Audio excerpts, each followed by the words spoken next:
Alrighty, I believe we are good to go. Can everybody hear me? Hello, hello, Hello. We out here, man. We can't hear you. You Everything's can hear working me. fine. Awesome. I hit the record button, so Yeah. Cool. Good. Welcome everybody to episode 36 of the Clockwork Cantina. Hell yeah, dude. I'm excited for this episode because as you can all see, we have a special guest here today. We have a good friend and good guest here. Let's introduce ourselves. I'm one of your hosts, Josh902. This is our co-host over here. I am DT3. And we have a very special guest. Hello, I'm Katie. Hello, Yes, Katie. The multiple E's, as everyone knows. katieee120, as she's known online. Yeah.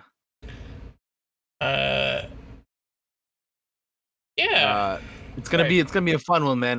Not only do we have Katie here today, but we're gonna be talking Star Wars, and that's always gonna be a good time, man. Yeah, yes it is. If you're watching this on YouTube, then we're recording this 2 days before Star Wars Day.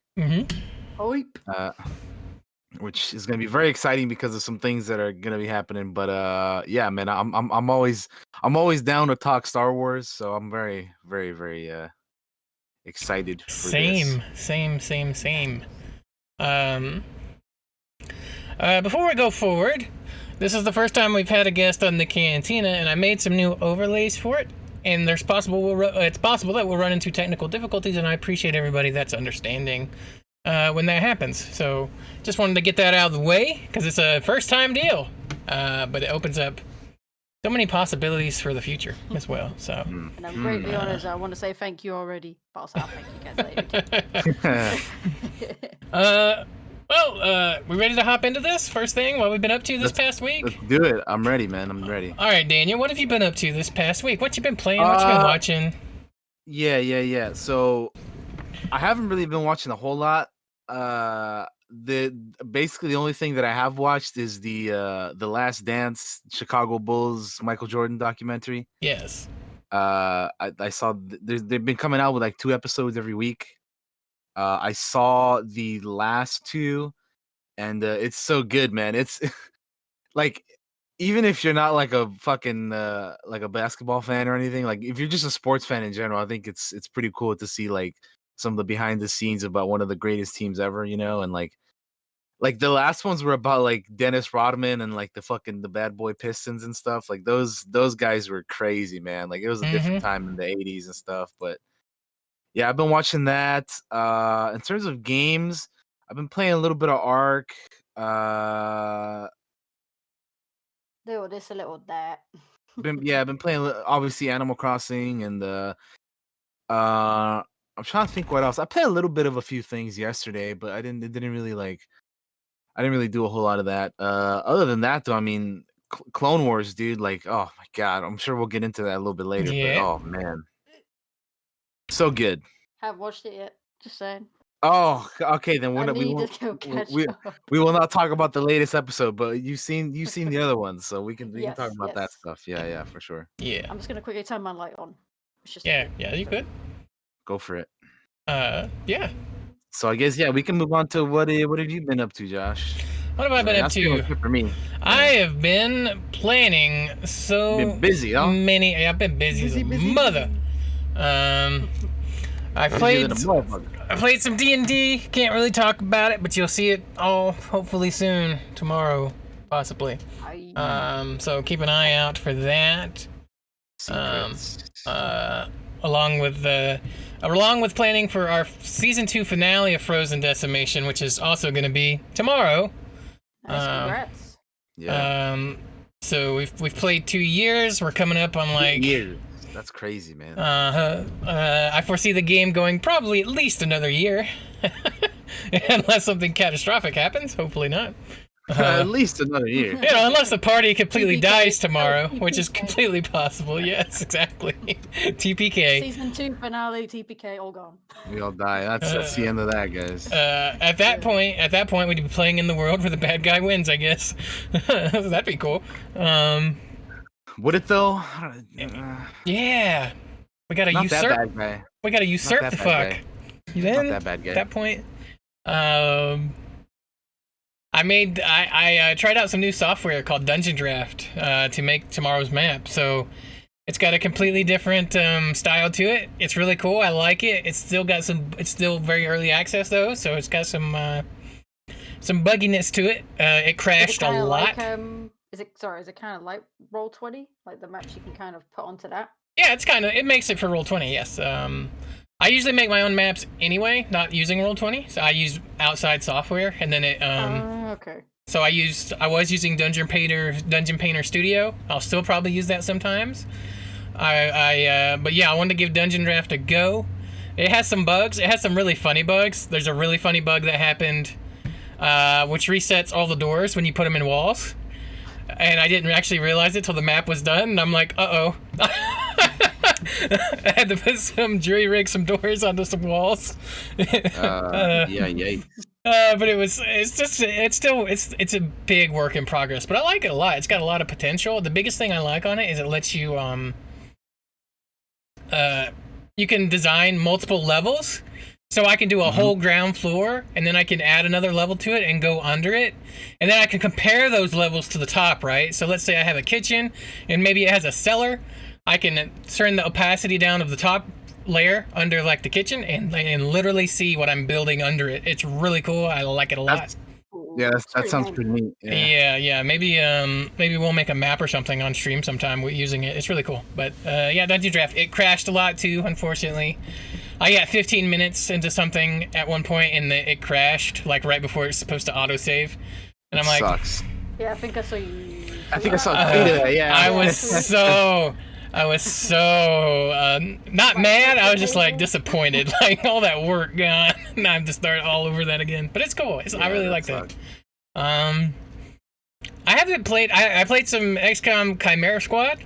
I like it a lot. It's hard. It's hard. I've been seeing this. How is this like different from like XCOM 2? Like what's the difference between the two? Is it like a spin-off kind of thing? Yeah, this one is like a smaller game, but it also like revolves around a team of characters that are already like pre-made, so you can't create your own characters. You know what I mean? So it's like it's following like a particular story instead of like XCOM 2, where like you create the characters and like the game goes however you do it or whatever, right? So this one kind of like not that there isn't certain freedoms in this and Chimera Squad, but like you're kind of like you're following something as opposed to like having your own characters and that kind of deal. Give me 1 second, guys. I'm going to turn Katie up, so the screen's going to go blank for just a second. Just because I want to make sure I got your voice audio levels high enough, Katie. Boop, boop, boop, boop, boop, boop, boop. That should be good. Hello. There we go. You're good and loud now. We got you.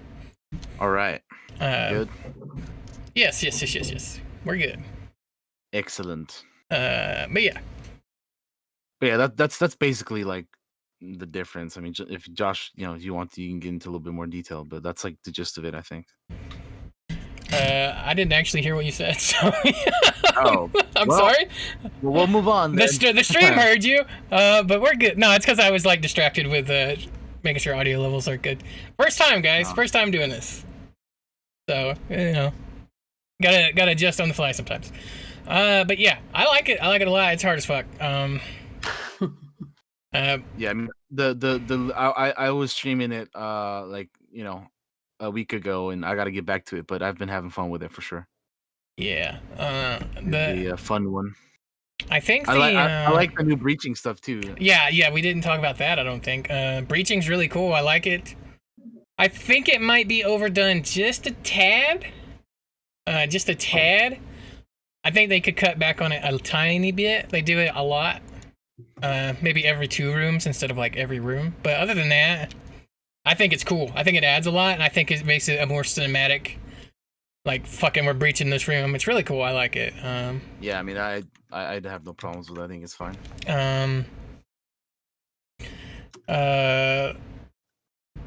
But I need to play it some more. That's another thing. I need to play it some more. The biggest reason I think it's harder is because you can't expand your squad size. So Yeah, because how many? Because I feel like when I've seen you guys play the other one, you can have like a massive squad, whereas this one felt a bit more smaller. Yes, it is. It's like I think it's maxed at 4.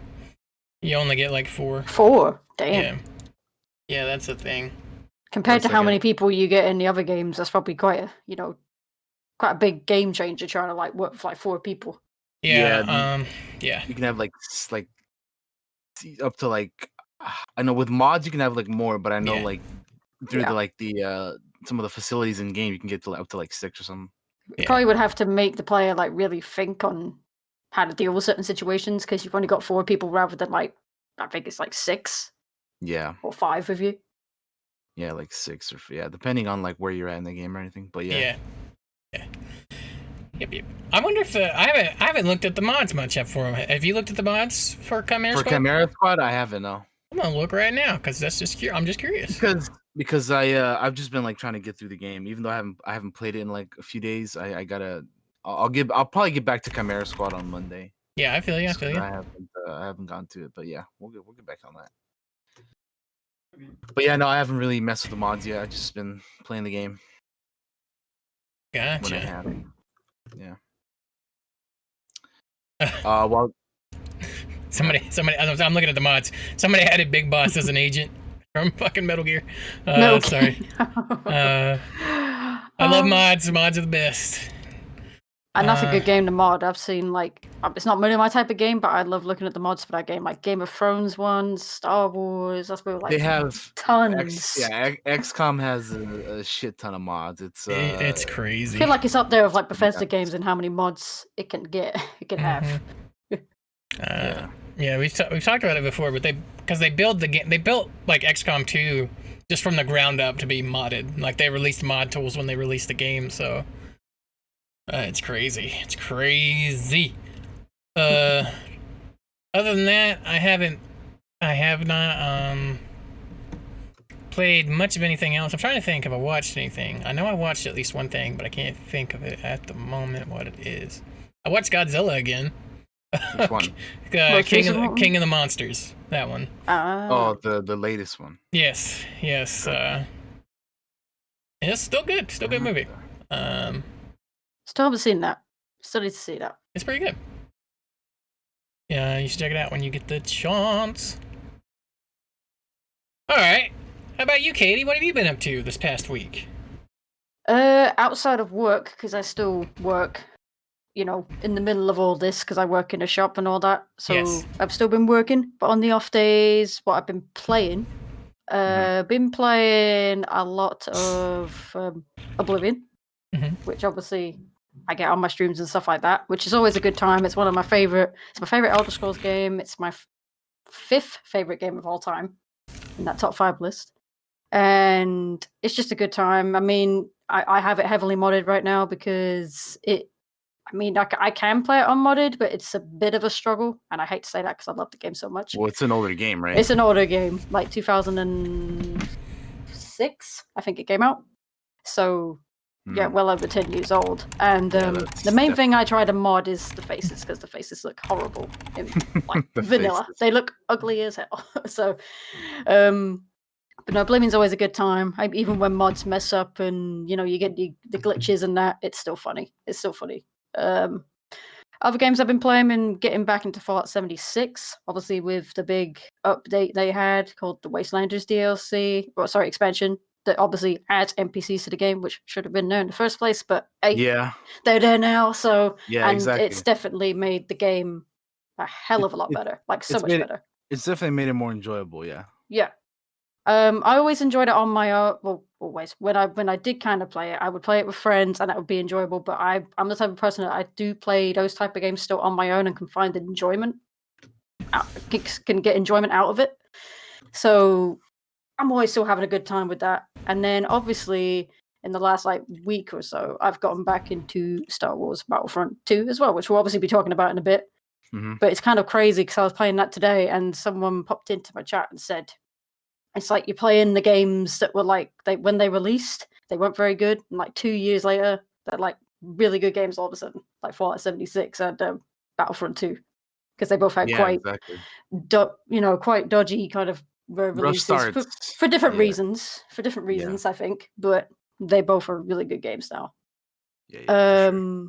In terms of what I've been watching, obviously catching up on Clone Wars, which again, I guess we'll get to in a bit, which is it's been brilliant. Some of the best TV I think I've ever watched. Some of the best Star Wars. Some of the best Star Wars, like it's so good. So good. It is so good. Anime, like I guess we'll get into it, but the animation quality is so beautiful. So beautiful.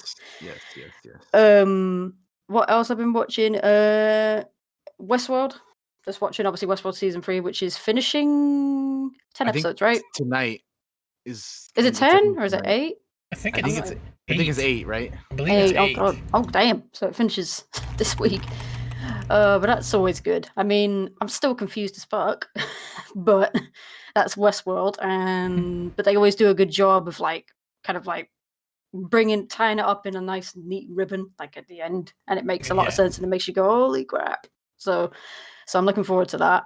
And then a movie I recently rewatched, which is probably one of my favorite movies, definitely even more so now after I've watched it. I think it's like the third time I've watched it. Is Straight Outta Compton. Obviously about the group NWA, and people were like, "I didn't think you'd be into that." I'm like, "I'm into that. I love that." I mean, some people that look at me and think, "I didn't think you'd be into that." Right? Like, what? You're into NWA? What? Katie likes gangster rap? What the fuck? But no, the way I got into that group is I learned about them in college. Because I learned about music, and one of the assignments we had to do was learn about like groups that were political and had strong messages to show. So bands like the Sex Pistols were obviously very good in terms of like British government and things like that. And then obviously NWA were like big in obviously Black people's rights movement back in like the late 80s, early 90s, and that's what their music embodied. And that's one of my favorite things about their music is the lyrics. Obviously, the beats are good, but the lyrics are powerful. They're powerful as hell. And the movie is so good. The movie's basically just about their rise and downfall, things that happen between them, all that stuff. But obviously, you'd think the biggest part is about them. I feel like the biggest part is actually just the political climate at the time and how they basically like lived in it and had to work through it. And so if you haven't watched it, I'd recommend you watch it. I think you don't need to be into the NWA and that type of music to enjoy it, because I wasn't really when I watched the movie, but now I freaking love it, and I love their music. It's so good. Cool. Actually, haven't seen it, so I need to check it out. It's a good music biopic. Obviously, best music biopic for me is Bohemian Rhapsody about Queen. But obviously, this movie's so good for just completely different reasons. But so good. Powerful movie. But I think that's it. Good stuff. That reminds me, I recently, every time we do this about what have you done the last week, I always forget something.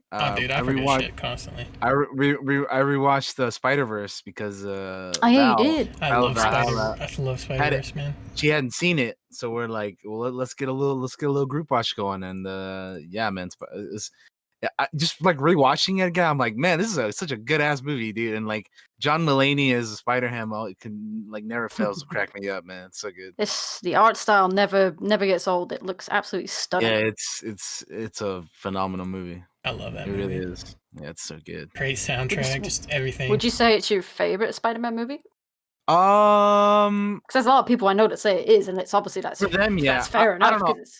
I still have a soft spot for the Tobey Maguire movies because those were like my Spider-Man movies. Yeah. But I mean, I like most of the Spider-Man movies. You love the good old Tobey Maguire walking down the street. Yeah, I mean, even that corny shit I find enjoyable because I don't know. It's just I mean, that was good because they put it in the game. There you go. I mean, they put it in the Spider-Verse. Yeah. They did, didn't they? Or whatever. Yeah.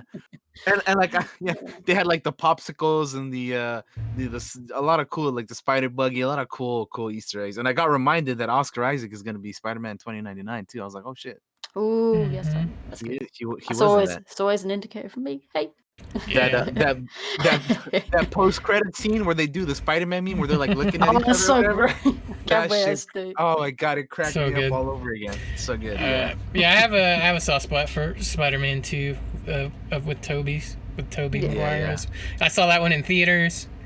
Because I think when those movies came out, I wasn't going to the theater a lot, but I did go see that one, and it was like, this is so dope. It's just so dope. It was awesome. Yeah. Loved it. Yeah. Still love it. Yeah, I love those movies. But yeah, I mean that's pretty much it. I'm trying to. I don't. There may be more stuff, but I don't. I don't remember off the top of my head. So yeah, if that's all, we can go ahead and get into the news. All right, here. Daniel has gotten the news for us, gang. We're going to talk I about do have it. the news There is some. for us. Yeah, yes, There we is do. some this week. So as every week, for those of you who are new watching, we do gaming news first, then we go into TV show news, and then finally we end it off with movie news. So we're gonna start off with the gaming news, and some of the hottest gaming news going around right now is this whole Last of Us 2 Naughty Dog situation. Yep. So within the past week, The Last of Us 2 was leaked. And there was like gameplay out there, and like, you know, Naughty Dog had to put out a message. And I'll quote what the message says here. They tweeted this out. We know the last few days have been incredibly difficult for you. We feel the same. It's disappointing to see the release and sharing of pre-release footage from development. Do your best to avoid spoilers, and we ask that you don't spoil it for others. The Last of Us Part 2 will be in your hands soon.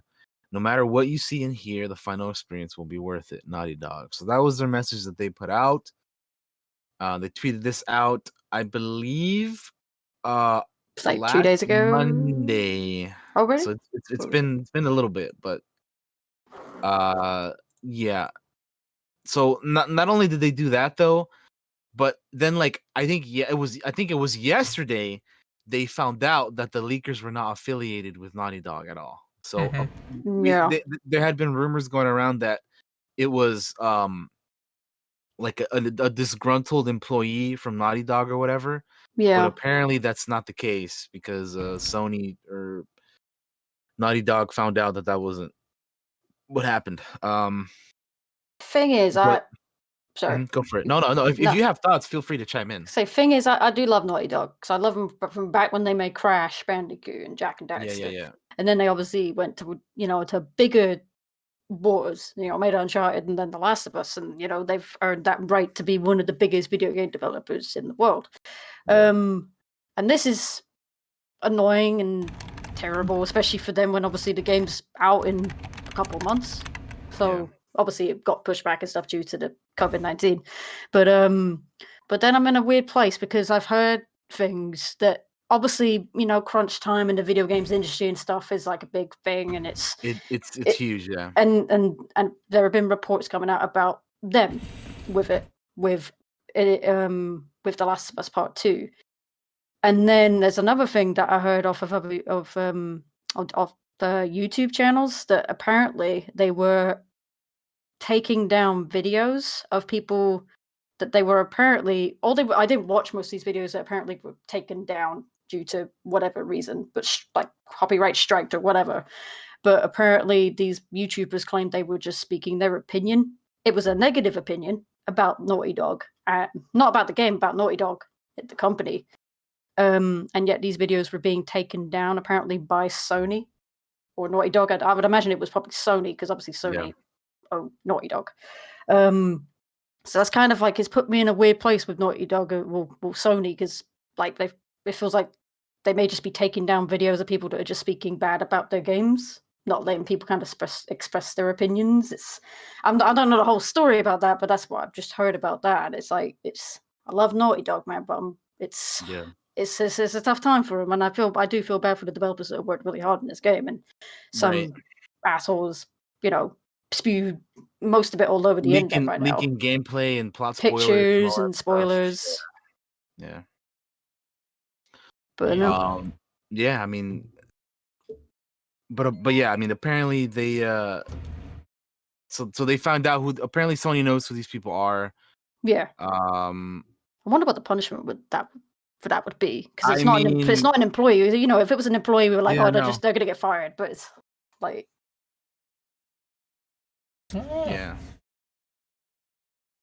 like I feel like a really heavy fine, but I'm just like, oh, this guy's like, I'm going down like as a famous person that spoiled The Last of Us Part 2. It's like, Hmm. Yeah, I don't know. It is a good question. Like what do they do to these people it could be just people like us, you yeah, know. exactly, that leak this stuff out there and you know and all that. I don't know. That's a good question. But yeah, because of all this, they've also um as Katie was saying, they had originally like pushed back the game's release, but Mhm. they bumped it up because of the leaks and stuff. So I'm a little conflicted on this because they pushed back my most anticipated game, which Mhm. was the Ghost of Tsushima. That Mhm. was supposed to come out in June, but then they moved it back to July 17th. And The Last of Us 2, which was previously slated for May 29th, but it was delayed indefinitely, and then now it's coming out. They bumped that up to I believe June 19th. So that's out. So So you feel like they've pushed Ghost of Tsushima back for Last of Us? yeah, Kind of like well, you take a back seat because we're gonna well, have them out first. well, they did, yeah. Well, I mean, honestly, like, like I joke about being upset about it, but I'm really not. It's just like No, no, no. I know what you I would mean. like. I'm really excited for Ghost of Tsushima, so I wanted to play that. Yeah. But like, it makes sense that they would bump up Last of Us 2 with these leaks and stuff. You know, like it to me it makes perfect sense. But yeah, this got bumped up. Last of Us 2 got bumped up to June 19th, and the Ghost of Tsushima got pushed back for until July 17th. So it's only a month. No, I just wonder if these Um, dates are gonna stay. Because I feel like we get a date and it's like a few weeks and it's like, oh, we got to push it back again due to whatever reason. yeah, I mean, I think they'll stick. I think they'll stick this time. I think they'll stick to. I think that, like I said, because of these leaks going around right now for The Last of Us 2, they're gonna want to get that game out there as soon as possible, to lessen the people's exposure to the leaks, so they can just play Mhm. it themselves and get to it as quickly as possible. Um, It's one of my most highly anticipated games of this year for sure. yeah, I mean, a lot of people are looking forward to it. I mean, shit, the first one came out in 2013. It's been 7 years since the first one, so people have been Came looking out on the forward. PlayStation 3 too. Yeah, it was the People seem last to gen. forget that. It was the last generation game that came out for this generation, but it was a late like last gen game. So yeah, people have been waiting on this one for years. You know, so yeah. Any other thoughts on Last of Us getting pushed and or coming out on July 19th and the leaks and all that stuff? The only thing that I have to say is that I unfortunately I unfortunately did see some of the leaks See some. and some of the plot spoilers and whatnot Mm. apparently. But Just just want to put a message out there to people that feel like, hey, if you're one of these people that want to spoil it because you think it's cool, don't do it. Don't be that guy or Yeah. gal. Don't be that well, guy or gal. well yeah, I 'Cause mean that's yeah, don't do that. That's fucked up. Like my thing with spoilers has always been like if you want to get yourself spoiled, good for you, but don't do that to other people, Yeah. Like don't fucking ruin other people's experience with something just because you're an asshole. I've been guilty of actually looking up, like, like if I'm watching like an old movie for like the first time, like now or whatever, I Mhm. might look it up and look at the plot and things like that. But if like anyone else hasn't seen it and they want to know, I'm not going to be like, oh, well, this happened. There Well, you yeah, go. It's like I'm. yeah, don't do that, but yeah, like if you like I said, if you want to look up something for yourself, do it, but don't fuck up other people's experiences, man. Because like I said, there's been people who have been waiting for this game for 7 years, so don't fuck it up for them, man. 7 years. I Yep, used to 7 years. I used to look up spoilers for things, and then like I started watching people's reactions to things, and I think it was mostly the Blind Wave guys that kind of convinced me to like, don't look up spoilers, just enjoy it in the moment. So Yeah, like, I'm glad I do it that way now instead. yeah. It's a lot more fun, for the most part. Sometimes things happen. I'm just like, I gotta look it up. I can't. that's what I But like mean. some things. But I try to keep it as vanilla as possible. So I mean, it's something like when something like Endgame dropped, and it came out in like another country before mine or whatever. It's so Yeah. hard to not try and look up what happened in certain bits. And it's like, I don't want to. I really don't want to. Mhm. Yeah, that's usually how it goes. But yeah, if that's all we have on The Last of Us, then we can move on. Yeah, sure. Let's talk quickly about the free PlayStation Plus games for May. Oh boy, what we got? What So we as, got? so as we know, last month they gave away Uncharted 4 and Dirt Rally 2.0. Which, by the way, if you guys haven't picked up Uncharted 4, speaking of Naughty Haven't. Dog, pick Still it gonna up. play it. Pick it up. It's free on PlayStation Plus, Katie. Get it before it's not free anymore. I've got it. Just haven't Oh, played you got it. Okay, all right, cool. But that's a hell of a game to release Yeah, for free. we talked about it like last week or 2 weeks ago on the podcast, but like they gave away all 4 of the Uncharted games like for free, like within the past like month. Crazy. I got them. So, I've like, never played them, so I look forward to playing them at some point. You guys, if you haven't played them and if you have a PS4, I recommend them all because they're all solid games. So pick them up. At least add them to your library. You can play them whenever, but like add them to your library because they're great games. Hell But yeah. anyway, for this month of May, the free games are, wait for it, City Skylines and Farming Simulator 19. Oh, Yeah, damn. They're Oh, accommodating for man. people because they can't get out the house. I'm Right? gonna grow me some beans and Or build a such. city. Get your city make your city and build your city and make your farm, man. So I mean, that's Because, the funny thing because they have Uncharted 4 and then they go to that. I mean, obviously Yeah. they're good games in their own right from people that enjoy them, fair enough. But it's just like Uncharted 4 to that. It's Yeah, no, I get you. Yeah, it's like PlayStation Plus is always like, or any place that gives away games like this, it's always kind of weird how they like they go from like, oh man, this month we're getting, like you said, Uncharted 4. Like shit, what are we getting this next month? And it's just like, all Farming right, Simulator. Farming Simulator, City Skyline. And Wasn't like a few months back they gave away Goat Simulator. yeah, I was shit, gonna too. say, wasn't Ghost Simulator like for free once? It was, yeah. I picked it up and I even streamed it one day because I was like, fuck it, To be fair though, these kind of like simulator games, they're fun for like 20 minutes, But then Yeah. after that, you're like, all right, I've had enough of this. Ghost Simulator, you're like, oh, fine, I've stuck my tongue on too many people's butts. It's like, Yeah, it's not like good now. I've been fucking smacking the shit out of people and kicking them into ponds and shit I do it for like for 3 hours. So. yeah, like after a while it gets a little you're done with it, but for the first little bit it's enjoyable, so they're fun little stupid games Yeah. that are just for fun, you're gonna enjoy them for a little bit, and yeah. And these are But free, yeah, those are so grab them. Yeah, these are Mhm. so these new games, City Skylines games are and always Farming good. Simulator, will remain free via PS Plus through June 1st. So if you're interested in that, pick them up. And then also April's games, like I said, Uncharted 4 and Dirt Rally 2.0.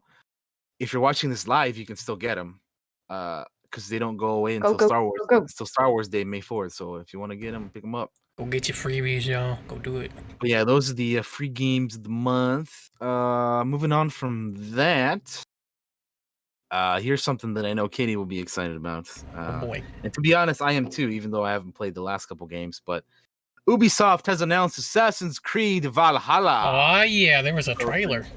The new Assassin's Creed has been announced. I know Katie has played the last couple Assassin's Creeds. I remember you streaming Odyssey all the time. I know you played Origins too. A long time. Yeah, like a while, right? Yeah. But yeah, so I haven't played any of these more recent ones like Origins, Odyssey, and Valhalla. But it's fucking cool how Origins is like Egyptian, then they went to Greek with Odyssey, and now they're going to like fucking Viking Norse shit with this Valhalla one. It's so cool, man. It's so cool. I like it a lot. So they had like a live stream painting type deal where they revealed, the title and the art and that stuff. And they have a little like cinematic trailer type deal. I which got if it Josh up. wants to put it up. Yep, there It's it is. playing. There we go. Check it out, everybody. There's the cinematic reveal trailer. So obviously this isn't gameplay because it's No. just a cinematic trailer. But even with that alone, I think it still looks pretty cool, and it's definitely exciting to see And yeah, man, I gotta play some of these more recent fucking games, man, because the last Assassin's Creed that I played was the spin-off to Black Flag, which was shit, what was it called? It was the one where you play like the slave dude. Oh, Freedom Cry, I think it was called. Yeah. Oh damn! Yeah, that's a while ago. Yeah, I think that was the last one that I played. But like, Freedom Cry is the last one I played. But like within the Assassin's Creed games, I've only really played that one, a Freedom Cry, and then like 1, 2, and 3. That's it. Like I haven't played any of the other ones. Like I've picked up like Rogue and like Unity and some of these like ones that like the Uplay has been like given away over the past few years. But I haven't played them. I never really played any of like the extra Ezio ones either. Like the what was it, Revelations or the other one? I haven't played those. So yeah, I just played like 1, 2, and 3. I have 4, which I'm gonna stream at some point because I hear like that's one of the better ones. I haven't done it yet though. But yeah, it's on my list to play some of these newer ones. It's a thing. Like I played Assassin's Creed 1 and thought it was good. Assassin's Creed 2 is still my favorite because I always say the character's the best, the setting is the best. Personally, I'm just a massive fan of like Rome and old Italy. And then when I played 3, I just thought after playing something like 2, it was like I was here, and then 3 brought me right down. I thought I just couldn't get with the story. I couldn't get with the setting. I thought that I couldn't really get behind Connor, who was the main character. I just couldn't get with it. I thought it was a pretty poor game, considering they did something as good as 2, and then I just felt like they went complete backwards. And then I never really played an Assassin's Creed game after that from 3 to Origins, so that's quite a long time. And then Origins was obviously the game where they took actually a year out to do it, rather than like releasing it like straight away after Syndicate. They would pump them out like every year, and then they took a break for Origins. It got stale, and they took a break to completely reinvent it. So yeah, and it's just as like completely reinvented it, made it. They took, they worked on the things that people liked, and they took out things that people really didn't like or disliked, and they've definitely made it a more RPG game. Like I will say now that Assassin's Creed is considered an RPG. They went to my favorite setting with Origins, fucking Egypt. It's so good. That was I remember when that game was just coming out, I was like, I need to get this because that seems fucking cool, man. And still, it's been like 3 years later, I still haven't played it. Odyssey, it's been like 2 years for Odyssey, still haven't played that. I gotta. The only thing is that like I both love and hate these super long games because obviously you love playing these super long games, but then it's like I don't have time for this, man. I got so much other shit to do, but it's so fun. It's like it's always the constant struggle of like I love these long ass games, but I hate these long ass games. You know what I mean? I feel like it's a personal thing in terms of like, because obviously a lot of the stuff you can do, and I'm gonna speak for Odyssey because Origins is a long game. Odyssey is a long game. They made it even bigger in terms of what you can do. That's kind of what I hear. And what I did with Origins is I actually tried to do everything. Like I finished the story, I did side quests, but then like in Witcher, you had all the question marks and stuff you could go to. Oh, I didn't obviously do all that. That's the thing with Origins, and I tried to do them all. And I feel like I burned myself out big time on that. Yeah, so that's why it took me a while to go back to Odyssey. And then when I played Odyssey and started that up, I was like, right, I'm going to do main story, side quests, and maybe a couple of like hidden objective type question mark things, but I'm not gonna do them all because I'll just end up hating it. I will end up hating this game. Exactly. Yeah. I mean, I tried to do that with The Witcher 3. I was like, well, I'm because in those kinds of games, right? Like the Red Deads, the the GTAs, all these like open world kind of games. I always do obviously the main story, all the side missions, and then like some of the like other like side. I don't want to call them like side missions because they're like I don't know, they have like in these kinds of games they have like random missions too sometimes. Yeah, they just have random encounters. Like they're not like side missions, but they're like like little like bonus shit. That's our missions too. So I do that stuff as well. But yeah, like little question marks on the map that there's like a million of them. I'm like, nah, I can't do all that. The little points of interest. Yeah. Yeah, like as much as I would like to, yeah, you're gonna burn yourself out and you're gonna hate the game. So I hope doing with that this stuff. new one, I hope they tone it down just a little bit. Just a Just little a- bit. just Like a little the map can still be huge, but like, actually, make the story go over all the map. Don't make people have to travel far out just to find the little question mark or whatever. Yeah, no, I get And you. then also one thing I really hope they change, I think I spoke to you guys the other day about this, is that with obviously the biggest thing about Assassin's Creed is obviously assassinating people. It's in the name. That's one of the coolest things and most satisfying things, dropping down and, getting someone with your hidden blade and everything like that. That's all good. But in Origins, is obviously when they introduced levels. Like you could level up. Well, obviously, again, another RPG mechanic in there. And you leveling up is fine, but the enemies are also leveled. So say you're level 10 and you're going to sneak up on someone that's a level 12 or 13, so a bit higher than you. You're going to go up, you're going to stab them. Hopefully they die. It's like, nope, you stab them and like half their health goes down and they're just like crippled for a bit or whatever. They don't die. You don't assassinate them. It's like, what's the point of this game being called Assassin's Creed? I'm that's whack. That's what I don't like. So I hope they put that out and actually just be like, if you're going to assassinate someone, they die. Don't. Yeah. Because it really pissed me off. Yeah. It's like, I'm assassinating you. You should die. Yeah, no, I would agree with that. Even though I haven't played the newer ones, but I would agree with that for sure. I'd be pissed too. I'd be like, what? You should be dead. What are you talking about? Yep. But yeah, apart from that, I feel like it was taking the year out was the complete right thing to do, because I feel like, as Josh said, Assassin's Creed, and I agree with Josh. Josh was Assassin's Creed was becoming tedious, quite stale, repetitive, all that type of stuff. And then when they took the year out and they basically reinvented the game, and they made it relevant. I feel like, again, because I feel like for most people it just became irrelevant. It became like a Call of Duty, like another one of these. Oh, no surprise. It's like so. I'm glad they took that year out and they've made Assassin's Creed good again. Yeah, I mean, speaking of years exciting off, again. I didn't even realize that they took a year off again from Odyssey to this one. 2 years. Because 2018 is when Odyssey came out. Yeah, I'm like, I didn't even realize that they took all of last year off. I fucking completely forgot about that. Like, I realized that they did it for Origins, but then I was like, I fucking forgot they did it for Valhalla. So that's kind of. And this must be, I think, the biggest game that I think they've ever made, because I saw on GameSpot, I think it was, that apparently 15 studios are working on this. Yeah, so obviously all the sizes, obviously all the different factions of Ubisoft, and I think some others are coming in to help, like obviously I guess smaller companies. But yeah, 15 studios are all working on one game. So I'd like to think it's going to be quite a big game.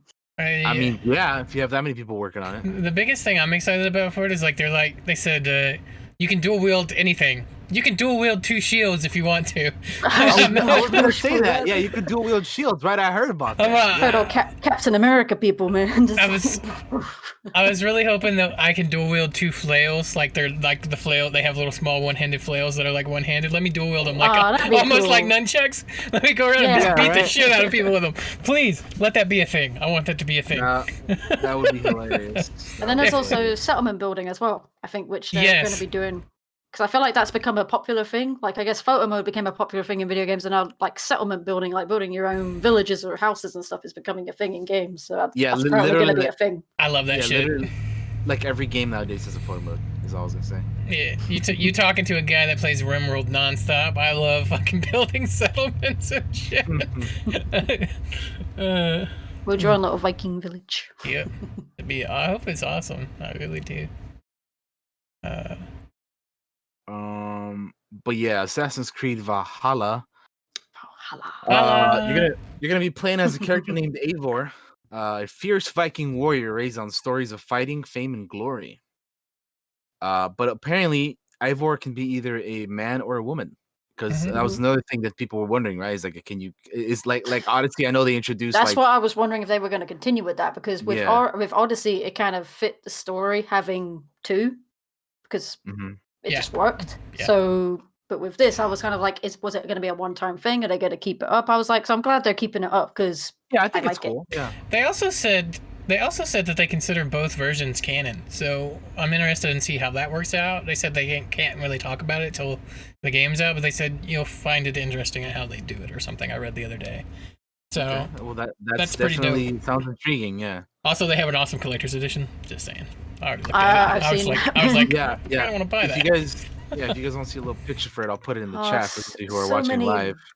I always love when they release like game collections and collector's editions, and you get the awesome little bust like statues. It looks They look cool. so There's good. like a cool little statue and like obviously you get the season pass and like some art and the soundtrack, and there's like a little Viking statuette and stuff. It's pretty cool, man. That's a pretty dope ass collector's edition, not gonna lie. Have you guys ever purchased a collector's edition for a game? We've talked about this one of our previous episodes, which is funny that you asked that, but I never have. I haven't either, but Josh has. I purchased a deluxe edition for like Mass Effect 3, but that was just like a steel book with art, and that was it. Yeah, It wasn't I've gotten that kind of stuff too, but I've never gotten like a collector's edition. Persona? Persona 5 Royale collectors. Persona 5, look at that. I also got the SWTOR collector's edition when it first came out, so. Ooh, yeah, nice. that's the one that he showed on For stream. the MMO? It's collector's edition for the MMO? Mm-hmm. Yeah. It came with a Malgus statue. It was gigantic. Yeah. Yeah, it's cool. But yeah, the closest thing I got is like Mass Effect 3. There was just like a steel book with a little bit of art, and that was about it. So it wasn't really collector's edition. It was more like deluxe, I guess. That was about it. Steelbook's nicer. I like it. Oh, I mean, steelbooks are always cool, Yeah, I like getting soundtracks because I love music. Music is also great. Yeah. But to cap it off here, the Valhalla stuff. Ubisoft says this is going to be more action-packed and brutal than any Assassin's Creed has seen before. Can imagine it being more brutal. Chopping off limbs and everything in that video. Yeah. It's aimed for a 2020 holiday release. Assassin's Creed Valhalla will span 2 generations of consoles. It's coming to the Xbox One, PS4, Xbox Series X, and PlayStation 5, as well as Google Stadia and PC as an Epic Game Store exclusive. Yeah, that's the big thing that people are just like, oh, why? But, it's a thing. Epic's a thing. Yeah. I'm surprised, though, it's coming out this year, because I honestly thought, like... Because they hadn't obviously done a reveal trailer. Like, that was the reveal trailer. That was when they first revealed, like, hey, this is when it's probably going to come out, things like that. I still think it'll probably get a delay closer to the time, because most big games do. But I honestly thought they would push it right back to next year, because of obviously COVID-19. Obviously, big games this year have already been pushed back, like, way out. So I thought they would push it all the way to next year. So I'm quite surprised. Yeah, I mean, it's kind of cool. I mean, although it kind of makes sense because they took the year off last year, right? So pretty cool. One more thing they said on it is I think this is going to be one of the games where if you buy it, this is specifically for Xbox people. If you, or maybe PS4 or PS5, I don't know if they said anything on those, but they said if you buy it for the Xbox that you have now, you'll also get it on the next gen for free. So. That's cool. It'll be one of the first games that does that. So yeah, that's really cool. Hopefully, Sony follow suit with that, because I think otherwise they would probably get a lot of flack. They'd be like, "Well, Xbox is doing it, why aren't you?" Yeah, like, right. Yes. Yeah. That would be cool if they started doing that for sure. Especially on when we're coming up on a next gen, like we are in this year. It's this year, man. This year, this is it. We're coming up on next gen. It is this year.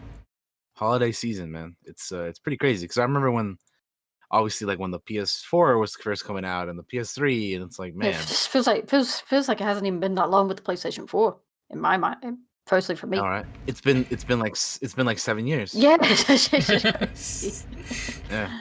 You gotta say it like that. Make me feel old. And you still got games like Red Dead. This is true, man. It's been 7 years. You still got games like Red Dead 2 on it, and God, Red Dead phenomenal. It's like.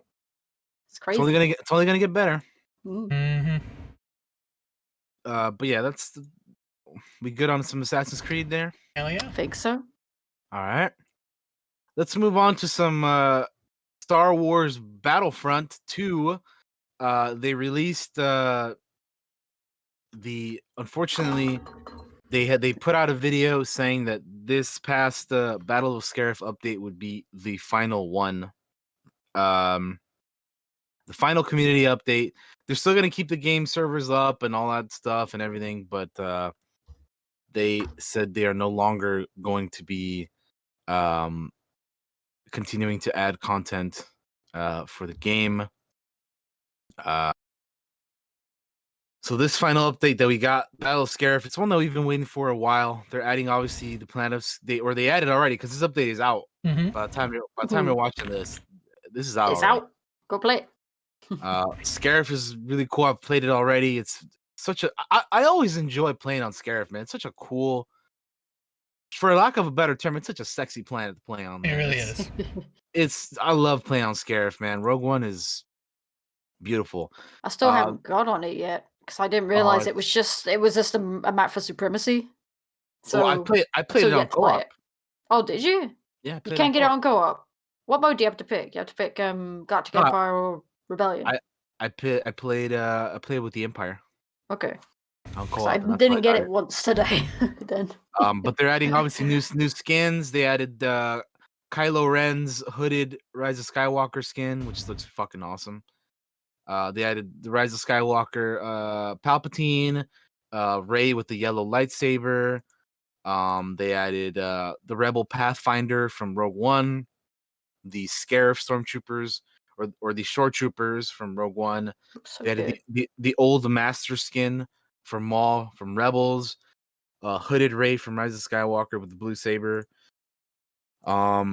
New instant action single player stuff. But yeah, it's pretty cool.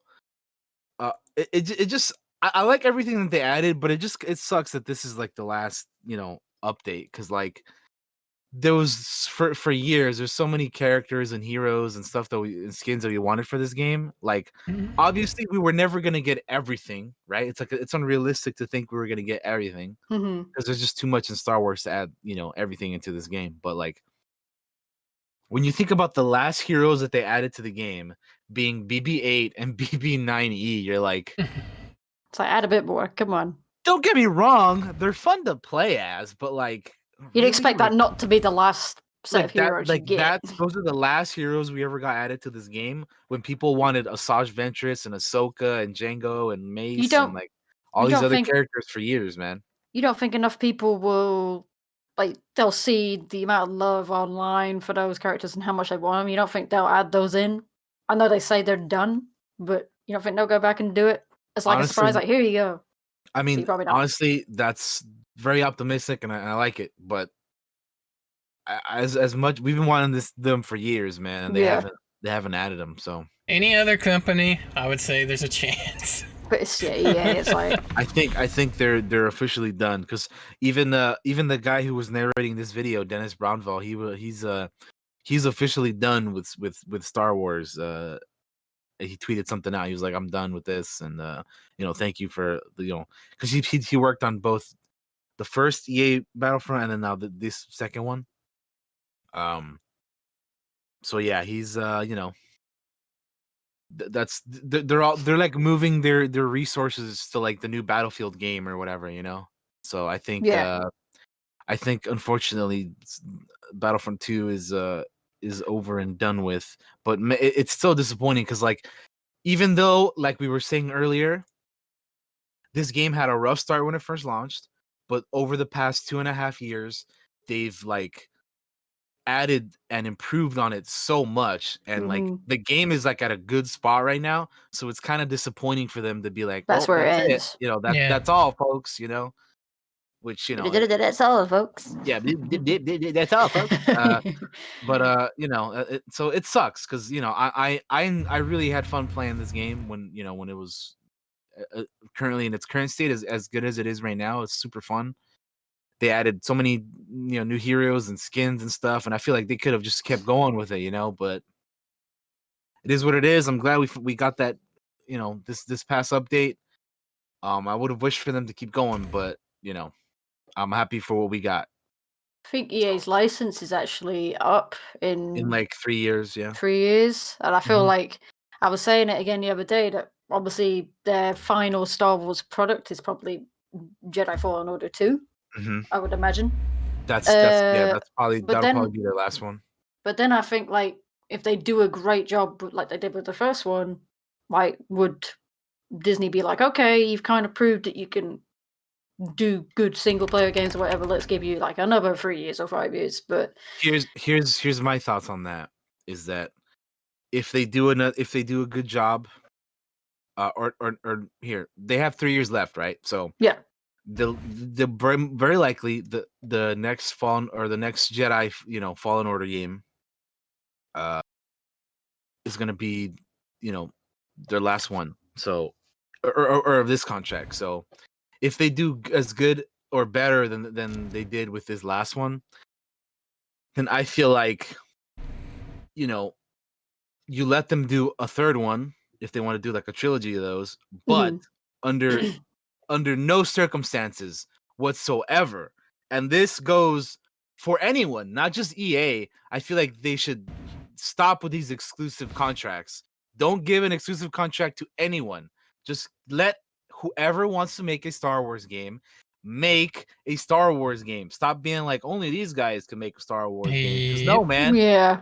Do you remember back in the early days of LucasArts how we had fucking TIE Fighter, fucking an RTS game? We had like all these different Star Wars games, and now it's only like Battlefront 2, Jedi Fallen Order.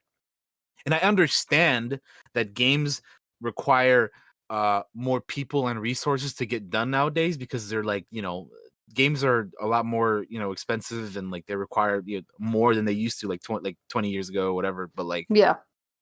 But like still, like, stop limiting yourself on just like letting EA make Star Wars games. Like, let whoever wants to make a Star Wars game make a Star Wars game. And if that includes EA, then let them, do a third Jedi Fallen Order. But like, I think Star Wars would be so much better for it.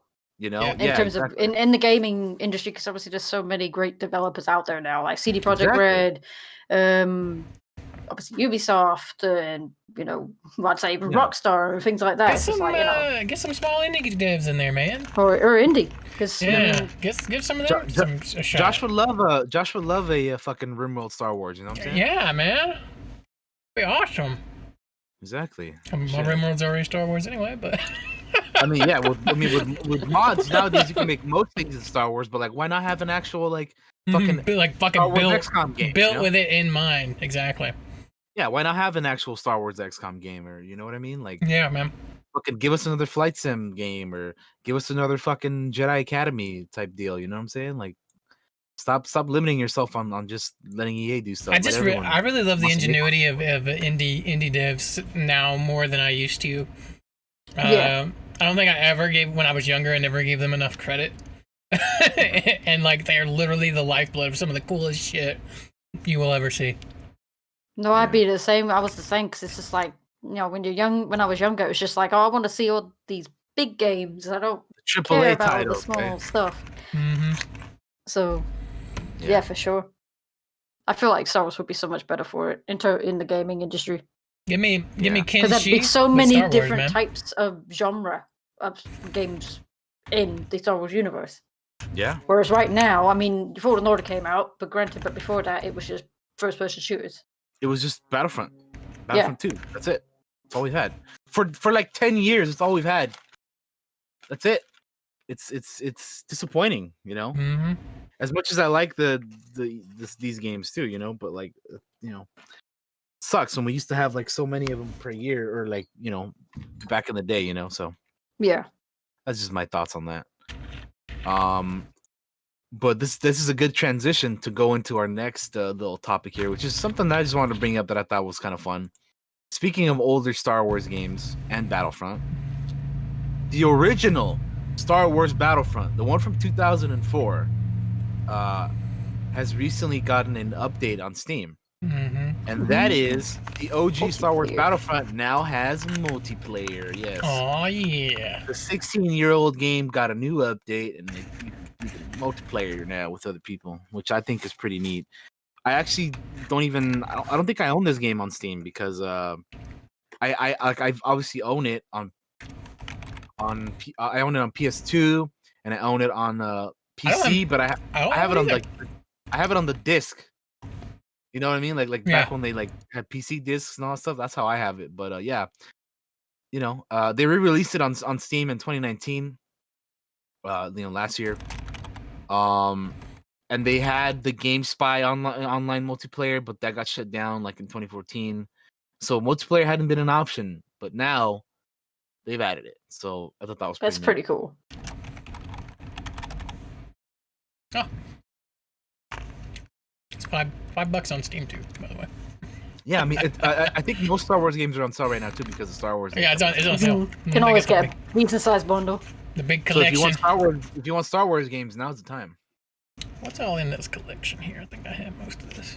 They got like the Lego games, like Jedi Academy. Jedi KOTOR. Academy, Jedi Outcast, Lego KOTOR. Star Wars: The Complete Saga. They got like the old TIE Fighter, X-Wing, all that stuff, you know. Which is That's pretty pretty cool. Yeah. Aren't they coming out with a new Lego game? Yeah, they are.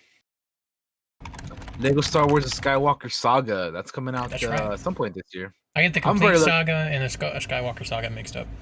I'm looking forward to the Skywalker Saga because I hear they're like revamping the like Lego games with this new one. That's why I'm like holding off. So I'm very excited to see how that goes. And then also like I just love the Lego games in general. You know, like I have a lot of fun playing those. I think they're like neat little like co-op. You know. Yeah, they have their own little thing. They have their own little flair to each thing. Like, you know, they're not completely copying the franchise the game is about page for page or word for word. They add their own little bits of humor in there, and it's great. Well, yeah. Yeah, they're fun little games. But yeah, that's all I got for the gaming news. So we can move on from here. I don't have too much TV show news either, to be honest. So we're gonna cruise through that pretty quickly as well. Sweet. But I think that's fine though because we have a lot more stuff to talk about. Yeah, we do. If that's all we got for gaming, we can move on. Yeah, let's go ahead. I'm good. Okay. I'm happy with that, brother. That's like everything that was major this week.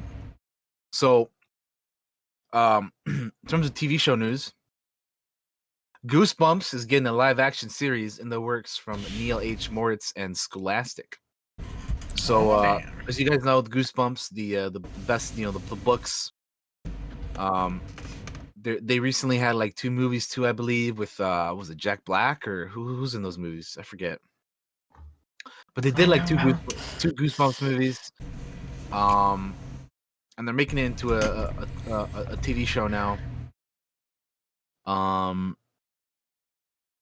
Which will be interesting, I suppose, because I haven't seen the movies, but it'll be interesting to see the difference between how they did the movies and how they're gonna do now the shows and stuff. Especially considering like how recent the movies are. I thought the movies were not that old. When did these even come out? Because I felt like they were like not even that old. I don't even know. I don't think they're the first one came out in 2015. So it's only been 5 years since the first one. And then the second one came out sometime after that, I suppose. But I don't know. That's kind of weird. Oh, 2 years ago, I guess. Or yeah, 2 years ago. Ghostbumps 2 came out in 2018. Okay. I haven't seen any of them. I haven't either. But yeah, I mean, I don't know. I used to read some of the books back in the day as a kid, but like, you know. It was like the thing at school, man. Everybody read those things. Yeah, right, exactly. So I don't know if Katie, if you were ever like into that or no. I don't know if that's an American thing with the Goosebumps at school, but never. Yeah. I think I've heard the name Goosebumps, but yeah, no. That's okay, about it. That's fair. I was just wondering if you had or not, because obviously, you know, stuff is gonna be different, but I don't know if you had or not. Yeah. That's kind of cool. But yeah, we're turning it into a TV show, so we'll see how that goes. I was trying to see like where this is gonna be, like what network or like whatever, but I don't know. It doesn't seem to say on this article I'm reading from Deadline, but I don't know. Weird. It'll be interesting, I guess. I'll probably check it out if I hear good things about it, but I mean, I don't know. It's just, you know, we'll see. I have a couple other things here about like movies and TV shows that are leaving Netflix this month. Mm-hmm. But obviously this is for the American Netflix, so Katie, I believe yours will be different. Mm-hmm.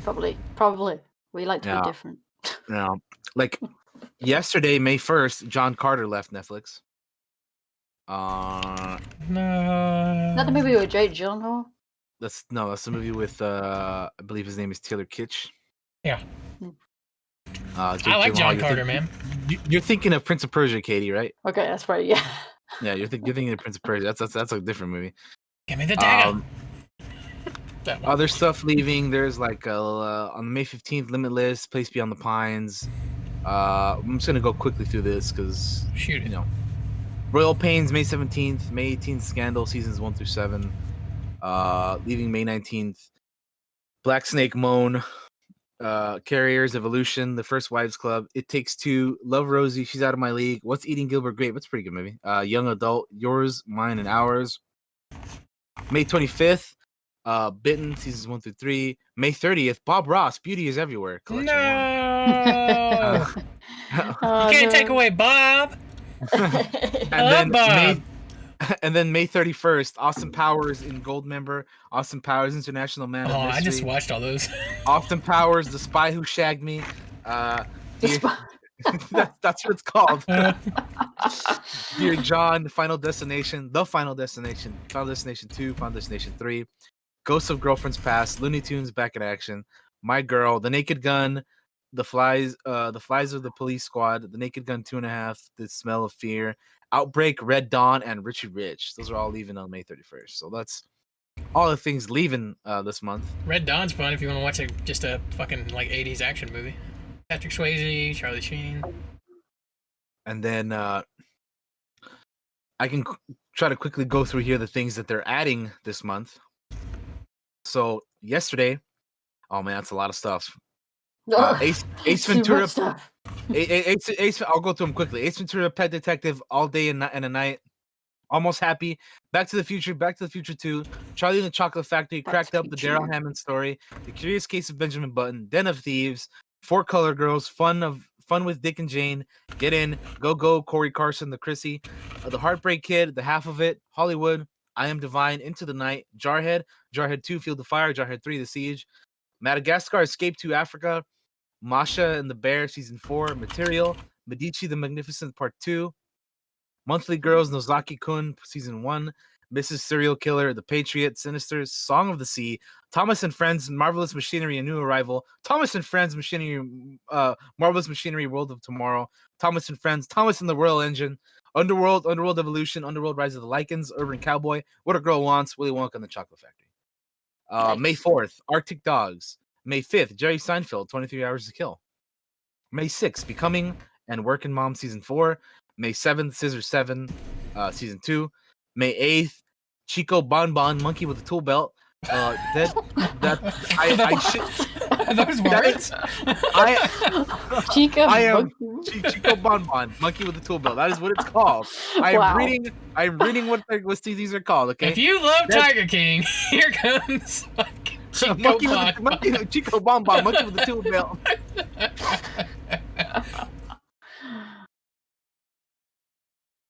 Sorry, I did not mean to interrupt you, but I'm like shit, dude. For what?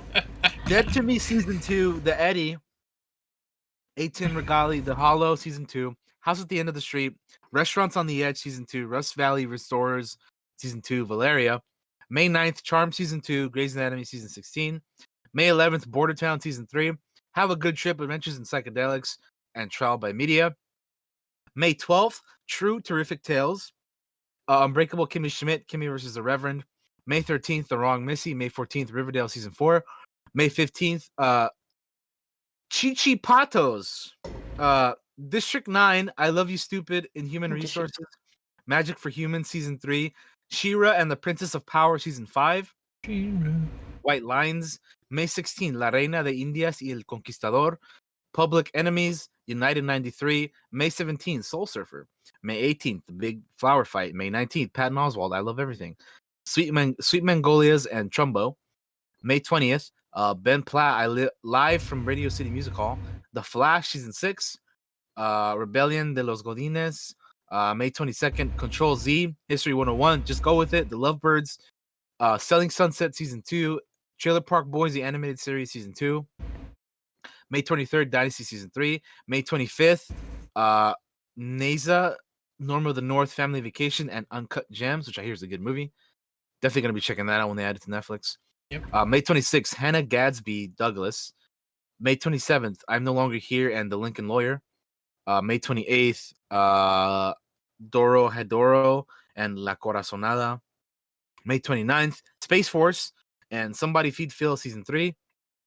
And finally, May 31st, High Strung Free Dance. So that's everything that's getting added to Netflix this month. Boom. Damn. GG, Daniel. Tried to get through that as quickly as possible because we got more stuff to talk about. But I know some of these. What? No, go. I was just saying, how do people come up with titles like Chica Bar Monkey with the Tool Belt? Like, that is literally a title of something. I don't know what it is. I know. But I was just reading it. That's why I'm looking up. Yeah, I'm not even gonna start actually. Wow. Well, damn. It's a lot of stuff. We can move on to the final thing that I have here. Yeah, go for it. Which is a behind the scenes video of the Ahsoka Tano versus Darth Maul fight. Ah, yes, I saw this. Yes. This is a major spoiler alert. If you have not seen season 7 of Star Wars: The Clone Wars, so if you have not seen Star Wars: The Clone Wars season 7, I would recommend maybe skipping this or pausing or whatever you want to do. But we're gonna watch it here, so I'm gonna get Josh the link here, and he'll put it up on screen. Yep, boy. Whoop. Whoop. Whoop. Ah, so good. Whoop. So we knew for a long time now that Ray Park was gonna do a mocap for Darth Maul again, and watching the episode, you can really tell That's him. amazing it is. Just how incredible it is. Like, I mean, you thought he was amazing, and like just Phantom Menace. Actually, seeing him do all his stuff, it's like it's him, like, but obviously in animation.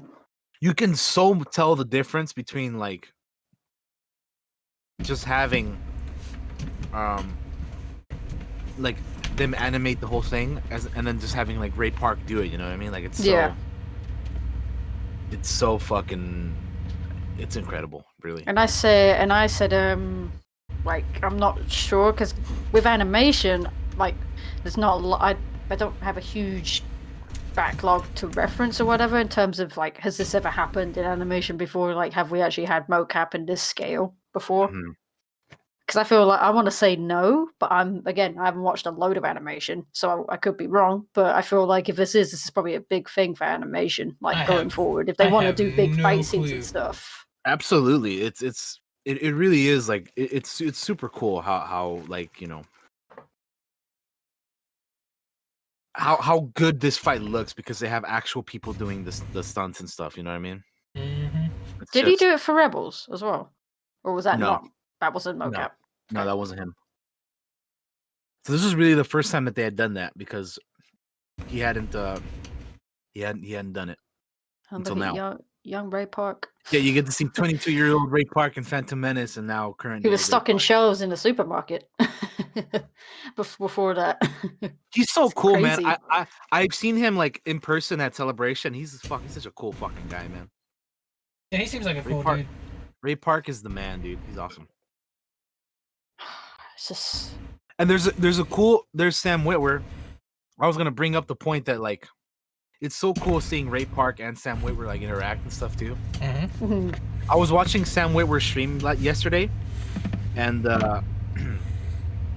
tiny little bit of information he gave out was that first of all, he said Maul's hallway scene isn't over yet, which I was like, hello. But second of all, he's talked about the many times that he met Ray Park, and it was kind of cool just seeing the two interact and whatnot, or hearing about the times they've interacted and whatnot. I mean, and also, both... yeah, go for it. No, I was gonna say, well, I mean, I want to say they're both solely because obviously after the Phantom Menace and all that, I feel everyone, people who obviously aren't into Star Wars as much as like I want to say like us or whatever like that, they think Darth Maul's dead. That's of course, yeah. But for people obviously like us that keep on watching, it's like everything. It was down to them two that kind of like made Darth Maul as big of a character as he was. Because in The Phantom Menace, Ray Park did an awesome job at making him such a fan favorite already. But then, obviously, with all the stuff they've done since and together, obviously not together on the same bit, unlike this. But obviously Ray Park was in. What was it? Ray Park in Solo, or was that Sam Witwer? No, they're both. That was Ray Park. Was it both of them? They were both in. Oh, yeah, damn. Both. Okay, I didn't know that. But but there you go. Like them working together, I feel like they've really made Darth Maul a massive, massive character. They like fan favorite for Star Wars fans.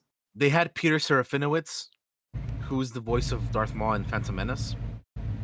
Oh yeah, I forgot about it because that's the thing. Keep forgetting it was someone else's voice. They had him do it for Solo as well, but even though they had him do it, they still stuck with Sam Witwer, which I thought was interesting. But you see what I mean? It's like them both have really made. Yeah, they've come synonymous. They've helped with making Darth Maul like, a huge ass character. Yeah. I just got so soaked up in watching the whole fucking thing. I was listening to you guys talk. I was just like Ray Park and Lauren Mary Kim, who is the stunt actress for Ahsoka. Mm-hmm.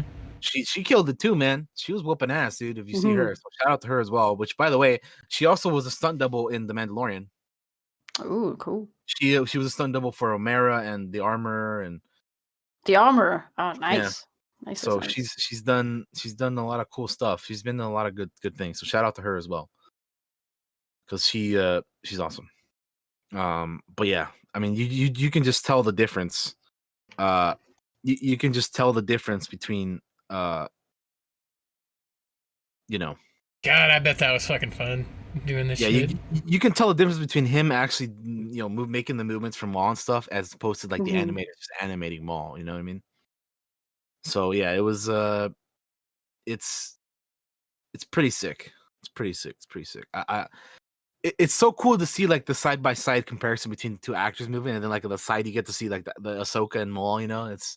I love it. It and this whole arc has been incredible. So. It has indeed. You couldn't ask for anything more than this. So I some of the best stuff ever with Star Wars. Some of the best Star Wars stuff ever, indeed. And this is honestly one of the best, if not the best, Star Wars or lightsaber duel in the Clone Wars. You know what I mean? Because one of the most highly anticipated. Yeah, I mean, it's just one. Just looking at this right here, it's like it's one of the best. Like because they actually have people doing it. So, yeah, big shout out to Dave and Lauren and Ray and everybody involved for making that happen, because that's just chef's kiss. Mwah.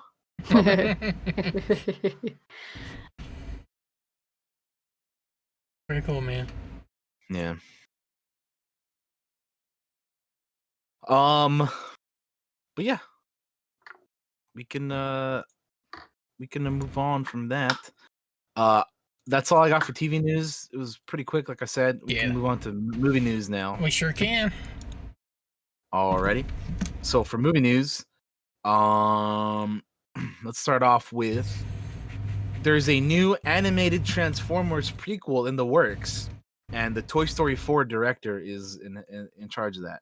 So, when they say animated, do they mean like animated, like 2D? I feel like there's not many things that are 2D anymore. That's why I had to look to that and thought 2D, probably not. But I don't know if it's. I don't know whether or not. That's what I mean. There's not a whole lot of details for it yet, because it's just like it's just getting out there. But it's gonna be animated. It's gonna be a prequel. And the Toy Story 4 director is gonna be working on it. So interesting. I still have not seen Toy Story 4. I need to. Good. I haven't That's yet. Good. But I hear it's an Oscar. It's Academy Award winning movie. Yeah. So I'm sure this guy did good on it. Josh Cooley. But yeah. Have you seen Bumblebee? Oh, I love Bumblebee. I feel that's such a good movie. It's the best of the live action ones for sure. In my opinion. It's kind of crazy. It's just like how one movie can top 3 movies. Just with adding in some story and some heart, rather than explosions and. I mean, to me, Bumblebee's better than all the Michael Bay ones. Yeah, I like the first Michael Bay one, but the first one's good. I mean, it's decent, but like Bumblebee's still better than that one in my opinion. Yeah, no, I agree. and obviously 2 and 3 and 4 and whatever can just jump off a cliff. Just go. Yeah, my favorite Transformers are the G1. Even though they were before my time, those are the ones that I grew up with because my dad used to watch that stuff, so he got me into that. Yeah. So I like the original Generation 1 Transformers. So that's why I really like Bumblebee too. But Michael Bay movies, man, just got so ridiculous. I want them to continue the Bumblebee universe stuff. Yeah, like I want that. I don't care about the Michael Bay ones. I think that's done. To be fair, I think that's done. I want them to move on with the Bumblebee universe stuff. But but animated Transformers movie. I mean, sure, why not? We'll see what happens. Toy Story 4 director. I'll be cautiously optimistic for it. I mean, can I just say, like, the Last Night, which is I think the most recent Michael Bay movie for Transformers. I have not seen that one. No, I haven't seen it. I don't want to. But I've just heard that one of the things that happens in it is apparently Optimus Prime can find like Merlin, like King Arthur's sword or some shit like that. It's just they go back in time. I don't even know. It's just the story's just got so ridiculous. So ridiculous. So there you go. Take that for what it's worth. Optimus Prime, King Arthur's sword. I mean, when they were advertising the movie, you can see him with the sword and stuff, Like dragon Transformers. Yeah, it's so over the top ridiculous. It's pretty weird, but whatever.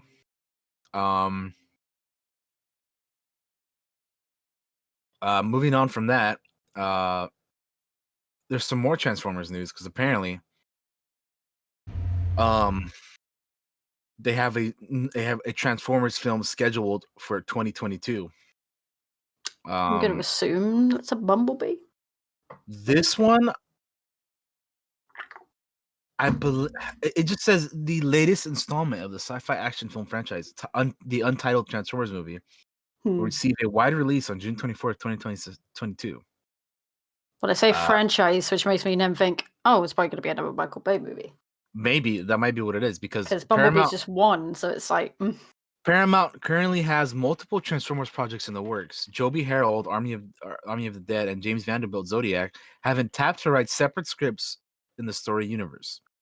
While the studio is also moving forward with an animated prequel directed by Josh Cooley, with a script co-written by Andrew Burr and Gabriel Ferrari, the Ant-Man franchise. So, I would guess that this 2022 Transformers movie is gonna be like the next one in the Bayformers. You know what I mean? Bayformers. Yeah, I mean that's what that's because they don't really. Yeah, I would imagine. I haven't seen The Last Night. I don't really care to, so I don't really care about this one either. But they make money. I mean, as much as people say they're rubbish and they're all over the place, they make a lot of money. They do. You make some movie for the money. It's like. I mean, they're gonna keep making them because people keep watching that trash. But whatever, I feel like I don't want to hurt. I don't want to cause wars or anything, but I think that about the Fast and Furious movies. Like, I don't care about those movies either, to be honest. But I consider them the same thing in terms of like there's so many of them. I mean, there's more Fast and Furious movies than Transformers at the moment, but still, there's like quite a lot of them, and they're just ridiculous, and they should stop, but they don't. It's like because obviously I think there's people out there that obviously love it, and it's like, oh well, fair enough, Yeah, they love them, whatever. Teach their own. I mean, I'm in terms of Transformers stuff, I'm looking forward to the Bumblebee sequel, to some of this other stuff they have that'll be different. That's not the Bayformers, so that's kind of my approach on it. I really do hope they have a better sequel to Bumblebee because I feel like they left it open. I do too. For a sequel. I really enjoyed that movie, so I hope they continue that stuff. Yeah, I watched it again not too long ago. With the old man. The old man had it on. You know how he is? He watched movies without me. Yeah. The fucker. God damn. Yeah. Let's see what else we got here. Oh, here we go.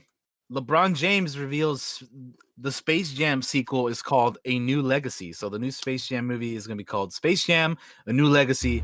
It's coming out 2021, July 16th, 2021. How'd you feel about this?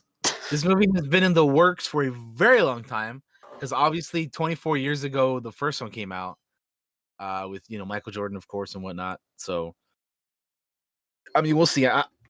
How I feel about it. I mean, basically, he went on Instagram, shot a video wearing the hat with the logo and stuff. And it's like, oh, 2021, Space Jam 2. So I'm like, all right. I don't know. It's kind of weird because it's just something that obviously you thought was so good a long time ago. It's been so long, you know? When I look back on it, I look at it with nostalgia because I grew up with it. Don't ruin it. Yeah, like I grew up with it. But then again, this could be the Space Jam for like the kids of the day, man. It could be their dip of the toe into it. So I mean, because that's the thing. Looney Tunes isn't really a thing for kids nowadays. Yeah, it Not isn't. really. So this could be them introducing Looney Tunes to a whole new kind of generation. Yep. Which I've actually just thought about. Mm-hmm. It's just kind of like a weird thing. It's kind of like, oh, I don't know, but it'll be the kids of today's introduction to the Looney Tunes. And of course, LeBron James. Of course, they'll be using today's NBA stars like LeBron James and whoever else they throw in there. But yeah, I mean, I don't know. I'll watch it because I love basketball and I like Looney Tunes and I really enjoyed the first Space Jam. Although, like Josh said, it's kind of I don't know. We kind of got like the rose tinted glasses on, with the nostalgia and stuff. So it's like I actually haven't seen the movie in a while, so I'd be curious to see how it's like nowadays. But group watch, I'm down. But anyway, yeah. I mean, I don't know how I feel about it yet. I'm just like we'll see. I'll watch it. I'm gonna watch the movie. Has it finished filming or anything like that? I am not sure. Because I'm curious, because obviously it's a movie centered around basketball. Mm-hmm. So I feel like, is there going to be something in there for Kobe Bryant? That's all. They might do something for Kobe. I mean, they have to, or in my opinion, they got to, because yeah. But that just came to my mind because I'm sure they will. One of the biggest movies for basketball. If this movie had been made like 15 years ago, Kobe would have been the main star instead of LeBron. You know what I mean? Mm-hmm. So yeah, but yeah, I mean. We'll see. I mean, like I said, I don't really feel strongly one way or the other. I'm just like, all right, we'll see. It is what it is.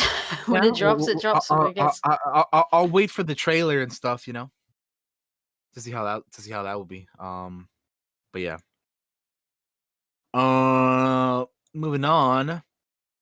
A Hercules live action remake is in the works from Disney, and they have tapped the writer from Shang-Chi to help him out with the script and whatnot. So from zero to hero, once more, live action remake of the 1997 movie Hercules is in the works. David Callahan, who launched the Expendables franchise and wrote Marvel's upcoming Shang-Chi and the Legend of the Ten Rings, is doing the script. Of note, this is an interesting thing to note. Joe and Anthony Russo, obviously, some of the architects behind the MCU with Winter Soldier and Endgame and Infinity War, they're going to be producers on this movie. So I thought that was interesting to note here. Jon Favreau was also a name, right? Or was that actually that was just a name being thrown around, and then I think it's actually been confirmed that it's the Russos producing. Well, they're producing. I haven't heard anything about Favreau on this yet, but yeah, I don't know. But the Russos recently also produced that Chris Hemsworth action movie on Netflix, Extraction. So that was like the last thing that they've done, and obviously there's we got the Mulan live action one coming out soon, and I'm quite excited for that. Oh, I am too. I can't wait for that movie. I really like the animated Mulan, so I can't wait to see the live action one. It's weird with this one because this one hasn't Hercules had a live action adaptation with The Rock. The Rock, yeah, like. Whereas all the others haven't. It wasn't made by Disney, but no. There's a lot of Hercules movies out there. Yeah, there's a ton of them. But yeah, it'll be interesting. I'm curious who they're gonna cast because I've heard like rumors of like Ryan Gosling and shit. I'm like, yeah, that's what we're talking about. Yeah, I like him, but it doesn't seem to fit him. That's what's gonna make or break me for this movie is who they get to play the roles. Like, who are you gonna get to play Hades? Like, as we said, James Wood, I can only imagine him as this. But that's what Disney do. Disney do with these remakes. They've been bringing back, with some of them, they've been bringing back some characters. Obviously, with like Lion King, they brought back James Earl Jones from Mufasa because obviously we feel like no one else could play him.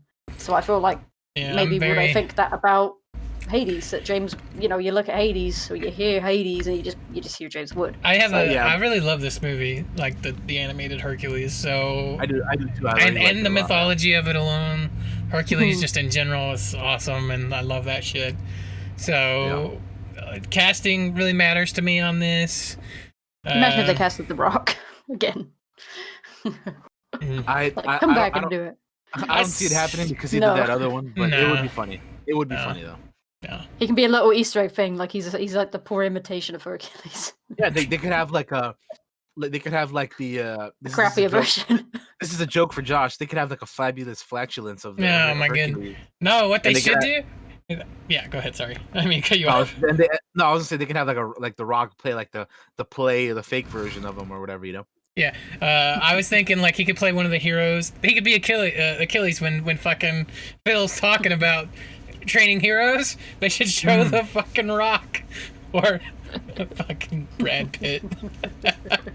Oh yeah, Brad Pitt from fucking Troy. From fucking Troy. That is slug of the heel it is. He had it all. Oh my god, I would lose my shit. That's what I'd make the Hercules movie just for that fucking moment. Just for that. That's all. That'd be funny. Oh my god, yeah. I just feel like if they had Ryan Gosling, I feel like he needs to buff up a bit more because he's a very slim-looking man. So they probably would get him to like beef up a bit, yeah. I feel like he's too old, but that's me personally. No, I agree with that. They would. I feel like Hercules is a pretty young dude, so they have to get somebody younger. I do too, and particularly in the animated movie, because he plays kind of naive a bit about stuff. Mm-hmm. So I feel like you got to get like a little bit of a young Herc, a good young Herc. Yeah, I agree with that. Who would you cast as Meg? What's like who you cast as Phil? It's like. Again, I've kind of just heard Danny DeVito. Bring back Danny DeVito. Yeah, bro, I'd bring back Danny DeVito like immediately. Is he even in like Kingdom Hearts? I swear he's even in the freaking game. Do it as for Phil. me. But no. Who you cast as Zeus? Who you cast as all the gods? That's a good question, man. I don't know. I could see. What you do is you get the Rock for Zeus. See? I was gonna say for some reason it's probably because he was in Clash of the Titans as I don't know if it was Zeus, but Liam Neeson because he was like one of the gods in Clash of the Titans. Yeah. See, for some reason I can see him in Zeus. I don't know. I'd do something crazy like get Kevin Sorbo from fucking the old TV show who played Herc. Make him Zeus. I'd fucking dig that, man. That's funny.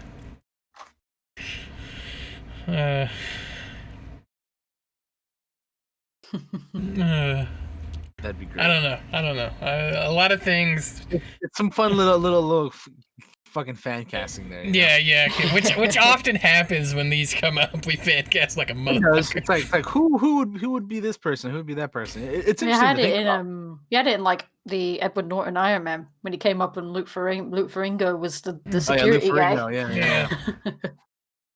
They had him in the Incredible Hulk movie too, if I'm not mistaken. Mm-hmm. Yeah, man. Which is always cool to see those like little cameos and whatnot. I love them. Moving on from that, there's a new G.I. Joe movie in the works. Channing Tatum. No. Isn't that him? He was in the first two, I believe. The ones from like 10 years ago, whatever. He was in those. Yeah. But like Rihanna and things with like in it or whatever. To be honest, I haven't even seen those movies, so I don't even know. Like all I know is that like The Rock's in them, Channing Tatum's in them, but I don't have. I watch those movies purely for Snake Eyes. Otherwise, they're bad. Well, speaking of Snake Eyes, there's a solo G.I. Joe Snake Eyes Origins. Yep. G.I. Joe Origins Snake Eyes movie coming out in October this year. I'm pretty excited for that. and the companies are ready to keep the Joe universe moving. So they're wanting to do more with Snake Eyes. So they're not quite making it a sequel, but rather an expansion to take us as the audience deeper into the world of G.I. Joe. So as we know, Henry Golding is going to be Snake Eyes in the upcoming movie. It's meant to be a reboot for the franchise, so they're not continuing those Channing Tatum, The Rock movies, which thank goodness, because I didn't see them, but heard they were bad. Exactly. So this is interesting. I find it interesting that they have the confidence before this new one is even out. They're like, all right, we already have more in the works. But then again, I feel like most studios and companies do that with a lot of movies. Like, do you guys remember before the 2017 Power Rangers came out? They're like, we're gonna be doing 7 of these, and and now it's like they only did the one, and I have never, they didn't continue with that. I still want to check out that one. You want to know something? Same. I feel like because I feel like people didn't outright slate it. I feel like it was mixed. I'm not a huge Power Rangers person, but I haven't seen it yet. But I'm willing to check it out. In the very first G.I. Joe movie, you know who played Snake Eyes? It was Ray Park. Right? It was Ray Park, which I thought was kind of interesting. That is another one of the details that I did know about. Yep. So it all ties together, everybody. It all ties together. But yeah, I mean, I'm looking forward to the Snake Eyes movie. Snake Eyes is probably my favorite character of the G.I. Joe universe. Yep. He's just who doesn't like a cool badass dude with wearing all black with 2 swords and even the ladies love old Snake Eyes. If you read the comics, Snake Eyes is the business, man. You know what I mean? So I'm looking forward to that, and I'm very curious to see how they're going to expand this universe. Katie, have you ever really been a G.I. Joe person? Not really. I've never seen the movies of Channing Tatum. I just know it's about like soldiers or something. Like G.I. Joe is like have you ever an Action Man? It's an old 80s cartoon, and makes me think of like the Action Man dolls and toys, kind of thing. Yeah. I had a lot of G.I. Joe toys growing up. Because that's what I mean. I feel like I've heard her saying back way back, like girls had Barbies and boys had G.I. Joes. It's like if you want to learn about it, go watch the Toys That Made Us. They have a whole episode on G.I. Joe. They talk about the original action figures, and then later on they talk about the smaller ones, which is these. Makes me think what came first, G.I. Joe or Action Man? I have no idea. What could copy who? But yeah. They talk about how Snake Eyes is like the most popular one, even though he's like the cheapest one to make because they just left him blank on everything. Dude, it's the same thing as Boba Fett. They're the coolest looking characters, man. But but they don't do well. In Boba Fett's case, they don't do jack shit, you know. Yeah. But he's like what people's favorite, just mainly for looks. He looks fucking cool, you know. Yeah. That's why we have Jango Fett and the Mandalorian and Sabine and all these other fucking. Because of Boba Fett, we have all these other clans of warriors and shit, you know. So yeah, that's cool, man. I have two more things here, and then we can move on to the main topic of Star Wars. All right, so Lionsgate has set a new date for John Wick 4. So initially it was supposed to come out on May 21st, 2021. But it's been bumped to May 27th, 2022. So obviously, as we know, with everything going on in the world right now, everything's getting pushed back. Mm-hmm. I feel like we talk about this every week, but it's things are getting pushed back. So this is just one of the latest in the line of things getting pushed. I still have not seen John Wick 4. Or 4, obviously, because it's not out yet. But I have not seen John Wick 3. I haven't watched it yet either. I enjoyed the first 2 a lot. Yeah. I need to watch third one because I hear it is phenomenal. But I haven't seen it yet, so I got to check it out. Katie, have you seen any of these movies? John Wick, I have not. Oh my goodness! Wow. I have not. I need to watch them. I need to get you in a group watch for these movies because they're just badass action movies. Like they're so sick. They're fun. It's kind of weird because I've seen like trailer footage and stuff for it, and it's kind of weird because obviously seeing like Keanu Reeves in real life, compared to like how he plays John Wick is crazy because he seems like the nicest dude in the world. Like you're a breathtaking dude. It's like, it's kind of weird. Dude, Keanu is so trained by this point from playing fucking Neo and fucking John Wick. That dude could kill you 700 different ways, probably. He's like the Hulk, man. He's a good dude, but don't make him angry. Yeah, dude. I'm scared of you, Keanu. I just know those things about his dog. That's all I know. That's all I know. I've heard things about him and his dog. We have to get you to watch these movies, Katie, because they are. Oh man, have you seen The Raid and The Raid 2? No. Oh my god, these are all just incredible. Are you generally like a fan of action movies or no? I mean, I watch them.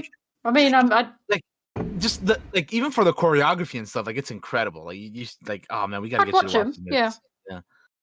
I mean, not too long ago, I rewatched like Gangster Squad. That's like, you know, it's obviously it's a movie. Yeah, obviously you're not gonna get like the greatest story out of these movies because but you just have a good time. The focus is on the action and the choreography and that kind of deal. So like, if you're into that, then like, it's gonna be, it's gonna be, they're fun as movies. We gotta get you to watch these. But anyway, the final thing that I have here, and this is gonna transition us perfectly into our main topic. Final news thing, a piece of the day is The Rise of Skywalker is going to hit Disney Plus early, and it's coming on Star Wars Day. So in 2 days, it'll be on Disney Plus. So if you have not seen The Rise of Skywalker, or you just want to rewatch it again or whatever, it is coming early in 2 days. If you're watching this live, if you're not, then maybe it's already on. And I've just seen some images of like like the home screen for like Star Wars when you go on Disney Plus, you click on Star Wars. They've added art. Yeah, they've added their own art, which looks pretty cool. I love seeing Star Wars art. It's some of the best shit. The poster that they released for it is it's one of my favorites. They have everything on there. Poster. Yeah, it's crazy. It looks so good. So yeah, this is gonna transition us perfectly into our main topic. Of Star Wars Day, which is the name of this episode. We're going to talk about Star Wars. We got Katie here to talk Star Wars with us. Yeah. So I'm wearing a shirt. It's backwards here, but it's not on the stream. yeah. Look at that. She's wearing her Star Wars shirt. Hell yeah. So let's just go into it. You guys ready? Yeah, let's hit it. Mm-hmm. All right. So Star Wars Day, Star Wars in general. All right. So let's start with like how long you've been a fan of Star Wars, and let's just talk about like our origins with the universe and whatnot. Like for me, I've been a Star Wars fan basically all my life for as long as I can remember. Like I don't remember there ever being a time without Star Wars in my life. Like I've always been a fan of it. So. You were born with a lightsaber in your hand. I mean, I came out the womb with a green lightsaber. You know what I'm saying? Mm-hmm. Yeah. My midichlorian count was off the charts when they pulled me out. You know what I'm saying? Can't tell. Green is my favorite color. Like, stay away from me. Yeah, I fought the other. Oh, never mind. I was gonna say something kind of. Let me stop myself right there. Dude. Something that was just ridiculous. Maybe no. Moving on. It's a dark cut. Moving on. Yeah, so there's never been a point in time like I fucking love Star Wars, man. Like it is, if you, out of everything else in the world, like out of DC, Marvel, whatever, anything else, nothing to me can compare to Star Wars. Like it is my number one forever and always. Like there's a bunch of other stuff I love, obviously, like I said, DC, Marvel, there's a bunch of other cool stuff, but there's nothing can compare to Star Wars for me. Like I love Lord of the Rings and everything too, but like Star Wars is number one. So it's always been the best for me. I've always loved it. I'm fortunate enough to say that I have seen every single movie in theaters, because I obviously was not born when the original trilogy came out, but when the special editions were re-released in theaters in the late 90s, I saw those in the theaters. So I can say that technically I have seen the original trilogy in theaters. Yeah. I wish movie theaters around me did that. Like Same. re-released all the old ones. They don't do it. And I feel like they I would make so much money out of it, but they don't do it. So I remember it getting annoys me. an exclusive theater edition of Luke Skywalker Return of the Jedi, a little action figure like the Power of the Force, whatever. So I have that as like a, you know, like a piece Nostalgia of keepsake. yeah, a little nostalgia figure for you know, Return of the Jedi. But yeah, I've seen all of them. Obviously, my first Star Wars movie, like the first one, like for me was Phantom Menace. Like that's like the prequels are my Star Wars, right? Like that, you know. Yeah. I grew up around that time where, you know, they were you know, I was the perfect time, you know. So Phantom Menace was the first one I saw. I remember dressing up as Pod Racer Anakin for Halloween that year. Nice. And then, you know, episode 2 came out. I dressed up as Obi-Wan for Halloween that year. Episode 3 came out, dressed up as Vader that Halloween year. It was cool, man. Yeah, the prequels are my movies. That being said, well, I was gonna say what my favorite Star Wars movie is, but we'll get to that a little bit later. But yeah, I've seen every single movie in theaters. I've loved So jealous. my love for Star Wars has never faded. Like I've always loved it, you know. Even, you know, even through the dark times of, like, you know, after Revenge of the Sith from 2005, when we thought that's it, we're never getting another Star Wars movie again, right? Even after that, like 2008, we had Force Unleashed and Clone Wars, right? Those were like the next two things. Even then, I stuck through it. I got, you know, Force Unleashed when it first came out. I went to go see. I almost said Attack of the Clones. The Clone Wars when that came out in theaters. That was a great day. I double featured. I double watched, or the same day I watched that and The Dark Knight when they came out. So I was like, I saw that, and I was the only one in the room with the Clone Wars, so I had technically a private screening. Yeah. Wow. Because obviously when you look at it commercially, it wasn't. It wasn't huge. It wasn't. Yeah, I mean, it wasn't the huge. best. Yeah, and like and like Clone Wars when it first came out was not like people's favorites either. Like no, so I feel like just a lot of people were like don't want to see it, even pro Star Wars fans at the time. But I was like, I want to see it, and I was the only one in the room, so that was cool. That was all good. Yeah. So I mean, yeah, I've always been with Star Wars. You know, from as long as I can remember till now. You know, like I'll always love it because there's always something in there. There's always stuff for me in there that I'll always love, even though I don't love everything Star Wars. I do love Star Wars, so like just because there's something I don't like, it's not gonna diminish my love for it. You know, like because there's so much that I do love. You know, and I focus on the things you love rather than you know. Exactly. That's what I do. Like you know, I don't understand people that attack others for liking the things that they do. Like, as you all know, I'm not the biggest fan of The Last Jedi, but like if you like it, good for you. You know, like it's my least favorite Star Wars movie, but you know, there's people who have it as number one, and it's like, all right, you know, you like what you like, you know. Yeah.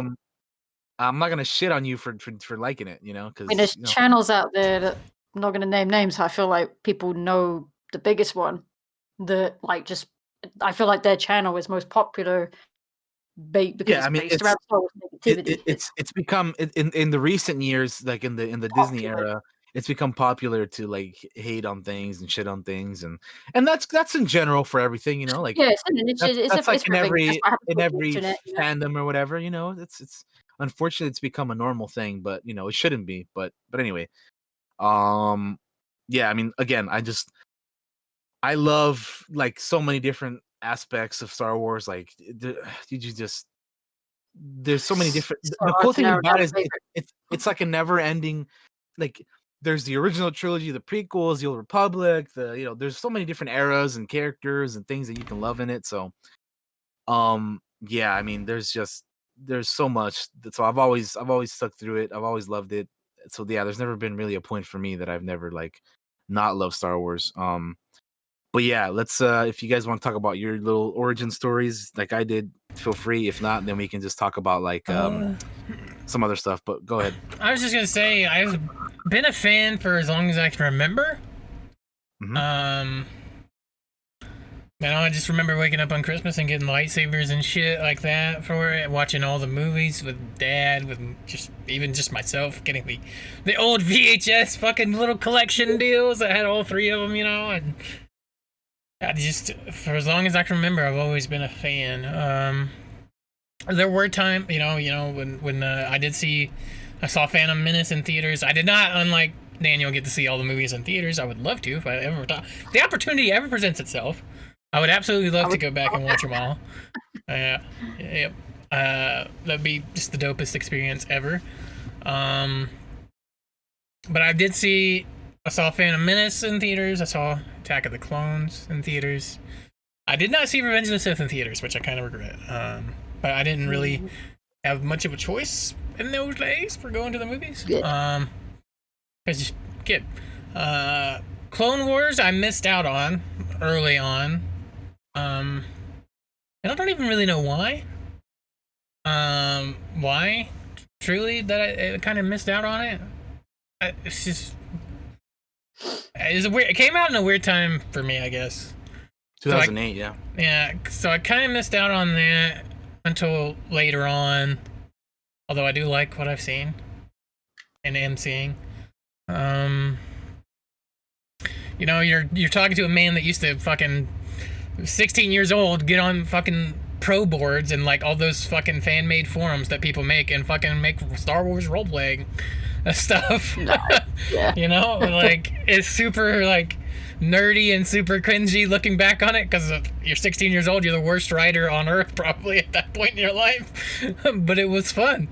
And I was always kind of a fan. There's been moments where it's waned, but it's not waned because something came out and I hated it. It's waned just because there was nothing for me, or I felt that there was nothing for me. There was a time where I had all the books, all the expanded universe books, and had all of them. I've read Shatterpoint twice. It was one of my favorite books. For Star Wars, yeah, man, it's just... If there's one franchise that has had such a big impact on my life, it would probably be Star Wars. It would be... Yeah, Star Wars would be the one. How about you, Katie? Daniel kind of summed mine up a lot too. It's I mean, yeah, just to like briefly, not to interrupt Katie, but I am kind of, but like, yeah, like a lot of the things that I love is because of my dad, and Star Wars was like one of those huge things. So exactly, like from Star Wars to collecting Star Wars to like all that bunch of other stuff. So yeah, yes. Go ahead, Katie. I've been into Star Wars since I want to say like 7 years old. I watched the prequel trilogy first. That was my Star Wars. Same as you, Daniel. That was, when I was a kid, obviously I fought like Duel of Fates, the arena battle in Attack of the Clones, like most of the lightsaber sections and combat sections in Revenge of the Sith were like amazing stuff. It was like there's so many lightsabers, there's so many lightsaber duels in Revenge of the Sith. I love it. And obviously now when I get older, it's like, okay, I can actually watch those with like, I don't know if it's the right way to say adult eyes. So I'm like, okay, these movies weren't. Yeah. They're still. I still love them, but I can understand why too, they didn't get received very well because of like things here and there. But yeah, like when you get older, you can see why people have issues with them and whatnot. Which is understandable. But regardless, like I'm still gonna love them always. You know what I mean? Yeah. Then obviously, as I got older, because when I was a kid, don't hate me for this. I found some of the moments in the original trilogy boring. What? Let's cancel Katie on Twitter. I'm kidding. Like slow, because obviously compared to watching the Duel of the Fates when you're a kid, going to some of the old school slow lightsaber fights as a kid. I'm just remember as a kid, it's like, okay, it's kind of like. Let me ask you: did you watch the prequels before the original trilogy? Yes. Okay, yes. So yeah, then that makes sense because that's why. If you're going from like at the time modern stuff to like going back and watching the original trilogy stuff, you're like, huh? Yeah. So they're moving so slow. You're not doing all these flips like Darth Maul did. It's like yeah, you're not the only one who thinks that way. Like I'm sure like kids nowadays watching the sequels or look back on the original trilogy, they're like, huh? Yeah. And then yeah. So I didn't get to see those in theaters. My first, discounting the Clone Wars, obviously, my first Star Wars movie I did see in theaters was The Force Awakens, which is because I wasn't like huge on going to the movie theaters when I was when I was like. So you didn't little. watch the prequels in the theaters then? I really wish I could have. I really wish. Hopefully, at some point, as a movie theater's like, let's do a marathon, and I'll freaking sit there for like however long I have to watch them all. But I remember, I remember watching Revenge of the Sith like numerous times in the theaters. I would do that because I've done that with the sequel trilogy. Man, I've watched I've watched those films multiple times in the movie theaters. But so I was a fan. I would say not casual. I would still say I was a big fan of Star Wars from when I watched the Phantom Menace when I was a kid, and then as I got older, watched the original trilogy. But it wasn't until The Force Awakens came out that I actually it reinvigorated it for people. Literally everything. I wanted to watch Clone Wars. I wanted to watch Rebels. I wanted to read the books. The video games became a thing. And then obviously Star Wars podcasts, getting onto, reactions. That's how I found Blind Wave, is watching their reaction to the Force Awakens trailer and things like that. So that's how I kind of technically, I guess, how I met you guys. It's like, so it's crazy. Star Wars is, I think, responsible for now a lot of like, as well as other things like Blind Wave and stuff.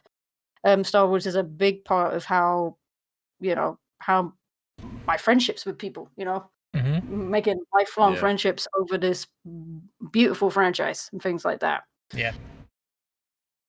But I love Star Wars, and I'm the same as Daniel. I'll probably love it till the day I die, Yeah. But and there's things in there that I guess I don't like, but as Daniel says, I focus on the positive. Yeah, just focus on you, because negative, it'll just make yourself feel down. It's like. Especially nowadays, like there's so much Star Wars now that not all of it is gonna cater towards you and what you like. Like because you got like Forces of Destiny is something. I haven't watched it. I'm probably not gonna watch it because it's not for me. But I mean, there are people out there that it is for. Of course, I've seen it. They're like fun little, like tiny, short little videos. I feel like they're for like they're aimed at. They're aimed for like younger little girls. Like, 6 to like 8 to 10-year-old girls, like that. It's like if Valhalla's in the chat, like her daughters, that's like perfect for her. To watch with them. Yeah. But they're cool little stories. Like speaking of Forces of Destiny, there's an episode where they show you how Leia gets the Boosh outfit, the bounty hunter Boosh outfit, when she's gonna go rescue Han in Jabba's palace. Like they show you how she gets that. Like it involves Maz Kanata and stuff. It's pretty neat. And it's things like I don't want to focus too much on like people who, recent years have taken Star Wars to toxic places and whatnot.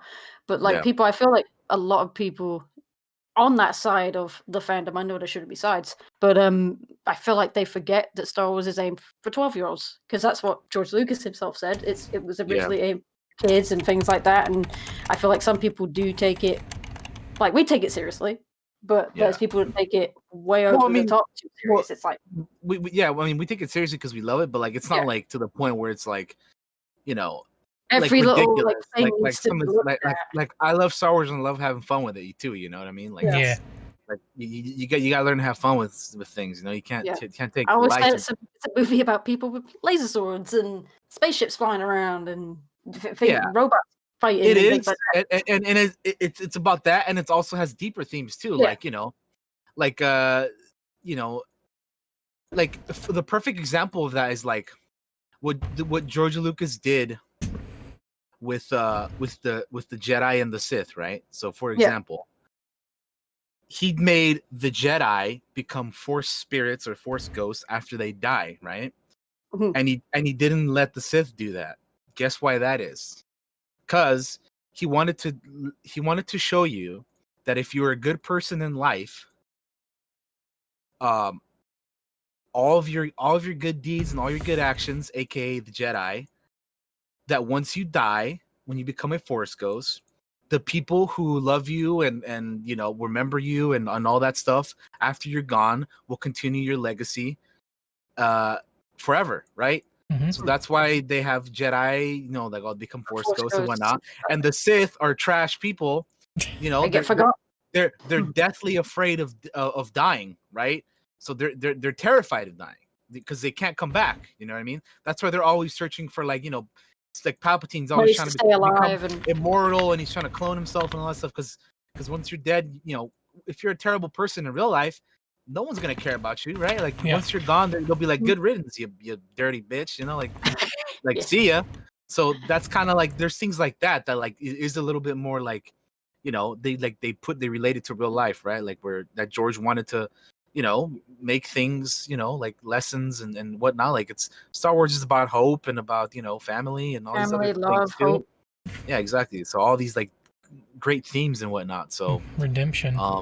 yeah, exactly. So all that stuff. So, you know, so it's serious in that way, but I mean, it doesn't mean you can't have fun with Star Wars too. You know what I mean? Yeah. So yeah. Where were we? We kind of got off a little bit of into the. I kind of forgot what we were talking about. Katie, you were talking, right? Like I think I covered it, like on, you know, just basically how I got into Star Wars and, you know, the journey I've been on with Star Wars. It's like, you know, it's just something I hope never ends. I mean, life goals is like, I guess, to get to Celebration, watch all the movies in a theater at some point in my life. Yeah, even like, if I have to rent out my own movie theater, man. Like, come on. If I ever had if I ever were to be fortunate enough to let this happen, I would love to have my own like home theater. And what I would do is just have like all the posters of the movies lined up on the walls, and then like my idea is like as soon as you walk into the room, the throne room music from A New Hope would play. Dun, dun, dun, Oh my god! Yeah. Wouldn't that be incredible? You just walk into your own private theater and that music, the lights turn on and the throne room. I'd be over at Daniel's house all the time, man. I tell you. Right? Sit down in some comfy ass chairs and big screen and watch some Star Wars. I just walk in and out, so I can just hear it start all over again. You can have your own. Like that Simpson gift of the grandpa just walking back in and out. Just be like, oh, this is what that's like. Cool. Right? Yeah. So if I ever would be fortunate enough to have like a private theater or whatever, that's kind of what I would do. But it's, you know, that's my idea. It would be pretty neat. But yeah, speaking of movies, let's move on to what's your favorite Star Wars movie? So like what I mean by this is most people consider The Empire Strikes Back to be the best, right? Mm-hmm. So to most people, it's the best. It's their favorite, whatever. So what your opinion of what the best might be and what your favorite is can be completely different, you know? Mm-hmm. Yeah. So you could acknowledge that the Empire is the best one, but that doesn't necessarily mean it's your favorite. So what is your favorite? Like, which is your favorite Star Wars movie? I can start off with this because the answer to me is easy, and it hasn't changed for 15 years, and it's Revenge of the Sith. Star Wars Episode 3, Revenge of the Sith, is my favorite Star Wars movie. I love that movie from the moment that I would wake up early mornings and watch the teaser trailers and the trailers like 15 times per day. I just love like all. There's just so much. Let me start by saying no. In my opinion, no Star Wars movie is perfect. They all have they all have like little flaws or whatever, and that's fine. No movie's perfect. Like, I love Revenge of the Sith, but I don't love how, like, spoiler alert, Palpatine kills like 3 council members with like a little little stab or whatever. It's like, that's fucking whack. But like, we've seen in Clone Wars that they can fight a lot better than that. Like, yeah, you know what I mean? Like that's like, come on, man. Like, come on. Come on. So, there's stuff like that I'm not necessarily a fan of, and every movie has things I don't like. You know what I mean? But that's just, you know, no movie's perfect, so it is what it is. But I love Revenge of the Sith. Like, out of all of them, to me, it's the most rewatchable one. I just love that movie, man. From the opening scene of Anakin and Obi-Wan's Jedi interceptors flying into the Battle of Coruscant, to that glorious war drum music, to the opening crawl with "War, Chancellor Palpatine has been captured by General Grievous," and all, you know, it just amazing, man. We go through a lot in like 2 hours and 15 minutes or whatever, and then we end the movie with the iconic twin sons with Uncle Owen and Aunt Beru holding the twins, you know, holding the new hope for the galaxy and whatnot. So, yeah, I love that movie, man. So we'll continue on with Josh. What's your I'm gonna be the stereotype. My favorite's Empire Strikes Back. Yeah. Hey, man. That's a lot of people's favorite. Don't be ashamed of it. I think a good chunk of that's just because of Hoth. The Battle of Hoth, and I love snow. I live in the South where it's hot a lot of the time. We don't get a lot of snow. So anybody that I just love hot because it's a fucking blizzard constantly. Having a fucking battle in the snow is dope. And if you really truly want to know how much I love snow, our D&D game is in a world where it's eternal winter right now. So, but yeah, I also tend to like things that are darker, and Empire is a very dark movie in terms of themes and such as that. With spoilers, really you know, Han getting frozen in carbonite, and we see the fucking dark cave on fucking Dagobah, and we meet Yoda for like the first time, and like he's kooky as fuck, and it's great, man. Yeah, and you know, and the battle that Luke has with Vader on Bespin is dope. He loses his hand, and it just ends on such a downer, but with a little bit of hope there. So it's like I love that movie. I tend to like the dark side, the darker side of things. That's part of the reason why I love Revenge of the Sith too. Yes. And really, Revenge of the Sith would probably be the one for me if it wasn't for the fact that I grew up on Empire. Probably longer. I just want to say, because I watched that one so much. Yeah. And so by the time I got to Revenge, I was much older and didn't have as much. But I love the darker movies. I love darker themes. And the thing that always just sticks out to me is the cave scene. When Luke only take what you or Yeah. Yes. He's like, you don't need to take anything, but he still takes his lightsaber and his belt and everything. Mm-hmm. So. And that aspect of Star Wars has always fascinated me. These places of the dark side that tempt you, and I always love that. I think that's why I love Empire. Just darker set of movies. I mean, Empire's a great movie, man. It's a great movie. It's one of those movies that, like, unfortunately, if you haven't seen it nowadays, it's spoiled for you by now because. Everybody's like, Luke, I am, and they always misquote it too. They always go, Luke, I am your, or Luke, I am your father, instead of saying, no, I am your father. Yeah, I mean that's one of the most used. I don't want to say, I say trope, but not in a bad way. In like most modern like picture movies now, it's just like it's become a thing. Not all tropes are bad. Most tropes are good. A good chunk of them. I say trope in a good way. Yeah. I use tropes all the time in D&D. Like Josh says, you gotta borrow from what you love. Yeah? Absolutely, you steal everything you can from what you love. Make it your own. Yeah. Empire is a great movie. There's a lot to like in that one as well. I love that. Boba Fett. We're talking about Boba Fett, like first proper introduction to Boba Fett. Even though he's no good to me dead, which Jason Wingreen was the original voice, but they later when they had made him a clone, they did the Tamora voiceover. I like both voices, If you've never heard the original Boba Fett voice, I would recommend listening to it because it's pretty neat. Is he the voice in Battlefront for Boba Fett? Tamora? Yeah. Okay, he is. Yeah, I thought so. Yeah. But yeah, Empire's a awesome movie. Dagobah stuff is fantastic, like Josh was saying. I love the big battle. I just love the big battle. Pretty dope. It makes your mind. Oh yeah, Lando. Yeah. The Lando system. Lando's not a system; he's a man. 3PO getting blown to pieces, and Chewbacca's got to carry him on his back. Yep. And like their escape. Oh, Bespin's a really cool planet too, man. Yeah, it is. Bespin's awesome. Cloud City. Fucking. I remember when you go there, and then the carbon freezing, and the battle on Jedi Outcast. Yeah, man. Yeah, Empire's awesome stuff, man. Yeah, really, really cool. Katie, we're at you now. What is your favorite Star Wars movie? It has changed. Changed. That's fair. Because originally you were probably expecting me to go, Rise of Skywalker, which it was for quite a while after seeing that multiple times in the theater. Oh, it was. And so I'd say my top three, I call it almost like the Star Wars R movies, because it's three's Rogue One, two's Rise of Skywalker, and first is Revenge of the Sith. It's Revenge of the Sith. Revenge of the Sith has always been in that top three, and it bumped down a little bit, but I feel like I was probably riding off the hype of seeing Rise of Skywalker times. Yeah.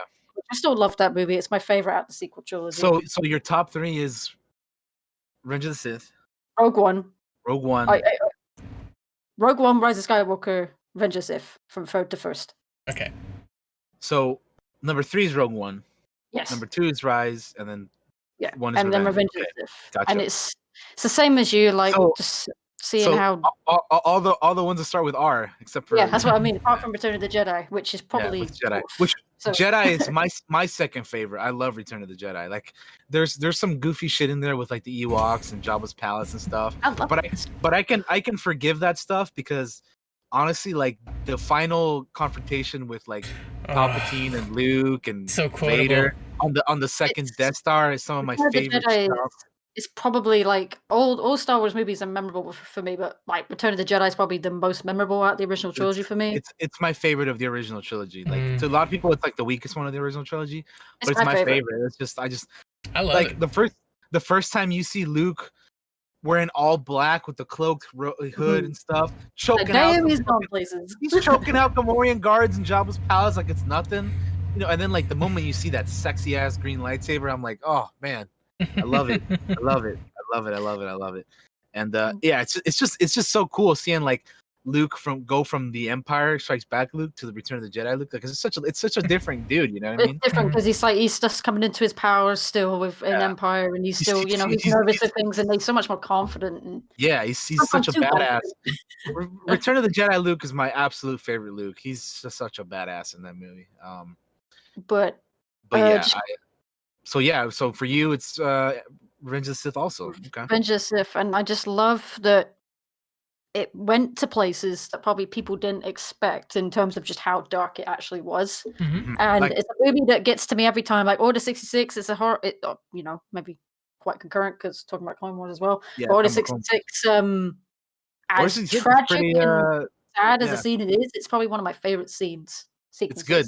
The music and that plays during it is pretty nuts. And we're talking about how Revenge of the Sith is a dark movie. They didn't even go as dark as they could have gone because you think I thought because they originally people when they saw it in the theaters and you had the youngling scene where he just turns on the lightsaber and he cuts away. Turns on the lightsaber and we don't see anything. You could have seen him do it, but like I mean, that would have been real dark if you see him kill some kids and shit. Like I feel like that would have been dark, but I thought it would have been like very, I don't know what the word, very showy, because I feel like it's almost in a way darker that they cut away because they can, they trust that the audience knows what he's gonna do. Right. To those kids, the thing is though, they didn't even show him killing like normal Jedi, like grown, like adult Jedi. You know what I mean? Like they show them like they could have at least done that. Like they showed them like. I can understand why they don't show kids because they had they had like the 501st like shooting Jedi or whatever in the temple for like a hot second, and then like the scene moves past that, and it's like, well, I wanted to see more of that. You know what I mean? Like I want to see how all these Jedi get overwhelmed by all these clones, and like and at that point Anakin is Vader now, so I want to see how Vader takes out some Jedi because we've been teased that Vader takes down the Jedi. Well, I want to see it, man. Come on. And I first man. personally feel that obviously Hayden Christensen got a lot of shit. He got a lot of flack for how it was more the script. People really should have blamed the people who gave him the script because I think he just acted with what he got. Well, of course. I mean, we all know that George isn't the best at directing actors and dialogue and stuff. With Revenge of the Sith, he's standout performance. It's so good. Yeah, he's so good. And I feel people I feel like he's still really underappreciated for that. I would agree with that. I mean, I think like the worst of it is Attack of the Clones. Well, yeah, but even the themes like sand and this all that rubbish. Yeah. It's like, but even then, like in Attack of the Clones, his probably best moment to me is after Shmi dies. Yeah, and he's holding her in his arms and he's fucking like pissed off and shit. And he's about to go ham on those Tusken Raiders. That's like his best moment to me in Attack of the Clones. But I generally think he's pretty solid in Revenge of the Sith too. I mean, like, you can only do so much with what you're given, and at the time, they don't film Star Wars like how they do now. They have like, like for example, The Mandalorian. They have like these big old screens showing you what's gonna be in the show. Back then you were just going against green screen and blue screen. It's like, well, you kind of have to imagine stuff being there. So good luck, but like, it's a lot easier for the actors nowadays. So you gotta cut them some slack a little bit for that kind of stuff. But it's got like some of my favorite scenes in all of Star Wars. It's like same. I love the entire like final sequence from when obviously he's found on Mustafar, taken away to be turned into what we now know as Vader. I mean, like, shit. So talking about dark movie, he gets burned burnt to a alive. crisp, man. He gets his Oh. legs lobbed off and his arm lobbed off, and he gets toasted extra crispy style. You know what I'm saying? But that's the Like- thing, and it's like that whole last sequence from when he gets taken away to be made Vader until the credits Yeah. roll is some of the best part of the movie. And then obviously And, my favorite like- scene in all of Star Wars is when obviously the helmet goes on for the first time and you actually see You what see he the sees. inside, and you hear the Brief. It's one of the most helmet iconic come moments in on all of for Star the first time, Wars. and you hear the breath for the first time ever, and it's crazy. But even before that, like they have like this really like symbolic like Anakin Skywalker is dying, but Vader's being reborn, or Vader's being born, but Padme is dying at the same time. You know what I mean? Like they have that like at the same time going Side on. by side. Yeah, like Vader's being born because Anakin's dead already, and they have like the twin, Luke and Leia being born while Vader's being born, and like Padme's dying. It's the Skywalker family all like in one little, it's awesome, man. I love that movie. And then there's just so much cool stuff in that movie, man. And then it's my favorite Obi-Wan kind of roles, like Same. Yep. film, because I mean, Ewan's performance, even at the end, you were the chosen one bit is just like top notch. The next question, chef's kiss. Mwah. The next question I was gonna go into is who's your favorite character. For me, it's Revenge of the Sith Obi-Wan. That's my favorite Star Wars character. Is Revenge of the Sith Obi-Wan. He's a fucking badass, man. I love him. But I mean, so much good stuff in Revenge of the Sith.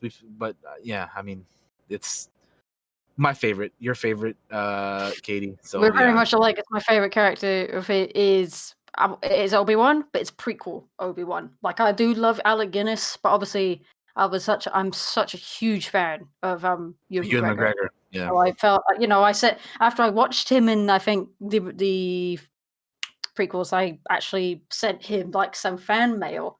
Oh, and really? He never replied. Like he never replied back. But you got the old like autographed photo back and stuff like that, which I still thought was cool. I still have it somewhere.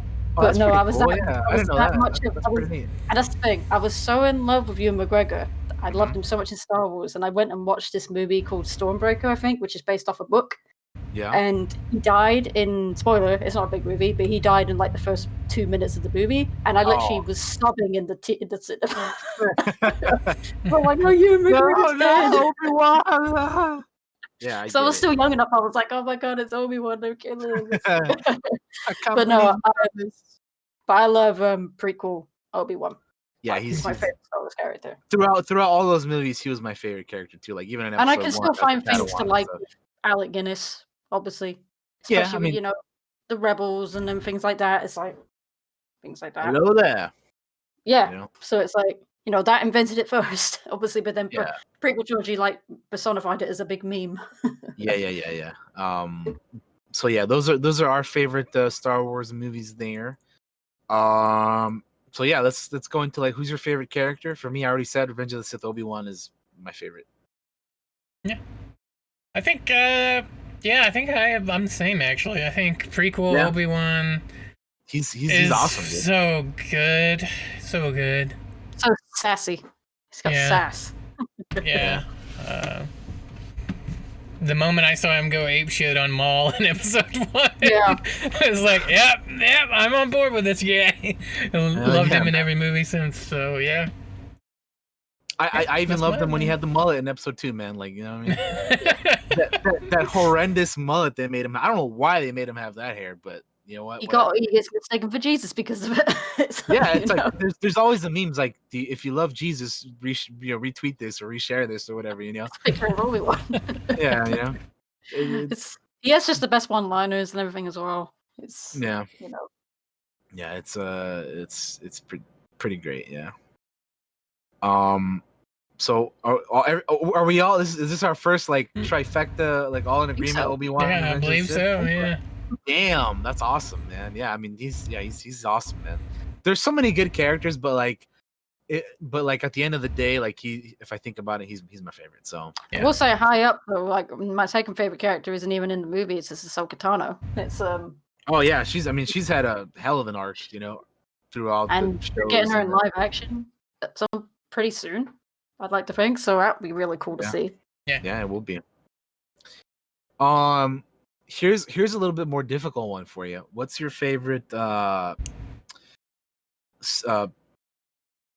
let's say soundtrack and then piece of music, like it's like, you know, like track or whatever. Like what's for me, I would have to say the Revenge of the Sith soundtrack is like one of my favorites. Although I like most of them.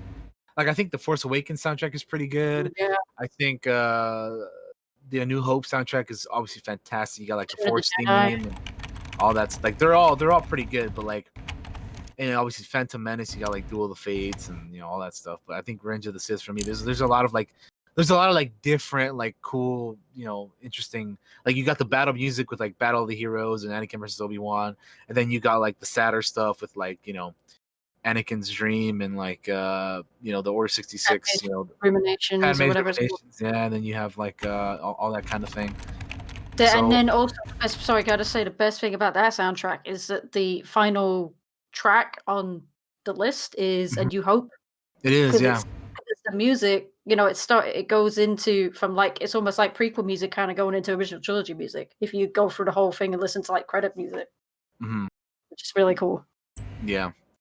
So yeah, that probably the Revenge of the Sith soundtrack for me is my favorite one. And then in terms of like individual song, that's hard, man. I don't think I have like one favorite over all of them. I guess we can give like a honorable mention kind of thing. Yeah, or you can just list off a few of your favorites. Like for me, like I really like Across the Stars from Attack of the Clones. It's really, really good. Duel of the Fates, obviously. Imperial March is a lot of people's favorites. There's so many good ones. So many good ones. I really like the Force theme, and again, like I mentioned it earlier, but the Throne Room from A New Hope. Dun, dun, dun, dun, dun, dun, dun, Yeah. dun, dun, dun, dun. I if I could have that in my own private theater every time you walk in, be the best. But yeah, I love that one. So those are a few of my favorites. There's obviously so many good ones, but I could be here all day listing them all. So you guys can go ahead and go. Josh, favorite soundtrack, favorite couple songs or whatever. Favorite soundtrack, probably same as you. Revenge of the Sith. Some honorable mentions for songs because there's no way I can pick a favorite. There's too many. I love Anakin's Dark Deeds. I love Imperial March. The Force theme. Duel of the Fates. The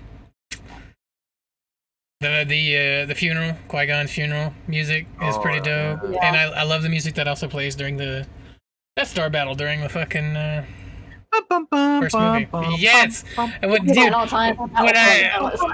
When we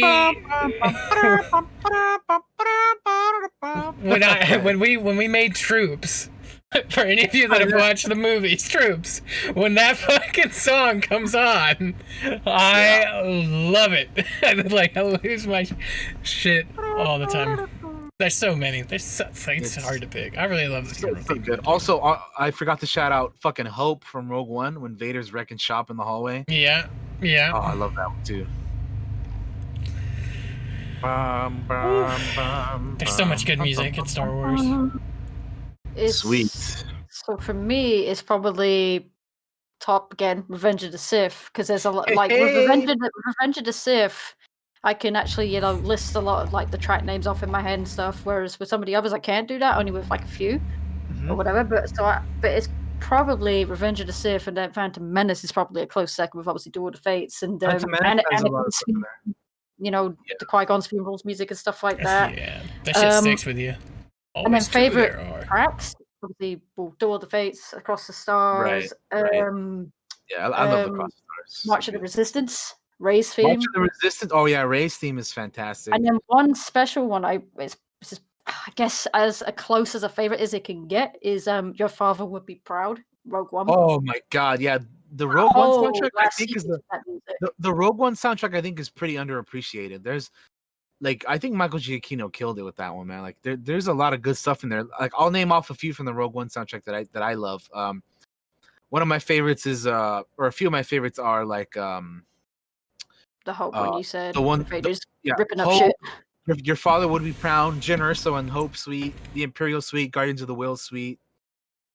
Scrambling the Rebel Fleet, that's a fucking awesome one. The one that's just called go for it. The one that's just called Rogue One is pretty great. Like I really like the Rogue One soundtrack. And then also the Mandalorian soundtracks, the recent ones, incredible. I love the main theme. I don't hear him. He's got the. Which, by the way, I do believe Josh started off the stream with some Mando music. I did. I had the Mandalorian music going because it's just so old western-y Star Wars. I love it. I love it so much. I do like, because I feel like there's not much. Like, I feel like we can all say we liked Solo, but I feel it's just I really like Solo. I like the soundtrack to Solo too. Like many pieces of music that I really, really enjoyed from Solo. Like, I feel like it's the most forgettable, if I'm being honest. I mean, the main theme for Solo was by John Williams, The Adventures of Han. Meet Han was pretty good as well. There's like Reminiscence Therapy, which is an interesting one. Victory Celebration from the Jedi, by the way, is one of my favorites too. Which one? I Victory Celebration. Obviously, after it up. I much enjoyed Victory Celebration. Yeah. That's actually my favorite too. I just love that whole. I mean, Star Wars has a rich history of amazing music. Most of it all comes from one man, which is crazy. Yeah. Then of course there's like the video game music, which some of it is like, you know, I like quite a bit of that too. There's and there's like, you know, video game music I love. Then there's like let's not forget to talk about Kevin Kiner from the Clone Wars and Rebels, because he absolutely kills it. They need to give Kevin Kiner a live action Star Wars movie to do, because that man is incredibly talented. If there's any further proof that you need to give that man a live action movie, watch the latest seasons of the Clone Wars, because he's killing. I mean, with John Williams retiring, do you think? Because obviously with the Rogue One and Solo, they've had different. Michael Giacchino for Rogue One and John Powell for Solo. Yeah, and that's fine, because the sound I didn't think much to the Solo soundtrack, but Rogue One was really good. Next, like whenever they start a trilogy off again. Do you think they will try and find a composer and stick with them? If they do a trilogy, so long. Like if they do a series of movies, I could see them doing that. Yes, but I could also just them being like, well, let's get you for this movie, let's get you for that movie. I mean, like at one point, they were supposed to have Alexander Desplat do the score for Rogue One, but he had to drop out for whatever reason, and they got Michael Giacchino to like do the Rogue One soundtrack as quickly as he could, and I thought he did a pretty good job at it. See, that's the thing. I'd go for a composer for like multiple Star Wars movies. My choices would probably be like Kevin Kiner, Michael Giacchino, or Ramin Djawadi, because he does. Oh yeah, the Game of Thrones guy. Yeah, he'd be pretty good. I watched Iron Man last night, and I didn't realize he did the soundtrack for that. Oh yeah, Ramin Djawadi. Yeah, Iron Man. I fucking love Iron Man. But yeah, yeah, we're talking about Star Wars. Quit talking about Iron Man. Hold on, buddy. We'll get there. We'll get there, buddy. But no, yeah. So yeah, there's a lot of good music. Yeah, it's the music of Star Wars. Never like. There's more of it that I like than that I don't. You know what I mean? Like this, it's just it's too good. John Williams is a god. He's a god. From the movies to the shows to the games, there's so much good Star Wars music. I know he's retired from Star Wars, but has he retired overall? Because he's old. John Williams? I feel like he's retired for good. I'm not sure. I'm not sure he's just retired from Star Wars. I don't know. I for Star Wars for sure, but from everything, I don't know. Maybe not. Whenever the next movie drops, it's unlikely. It's hard to say. He probably won't be here. I don't know. He's an older gentleman now too. You know. He's 88 years old, you know what I mean? So like I don't know. Like, hell of a career though. Jesus. Yeah. One of the greatest movie composers. Jaws, E.T., Superman, Jaws, Harry Potter. Superman, yep, Harry Potter, Star Wars, fucking Indiana Jones. It's crazy. Jurassic Park. Imagine having your hands in all of that. It's like just Jesus. Yeah. Exactly. I feel like the next biggest composer I can think of is probably like Hans Zimmer. Hans Zimmer, would be like the next one. But John Williams is the top composer. He's the top composer in the business. Danny Elfman, some of these other guys, but yeah. So that's the soundtrack stuff. What's your favorite era? Prequels. I kind of tend to agree, only because there's not a canon version of the Old Republic, and I really like the KOTOR era Old Republic. but there isn't really a canon version of that. So for now, I would have to say probably prequels as well. Yeah, I'm kind of like the same. If there was a canon Old Republic, it would probably be that. But yeah, it's just because I love things like the clones. The clones are probably one of the biggest reasons why I think I love the prequels. Obviously, the Clone Wars obviously cemented that, I think. Right. So I feel like the Clone Wars is the biggest reason why I think I love the prequels. Because it's just how many awesome stories we got just based on the clones. And they could tell so much more in that era too. Like, I mean, High Republic, we're getting some stuff. Well, yeah, that's like 200 years, but I'm talking about like more like in like the immediate movies. Like I want to see what happens in the 10-year gap between Attack of the Clone or Phantom Menace and Attack of the Clones. You know what I mean? That's 10 years of like nothing. Like, or I mean, they've done like a comic or something, but like there's so much they could do in that movie or 10 TV for like footage. I feel I would love to see. Like I like to see a young Anakin and Obi-Wan. You know what I mean? Like I don't think it would ever happen because I don't think there's probably enough interest in it.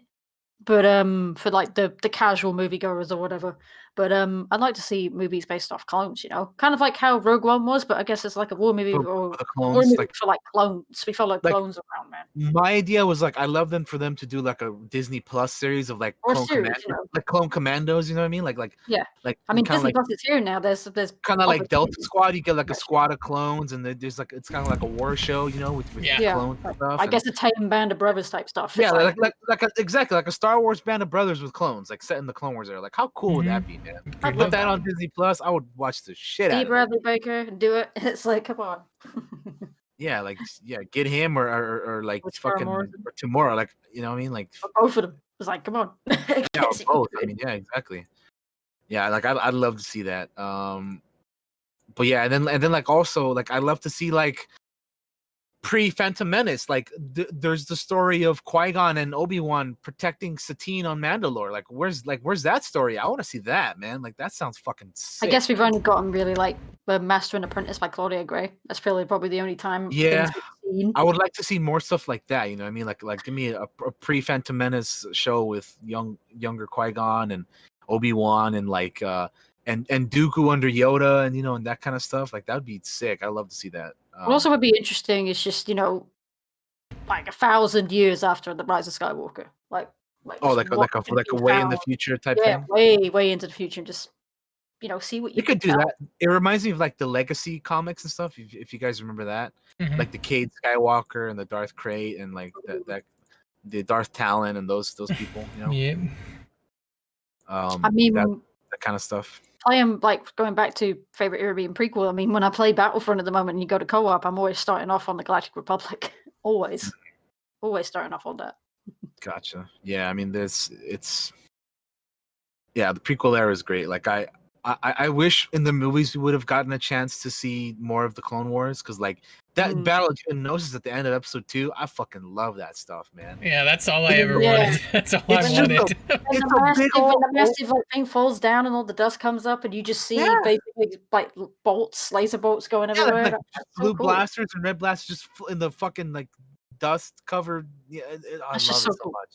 Like after the arena when they're like in the big old open like space, like the Hellfire droids rolling around shooting missiles, blowing up ATTs and just clones. And I feel like that's the only kind of thing of the Clone Wars we saw in the movie. Yeah, basically in the movies we basically saw the beginning of the Clone Wars, which is Geonosis, and then the end, which is you know the stuff in Revenge of the Sith. So like we didn't see any of the actual war in the movies, which sucks, man. I wanted to see more of that, but you know. If I'd forgive you, Lucasfilm, if you do a live action Clone Wars series, you know, that'd be great. Clone Commandos, you know, get it done. You can have cameos in there with like you know throwing Hayden Christensen and Ewan McGregor with you know cameos and what. Throwing Cody in there, it's like come on. Yeah, Cody and Rex and you know Ahsoka, and it'd be great. But no, but yeah, I mean, yeah, so yeah, prequels is our favorite era, I guess. For everybody again. Yeah, say so. Okay. Trying to think of what else. Like, what is your like? What's your favorite Star Wars collectible that you have? A collectible? I can grab it. Sure. I think it's close to being my favorite. I've got obviously quite a few. For me, I would probably have to say I have so much. Like if you guys don't know, I mean you should because we did a collecting episode. But I collect a lot of Star Wars stuff. I got like little Lego minifigures and like black. I got like black. Oh, look at that prototype Boba. Prototype Boba. Probably. That's sick. Yeah. One of my favorite. That's sick. Yeah. To be dead. I don't have that one. I'm jealous, Katie. No, but then I also have the big remote control BB-8, which I like. So it's like. But then I know people that have like Black Series Poe Dameron X-wing helmet. It's just like, oh my god. I have that. Do you have that? I think it's probably you.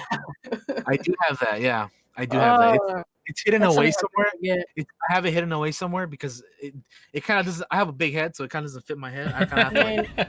If I could do this, I'm just being straight up. Like I got a big dome. I gotta kind of adjust it, I have like Anakin's Starfighter up there at the top. Yeah, I see the BB-8 up there too and everything. That's kind of cool.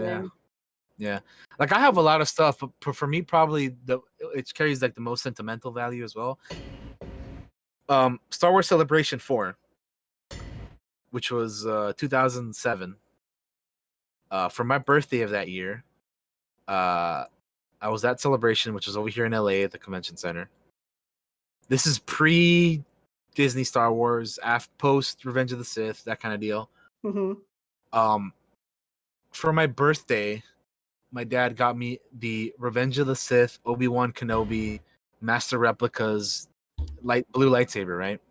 So that would probably be my favorite, just for the sentimental value and all that kind of stuff too. But yeah, I got a ton of shit, man. I got like a ton of Black Series up here. I recently got the Bespin Luke Black Series. Yeah, it looks pretty cool.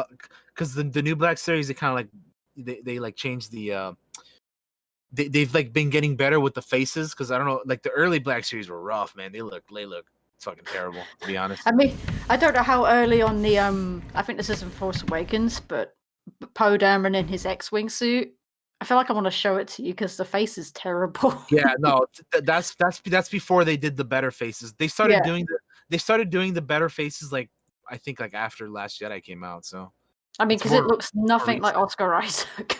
Yeah, no, unfortunately, those older Black Series look terrible. But it's crazy because then I have the one Poe Dameron from The Last Jedi, and it looks so much better. Yeah, because it looks so much like. Yeah, they improved the faces after that. For me, it'd probably be my Black Series Revan, just because of all the trouble I went through for it. That's a great one. And you have the Jedi one too, right? Yes, I have him. Where'd I put him? I put him somewhere. I think he's in my desk somewhere. I still need to get Jedi Revan, but I have the Darth Revan, which is pretty cool. I put him over there. He's over there somewhere. In terms of just like, I didn't buy it. I made it. My own lightsaber. I get pretty hype about that shit. Man, but that counts too, man. You made that shit yourself. Yeah. It's right up there. I'd get it down, except it would just be. I'd probably knock off a million other things.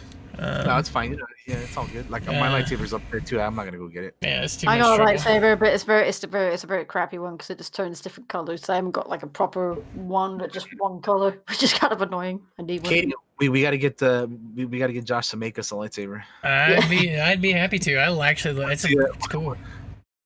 Hell yeah! It's a cool thing to do. Do you want to go as far to say favorite scene? Or at least list off a few from the movie. Fuck. Not obviously a favorite, but like list off a few. Oh, just like a few, like some of the best scenes. To me, some of my favorite stuff in Star Wars are the lightsaber duels. Mm-hmm. So I tend to go to that a lot. But like, if we're not going so obvious as to that, like some other favorite scenes. Oh God, I got one. I got one. For me, it's like go for it. Name off. Rogue One Vader scene. Oh shit. The hallway scene is oh my god, it's fucking crazy. I said on my stream, I think the other day, that Vader, growing up when I was watching him, I was never scared of Vader. But then to be fair, when obviously Rogue One came out very recently, so I was much older, I was actually legit scared of Vader in that scene. Because my heart was pounding. Everybody's faces when all the lights go off and then all you hear is his breathing. and they're terrified. So it's they're terrified, but they're still fighting tooth and nail. That's what I love about that scene is even though they're terrified, even though they're gonna die, they're fighting tooth and nail to get that fucking data disc. Like the last dude at the door. Like, take it. That's all I can think of. Take it. Like I love that. God damn, I get chills just thinking about it. Actually, like I love that scene. These guys are passing around the fucking the plans. Like, take it, I'm about to die, dude. You better grab this. I've got one, and it's The Force Awakens, and it is Poe's just decimation of some stormtroopers on Takodana. Like one shot of him killing. That's one hell of a pilot. Yeah, no, and he's like, you already know that pilot. So it's one of my favorite scenes in Star Wars. Is that? Oh, it's so good. No, I love it. Yeah. That's a great scene. Like I remember when I first saw that movie after it came out. It's like one shot keeps going. Every time I would rewatch that scene, I would count how many like kills he gets during that. He gets some stormtroopers on the ground. It's like he does. He's like that scene feels like when you're playing a video game and you're just like knocking down ties. You know what I mean? Yeah.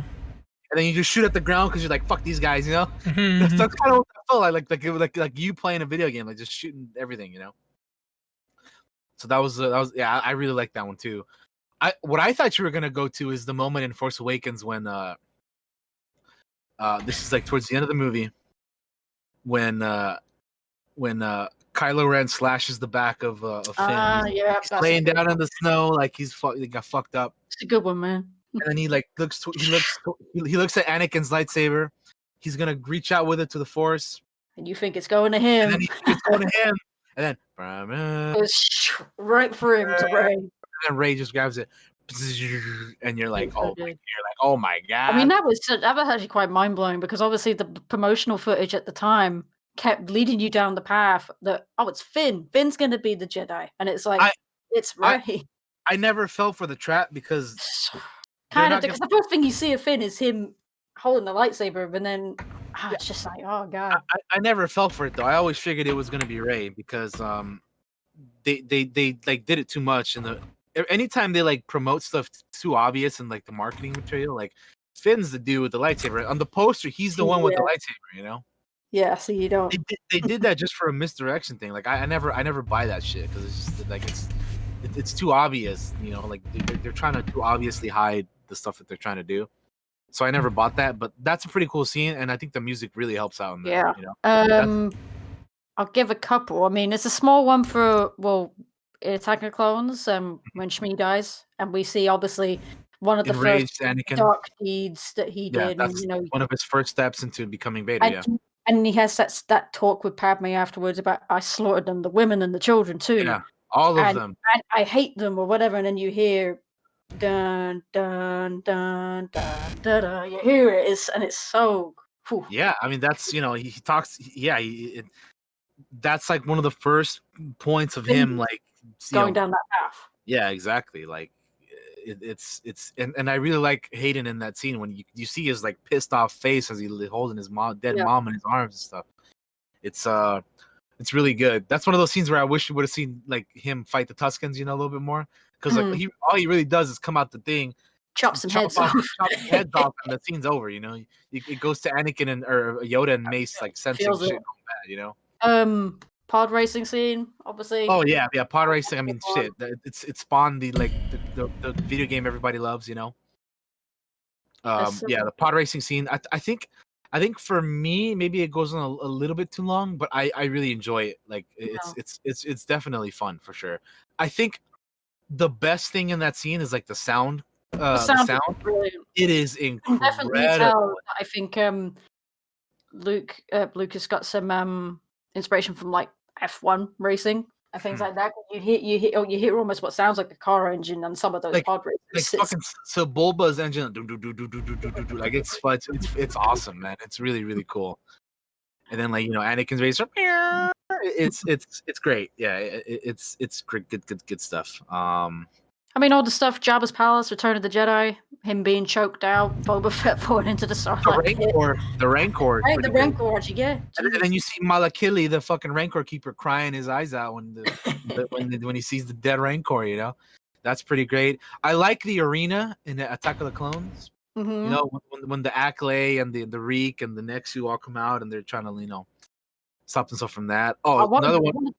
Sorry, I was just going to say, one of the best shots, I think, in that movie, Attack of the Clones, now to think about it, is baby Boba Fett holding the helmet of his dad. Helmet, yeah, he's just like, there's like. I mean, you can see when his head gets chopped off, you see the head fly out. When Mace chops his head off, if you look closely, you see the helmet and like the shadow of the head like fly away. It's pretty nuts. Speaking of Jango Fett, another one of my favorite things in Attack of Clones is the fight in the rain between Obi-Wan and Jango on Kamino. That's a dope ass fight. They like go hand to hand too, man. They scrap. I go to hand to hand with a big boot into freaking Jango's head. And Jango's whooping on Obi-Wan too at certain points, man. It's crazy. Like he's holding his own, dude. It's pretty cool, man. Like you get to see why he was the best bounty hunter of his time. And then Obi-Wan provides always a good comedy, you know. Try to do the old force grab with the lightsaber, he gets taken away. Yeah, he gets taken away, and then adding on to that, there's a point where like Jango like grapples, with the little cable Obi-Wan, and then like Obi-Wan like kicks him off the side of the platform. He's like shit. He's like, oh, that's not good, and he fucking goes over with him. Yeah, it's pretty great. There's so many. But that's why I was like, maybe we should just list up a few because there's so many. A couple for me would be the introduction to Han in the cantina. Oh yeah, he's just got his feet up on the table. Yeah, it's like throws the coin over. Thank his, sorry for the mess. and the I love you. I know. Yeah. Which was improvised. Those are like just a couple for me. I wanted to mention real quick because she has. Oh yeah, for sure. Here's another one of my favorite moments too. This is a Rogue One scene. Oh my goodness. When Rogue One has a lot of good scenes, but here's one that I think is Felicity Jones's best scene in that movie. It's when she's watching the hologram of Galen Erso, her father, and he's telling, she's just like tearing up and. Like the fucking Jedda's getting like absolutely demolished by the Death Star, and she's just crying her eyes out. And Saul's like, "You got to get the fuck out of here. You got to leave." And she's just watching the hologram of her dad, and her dad's telling her like, "I did all this because of you, and like I love you and all that stuff." And I got emotional watching that scene, man. This is emotional. Music was great. Yeah, it's really really cool. I really like that one a lot. But yeah, I mean, Rogue One has a lot of good moments. That's just one of. Say, in terms of character introductions, because obviously Josh just brought up Han Solo, Chirrut Imwe, how he got introduced. As soon as he walks up to the stormtroopers, and it's just like, and you think he's blind, but obviously we know he's gonna lay down some shit, and it's just like how much, and it's just what he does, and he does that all himself because he's like an action kind of sort of Donnie Yen in the end. And also the best scene is when he has the pole down on his foot, and he's just like, "I'm sorry, is that your foot?" And he's like, "Oh, is that your foot?" Yeah, that's really really cool. I just really like the whole like Guardians of the Wills type deal in that movie, and like him sensing the kyber crystal on Jin's necklace or whatever. Pretty cool. What else am I thinking of? Character introductions. You know who has a cool ass character introduction? Fucking Kylo Ren in The Force Awakens. Oh hell yeah! Just when they're fucking up the village on Jakku, and like Poe's shooting at him, and he stops the fucking blaster bolt in midair. That is when I saw that, I was like, yo, this guy's no joke, man. And he kept it there for a while too. I was like, let's just be fucking honest. He looks fucking cool as shit in Force Awakens, man. With the hood on, mask and the voice, the helmet, and the voice, and like the cross guard. He just like turns around really fast and stops the bolt. I do like Adam Driver with the mask off and stuff. I still think he's. I feel like he was one of the best actors in the sequel trilogy, for sure. Yeah. But I always prefer him with a mask on because I always prefer him with the helmet on personally. But yeah, I mean he was good. Yeah, for sure. That's why I was quite happy when he brought it back. Obviously for Rise of Skywalker, he had it on again, and it's like, because I just love listening to the voice. Yeah. And the helmet looked even cooler with the red stuff on it and stuff, Mm-hmm. But yeah, he had a cool introduction. Talking about introductions, I mentioned it earlier, but that scene with Luke choking out the Gamorrean guards when we see Return of the Jedi Luke, all badass. He's not the the dude who's learning on Dagobah, the whiny kid on Tatooine. I want to pick up my power converters. Yeah, isn't he? Taji Station or whatever. Power converters. And then he becomes this badass. Yeah, you see him turn into the fucking ultimate badass that is Return of the Jedi Luke, man. He's like talking to Jabba like Jabba ain't shit, dude. When we know Jabba's dope, dude, yeah. It's another one just before we move on or whatever, because I don't know however long we go on, but I just want to say quickly, Cassian. Cassian has a pretty good one. Oh, he does. He does. That shows you that the rebels got to do not all good guys. Shit, They did the shit. They got to go. He had that guy close. It's like it's okay, bang, Yeah, so exactly. that's why I'm really excited to see more of the Cassian Andor show when it comes out, because he was my favorite character in Rogue One. Give me the darkness. Yeah. Give me the gritty. I love it. It's what I live for. Yeah, and that's the thing. I've watched quite a few people react to that scene, and they're really shocked because they've seen, they've heard him talk about the rebellion, and they're like, "Oh, he's a good guy," and it's like, yeah, but they had to do a lot of shit. Had to get their hands dirty. Yeah, you don't survive as a small guerrilla force without getting your goddamn hands dirty, man. No, yeah. So. I'll throw in one last scene in case if none of you guys have anything else in terms of scenes. We can move on. I think I'm done with scenes. Yeah. Another one that I have is the train heist from Solo when they're all fighting on the train. And you got like Enfys Nest and and they're like fighting on the train. Music, man, for her. They blow up the bridge and yeah, it's I really enjoy that with the Cloud Riders and the range troopers and all that stuff. It's yeah, one of the cooler Solo scenes for sure. But yeah, moving on from scenes, what else you guys want to talk about? We can talk about what this got asked to me, and if there was any Star Wars scene, I think if you not because you didn't like the scene in the first place, but if there's anything you could change to maybe impact a story or whatever in one way, what would you change? Mine would be Qui-Gon not being killed, because how would that have changed everything? I honestly think he wouldn't have turned to the dark side with Qui-Gon being his master. Probably not. I'm not too sure. That changes a lot. Honestly, it changes like a hell of a lot. Qui-Gon not dying on Naboo. Because you have as much as I love Obi-Wan, I feel like it's partly his fault that he kind of went down that path. Yeah, of course. I mean, if Qui-Gon doesn't die, what happens is Obi-Wan still gets turned into a Jedi Knight, but he gets another apprentice, and Qui-Gon is the one that trains Anakin, right? Mm-hmm. I'm also curious if this makes Dooku still defect or not, because Dooku during Phantom Menace is still a Jedi. So I wonder. Oh, is it? I didn't know that. Yeah, because Qui-Gon's death, like puts him over the the top of fuck the Jedi, fuck the Republic, right? I wonder if him staying alive, allows Dooku to continue being a Jedi or whatnot. You know what I mean? So that would be interesting. And then I wonder, are we thinking Maul is dead as well, or is Maul still alive too, or because Palpatine has to I don't know, he's gonna have to. Is that after Rebels? You mean? No, we're talking Phantom Menace. Phantom Menace. Yeah, obviously, are we saying Maul dies for sure during Naboo, or he still lives like he does in the? Oh, okay. I think I know what you mean. Yeah.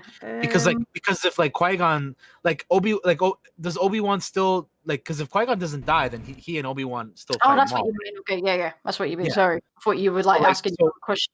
No. I'm just adding on to your little scenario here. If Qui-Gon doesn't die, him and Obi-Wan still have to fight Maul. So does Maul die, or does he still escape? I could maybe see him. I mean, he's a very highly trained Sith. as we see. But Yeah. if they were both, if Obi-Wan didn't get caught in that shield and they were both fighting him 2-on-1 still, I think eventually they would beat him. Mm-hmm.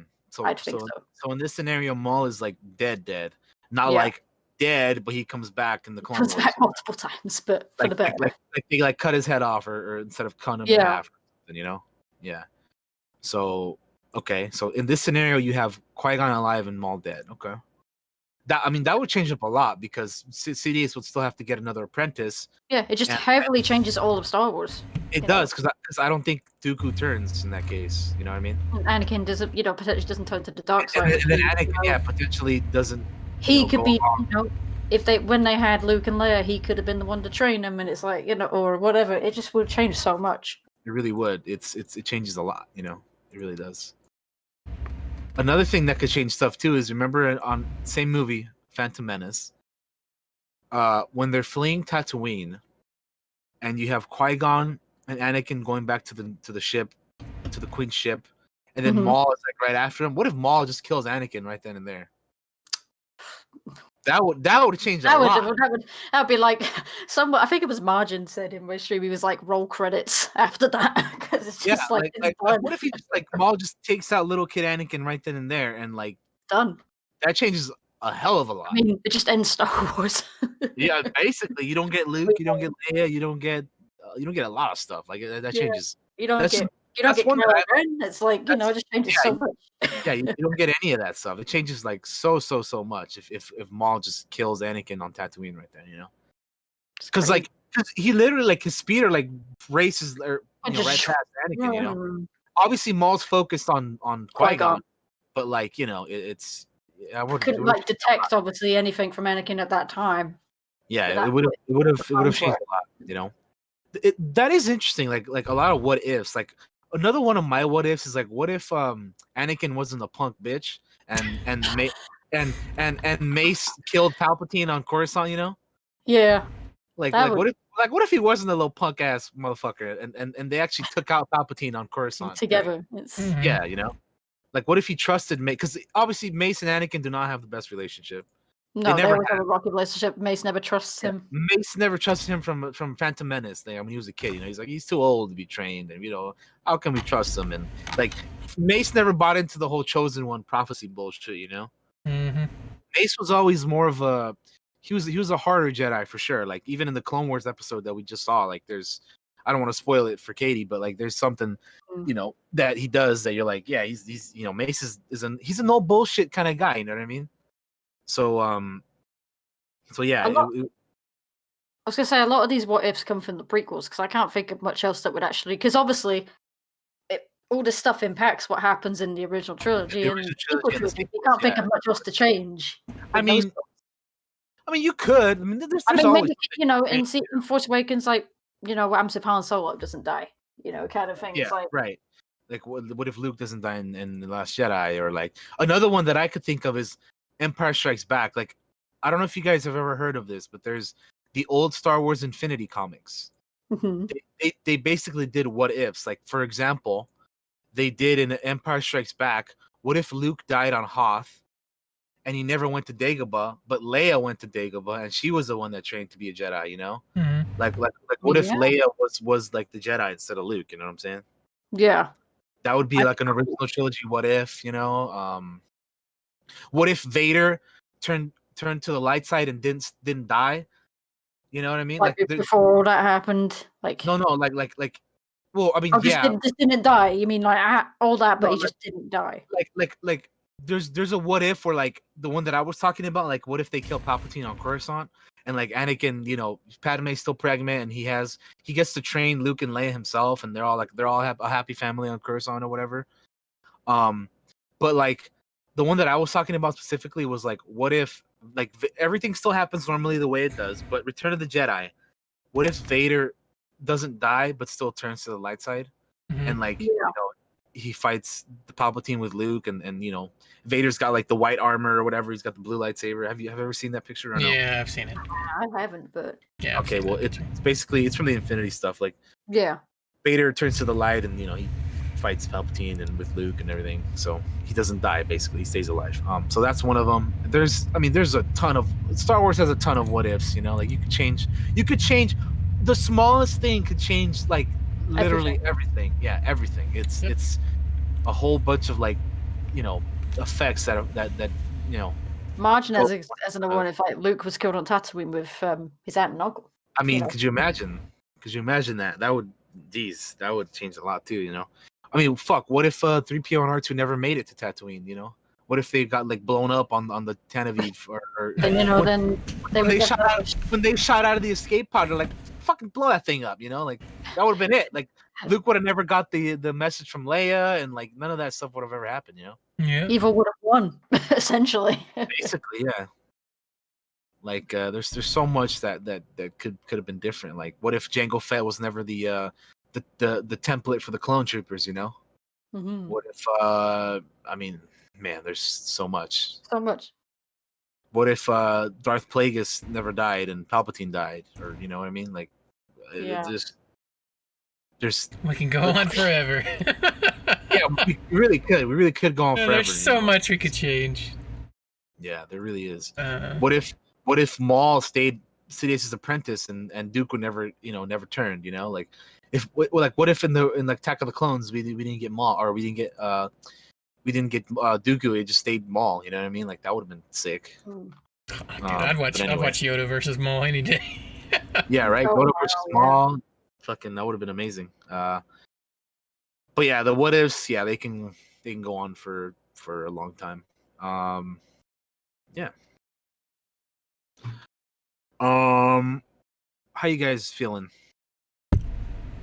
I'm good. Star Wars down. So impossible. Can never happen. the main topic of this episode is Star Wars Day, right? Mm-hmm. Or that's like the episode, the title of the episode. So let's talk about Star Wars Day in specific. What are some things you have done in the past for Star Wars Day, and what is something you'll be doing this year, or this, you know, in the coming days for this year's Star Wars Day? So like for me in the past, I've like marathoned some of the movies. Mm-hmm. I've like listened to obviously the music, or I've played the games, or you know, I've done stuff like that, you know. So just anything like stuff that you've done in the past or that you want to do this year for Star Wars Day. So yeah, I'll probably marathon some of the movies again. Same. In the past, I've run Star Wars D&D type games for Star Wars Day. Is it Monday, right? It's Monday, yeah. Star Wars Day is Monday. Play games. I've played lots of the games, you know. Revisit some of my old favorites like Galactic Battlegrounds and, you know, KOTOR and all those. Yeah. Yeah, I love that stuff. Yeah. Yeah. Yeah. Pick out some of your favorite Clone Wars episodes. I'll tell you one thing I'm gonna do. I'm gonna rewatch the fucking Cartoon Network Clone Wars that I grew up with. You know? Yeah, I love the micro series. Dude. Yeah, the little micro series. I'll probably rewatch those. And what's nice about those is they're not stupid long. So honestly, you could watch the entire show like the length of a movie. Yeah, I love the little micro series.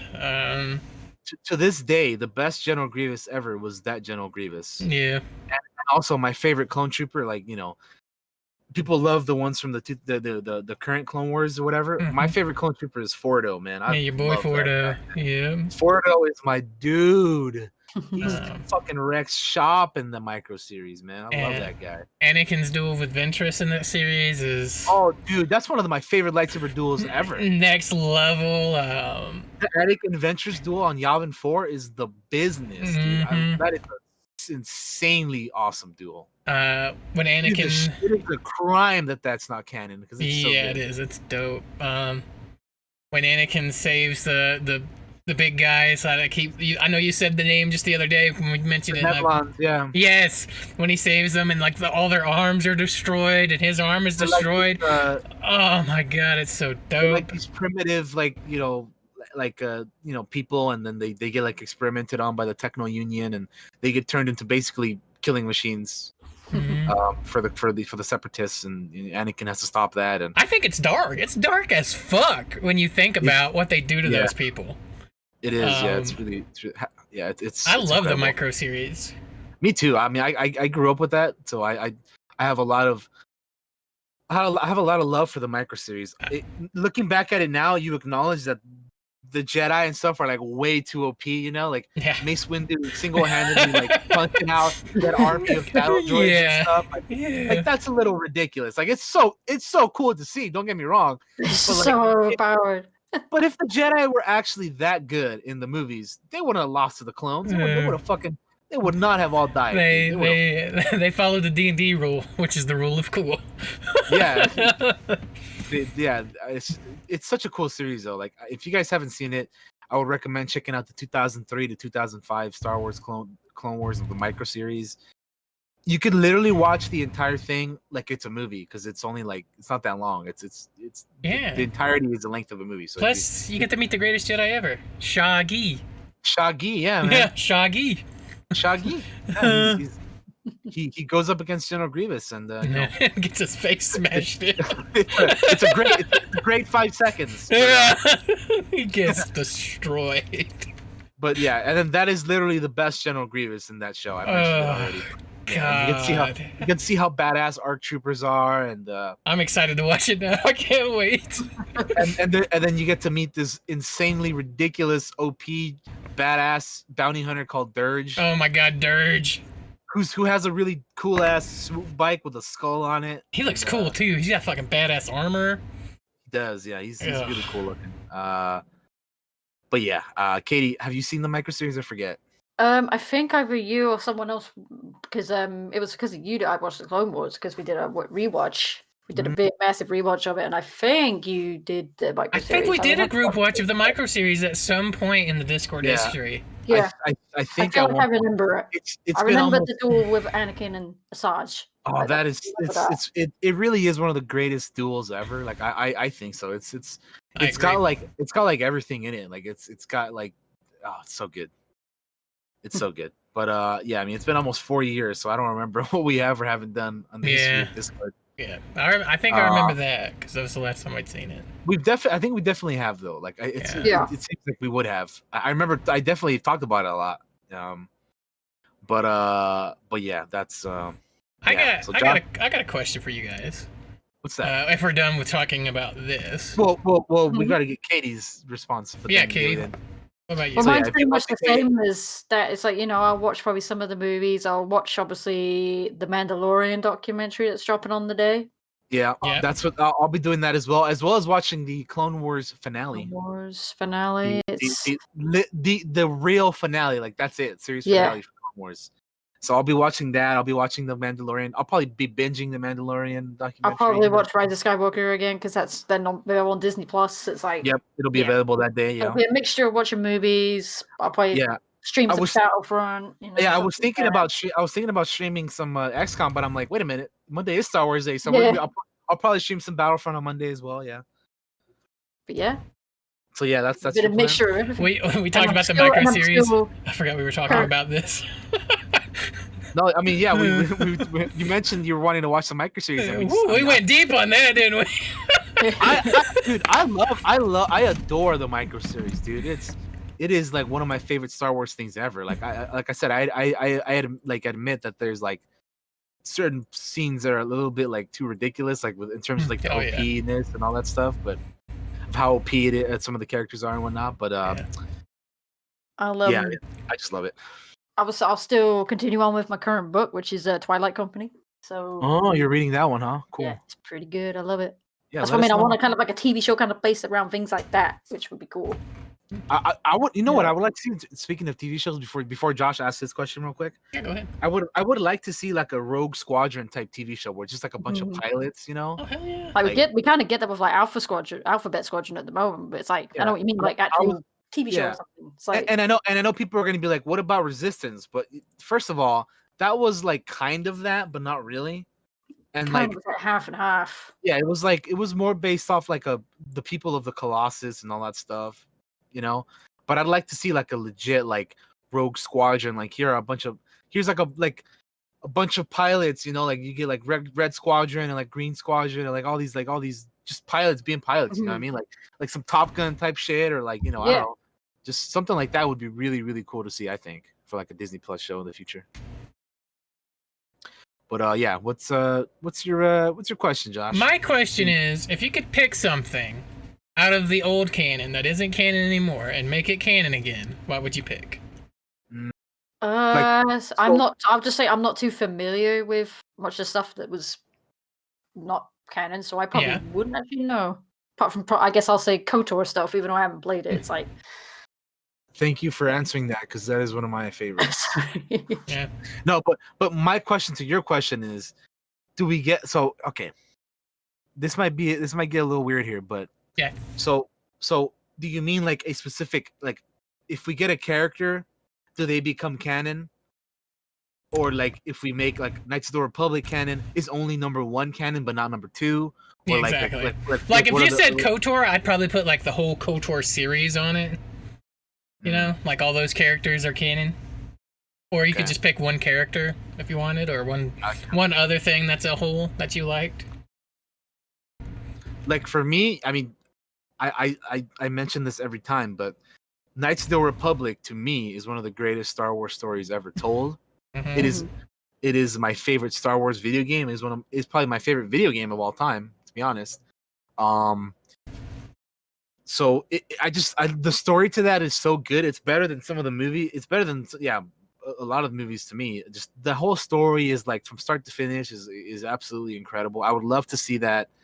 I mean, it's been rumored to be adapted into a movie or a TV show or whatever, but I would love to see all of that become canon, because there's a lot of great characters and the story is fantastic. And I mean, there's a lot of good options that are like, you know, if you could turn one thing into canon again. For me, at the end of the day, though, it probably would be that for me, because I just love it so much. It's like my answer as well. Yeah. But like to give honorable mentions, just to be a little bit different. Like in terms of the characters, I love to see like Captain Fordo, because obviously he's my favorite clone. He'd be cool to be canon. Love canon Fordo. again. How about Cleaver? Let's make Cleaver canon. Yeah, let's make Cleaver canon, and that little droid dude with the mop. I can't think. The mop. Yeah. And the fucking the broom or whatever. For those who are wondering what the fuck we're talking about, this is from our Star Wars role-playing It's a little bit of an inside joke. A couple years ago, Josh played or he DM'd or he was a GM. DM, I don't know, whatever you prefer to call it, DM, GM, whatever. It's all the same thing. Same shit, same difference, right? He was a dungeon master, the game master to a Star Wars game that he did called Star Wars Galaxy in Peril. I was one of the players in that RPG, and one of the characters in there was a clone trooper called Cleaver, and he was pretty much a green clone with a big ass like sword cleaver. So that's why cool. He's cold-blooded too. That's how he was called Cleaver. He's then cool. there was like a reprogrammed commando droid, which I forget the name of, but but like as soon as Josh described what he was, I like quickly photoshopped an image of like a commando droid with a bucket of water and a fucking mop or something. You know, It's so good. And ever since then, those two became like inside jokes for us. Yes, even to this day. Which, by the way, keep your eyes peeled for Cleaver very soon. Ah. Yeah, he might be making a comeback. Very nice. Very nice. Yeah, so that's that. So if you're wondering what the hell we're talking about, that's just a little inside joke. I would make Cleaver canon in a heartbeat, though. You'd be cool, man. He's literally like a clone with a big ass like sword, like, you know, instead of like using blasters, like he has blasters, but like his primary weapon is like just a big old cleaver, you know what I mean? Yeah. So yeah. Also, Chessman group. Yeah, I mean, yeah, KOTOR would be my answer. Fordo would be like another one in terms of characters. I also like Tales of the Jedi, like Ulick Kildroma, Exar Kun. Yes, bitch. I would love to do that. 100% agree. 1000%. Yeah, I love that stuff. Know Me Sunrider, that all that stuff. The old like Mandalorian versus Jedi Wars and that kind of stuff. So that would be kind of my answers, more like the Old Republic type stuff that I would like to see become canon. Yeah. Yeah. Yeah, man. Like you picked out all the things I would pick. So, definitely.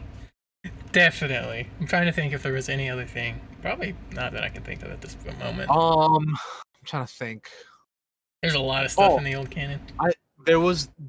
I like there's this old comic series from back when Attack of the Clones came out called Jango Fett Open Seasons.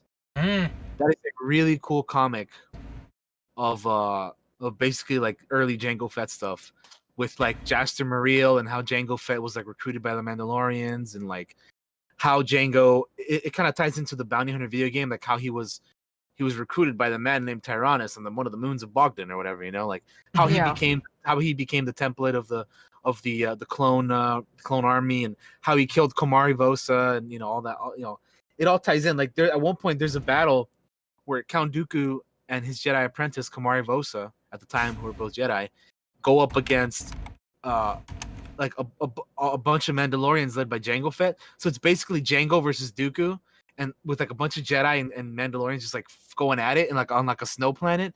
It is one of my favorite things I remember seeing from that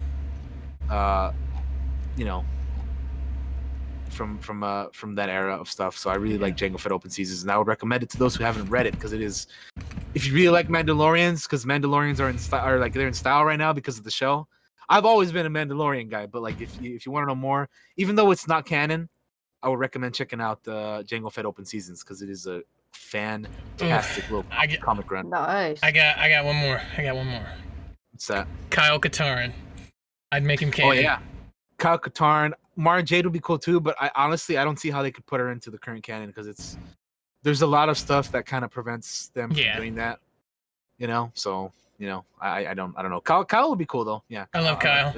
So, grew up with old Katarn, so. What if they bring him back, but they also bring back Rosh? Fuck Rosh! Fuck Rosh! Fuck Rosh! I'm a great Jedi. Fuck Rosh. Fucking Rosh Pennon. Yeah. Oh God. It's funny that we talk about like who we would like to see canon. Fucking Revan was almost canon in the Clone Wars, dude. I'm upset. Mm-hmm. Yeah. Yeah. So yeah, Katie, you don't really have anything then? Not really for that, apart because the only thing I kind of know is like KOTOR, and that's kind of it with like legend stuff. No, that's fair. That's fair. A lot of people didn't follow that stuff. Like for a long time, I know people's answer would have been like Thrawn, but he was made canon with Rebels and stuff. Yeah. He was one that I know people always wanted. People still want Mara Jade and Kyle Katarn, and I know for other people it'd be like Shadows of the Empire, with Prince Shizor and Dash Rendar and those guys. That would be kind of interesting too. Dash Rendar. I would like to see something made in between 5 and 6. It's an interesting spot in the timeline. Mm-hmm. But anyway, yeah. So that was a fun little question. Yeah. I get a good now and then, just to go off of what we were just talking about too. What's your favorite Star Wars video game? Like mine is KOTOR, obviously. Oh, KOTOR. I know it's like. Yeah, it's one of the like it's like the Empire Strikes Back of like the movies. Like, oh, that's the Republic. But yeah, I mean, honestly, to me, it's the best. Followed by the Jedi Knight games for sure, probably. Yeah, I read honorable mentions from me: Jedi Academy, Galactic Battlegrounds, the original Battlefront 2 is one of my favorites as well. Star Wars Galaxies. Oh, the nostalgia. I never played that, but that one's on mine. I always hear about how people have like had such great experiences with that game. Yeah. I wish I would have played it back in the day, but I never did, unfortunately. I'm a Mandalorian. I'm trying to think what else. My favorite is Star Wars: The Old Republic MMO. Oh, the MMO, yeah. Because as I was saying earlier to somebody that that it's an MMO, and obviously most MMOs seem to focus more on the gameplay aspect, obviously grouping up with friends, raid, and all that type of stuff. I feel like it's maybe because it was also done by BioWare, in the sense that there are pretty decent, really good stories. Yeah, SWTOR is the most single-player MMO I've ever played. Yeah, it's got really good stories. They got double XP weekend going on right now, by the way, if anybody. A few months ago, I finally finished my Imperial Agent run in that game. And it was fun. I enjoyed it a lot, Yeah. But to me, that was one of those games that I don't really have a whole lot of like nostalgic value to, because I kind of like played it late. So Thing is, I just like it, but it's yeah. good, I just like that, if you pick to play as a Sith, you could eventually at the end of your story be turned to the light side or whatever, because by your choices or whatever. Yeah. Which is always cool. Hutball was so Yeah. much fun. Hutball. Make Hutball canon. I mean, it might be like in one of the books or something. I don't know. I love playing Hutball I'm and SWTOR was so much fun. I'm just guessing, but it might be. Trapping people in fucking traps and letting them get barbecued, and it's just the Hutball was so much fun. If they had put that in World of Warcraft, I'd still be playing World of Warcraft. When they make an Old Republic TV show, they should throw Pazak and Hutball in there. Pure Pazak. Yeah. Pazak. Yeah. Pazak is like the card game, right? Yeah, it's like the card game from back then. Yeah. You can buy some of the cards on Etsy, and I'm like, I want to. And then Sabak is like the chess game, right? Sabak is like the one we see in Solo, yeah. Yeah, with the holographic pieces on the board. It's like that's cool. Oh no, wait, no, yeah. Oh no, that's not. Is that what it is? No, yeah. So the there's obviously a few different Star Wars games, right? But Sabak is the one, the card game that we get to see in Solo. Oh, okay, that's the one he uses to get the Falcon. Where he wins the Falcon, yeah. With the okay. Then what's the one I'm thinking of? Like basically holographic chess pieces. You're thinking of what we see in the beginning of Rise of Skywalker. It's in the New Hope. It's in Rise of Skywalker. It's like in every movie the Millennium Falcon. I just know what it's called. It's Chewie's favorite game. Yeah, it's the chess game. It's like at the Jarg. Tip of it's the Jarg, right? The Jarg. Yeah, so I googled, to be honest. I'm like, I think it's the Jarg, but I googled to make sure. It was on the tip of my brain because I know these things, but every once in a while you blank out. You know what I mean? It's cool. Yeah, that, to be honest with you, that fascinated me so much when you first see it the very first time in A New Hope. And I'm like, I want this to be a real thing where you have hollow pieces and they fucking fight each other. I want it to be real. That was one of the things I wanted to be real. I don't know if you guys remember, but in Rogue One, when we go to Saw's hideout and with the partisans and stuff, they're actually playing. Someone's playing it, right? They're playing a physical version of it. Like it's not like on the little holograms. They're actually using like the little pieces, you know. So that's pretty cool, yeah. But yeah, there's a lot of cool stuff like that. So let me see. We kind of went through our honorable mentions for games. Also, in terms of like honorable mention for like newer games, I really like Jedi Fallen Order too. You know. Yeah. I love Fallen Order. That was a fun one. But Katie, you said yours was the Old Republic MMO, right? Okay. Cool. Yeah, I just wanted to go through that really quick in case somebody was like, "Well, what's your guys' favorite video games or whatever?" All of them.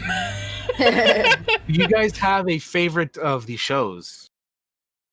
Favorite episode, just like favorite. No, like favorite show. Like I'm talking about Clone Wars, Rebels, Mandalorian. Oh, there you go. Okay. I'm you just like all the extra shows. If you want to keep it animated, we can just keep it animated. You know. I mean, like for me, if we're talking about all of them, I have to say Mandalorian. Same. But adding in the final season of Clone Wars, I think I have to add in Clone Wars. I think it has to be Clone Wars. That's fair. There's more Clone Wars. I get it. To a lot of people, it would be Clone Wars as well. I don't know if I can pick a favorite.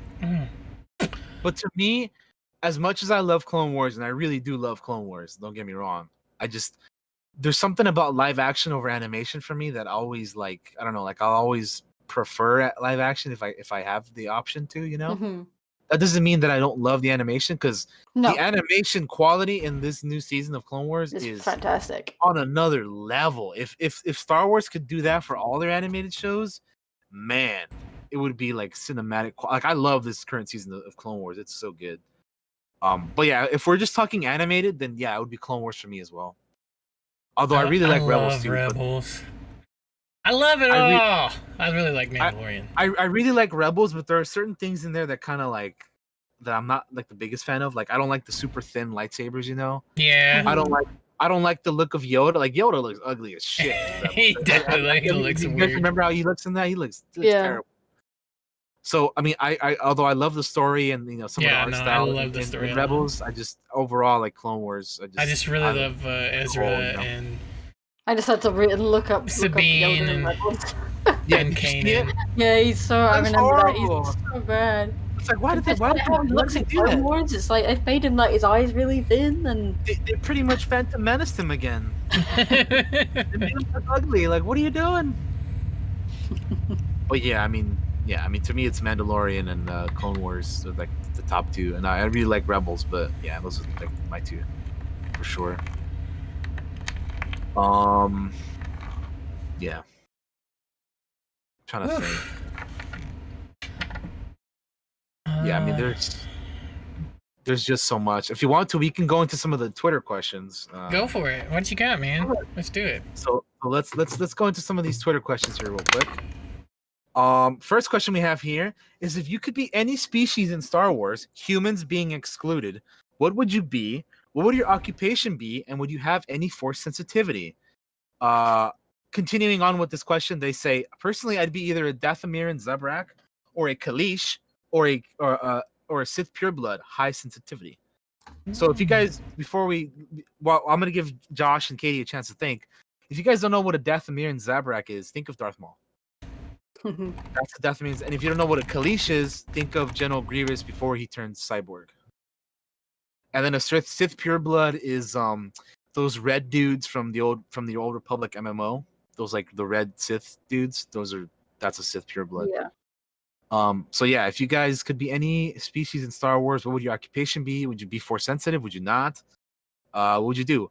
For me, I've always been fascinated by the Mandalorians and the culture and all that stuff. So I would probably be like a Mandalorian bounty hunter, like my very first Star Wars RPG character from Galaxy and Peril, which we talked about earlier.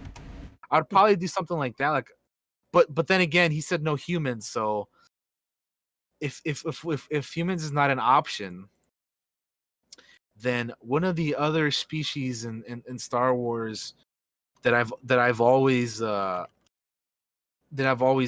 is I always thought the Keldors look kind of cool. Just Keldors again. What are they in? Plo Koon. Okay, yeah. Plo Koon. I always thought the Keldors were kind of cool. So maybe like a Keldor, like smut. I don't know. I don't. It's always tough because, to be honest, whenever I think of Star Wars, as boring as this may sound, I always picture, like, if I was like in Star Wars, I always picture myself as a human, not like as an alien. Yeah. So Yeah. I don't know. I'd have to think about like what species and stuff. But I mean, obviously, I'd like to be Force sensitive. I mean, who wouldn't want to be Force sensitive? An occupation, like, if I feel like I would just want to be like a bounty hunter, like a Force sensitive bounty hunter. I feel like that would be kind of cool. In terms of species, though, I don't know. I'd have to think about it. What about you guys? What you want to go first, Josh? I have two, just in case the first one isn't alien enough. I'd be a Chiss. Okay.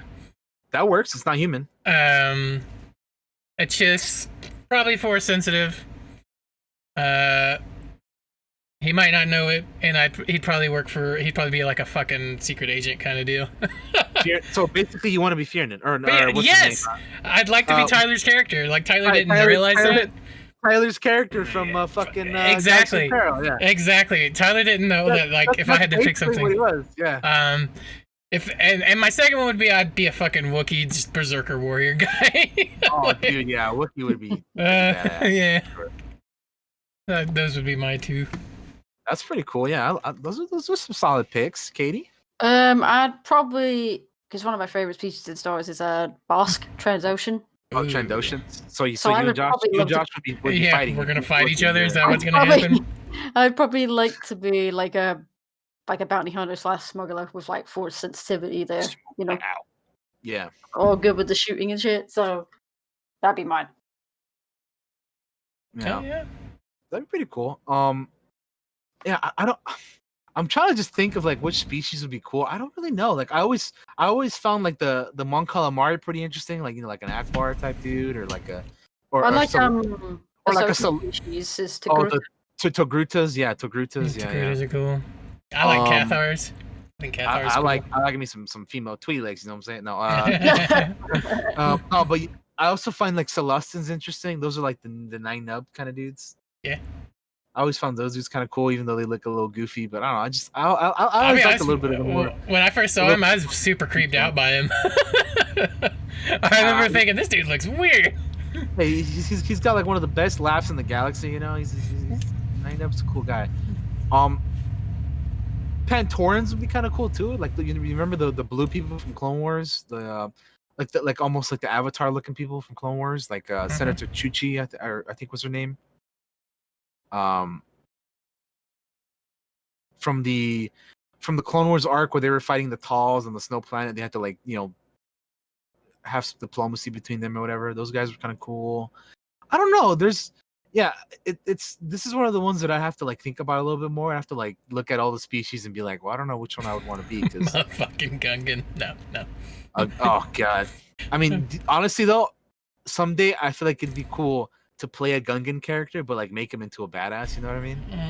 Like you just completely turn around the notion, like all the stereotypes of being a Gungan, and just make him into like the most, like, as it stands right now, Captain Tarpals is the coolest Gungan, and unfortunately he passed away in the Clone Wars. But yeah, I don't know. There's the Zabraks are pretty cool. I feel like Cellcasts are kind of cool from KOTOR and stuff. Okay, yeah. I don't know. There's a lot of cool species out there that would be interesting, but I don't know. In terms of like looks, I think Keldors look pretty dope. So I'll probably stick to Keldor for now. Then I like the Mariluka. Fucking no eyeballs.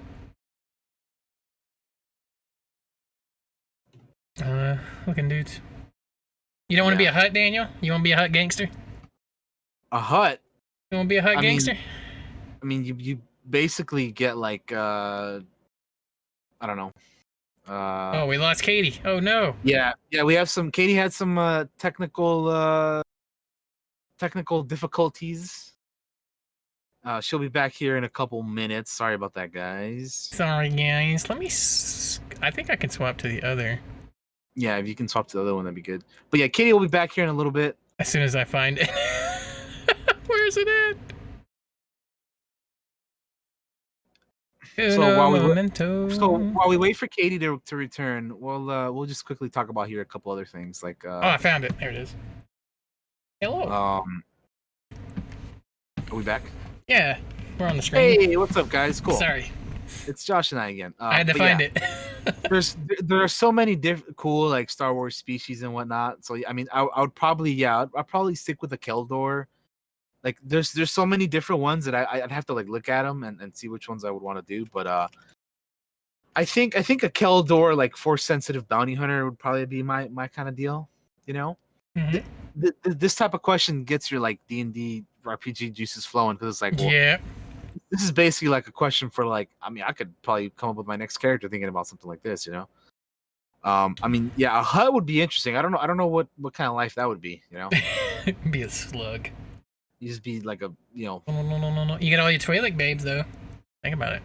That's true, but like, I don't know if you got anything to, never mind. I think you know where I was headed with there. Yep. But yeah. What about like? Do you remember a Sharad Het? And, yeah. Like what about like a crazy like Tusken Raider Jedi like that? Yeah, that'd be cool. Like that'd be pretty interesting. Yeah, I don't know. Something like that would be very intriguing. There's just so many different and like every time there's a new movie, they always like introduce like a new species too. Like Solo introduced a bunch of different ones. They always I don't know, they always add like a bunch of new, What's your favorite vehicle or type of vehicle? That's a good question. Let's answer that one real quick. So I'll give you guys my favorite Star Wars ship, which is the Slave One. And in terms of the movies, and in terms of not the movies, I really like the Ebon Hawk as well. Ebon Hawk, yeah. So those would be my two picks: Slave One, Ebon Hawk. In terms of like fighters, I really like the B-wing. There's something always like people always will pick like I like the A-wing. Yeah. Some people will always pick the A-wing or the classic X-wings or whatever. There's something about the B-wings that I've always been drawn to. Like you have like a stationary cockpit and like the rest of the ship just like rotates around it or whatever, and like the wings like open and close. I don't know. There's something about those. Like, I also really like the TIE interceptors. TIE interceptors are pretty cool. I think they look dope. In terms of like TIE fighters, I've always liked the design of the TIE Striker from Rogue One. Those I always thought those looked pretty sick. Those ships I feel like should have been the standard design for the TIE fighters in the First Order era, instead of just keeping the same thing but black and white, you know? Yeah. So that's what I feel like they should have done with that. But yeah, I mean, a lot of people would probably say Millennium Falcon. My favorite version of the Falcon is the one we see in Solo, the Lando version, like with the blue and just like the more of a complete, cleaner ship. That's my favorite version of the Falcon instead of like the beat up hunk of junk that we see in the other rest of the movies. But yeah, I mean, I really like the Slave One. Speaking of the Slave One, there is the seismic charges. Yeah. That we get to see in Attack of the Clones that are fucking awesome. Yeah. It's love it.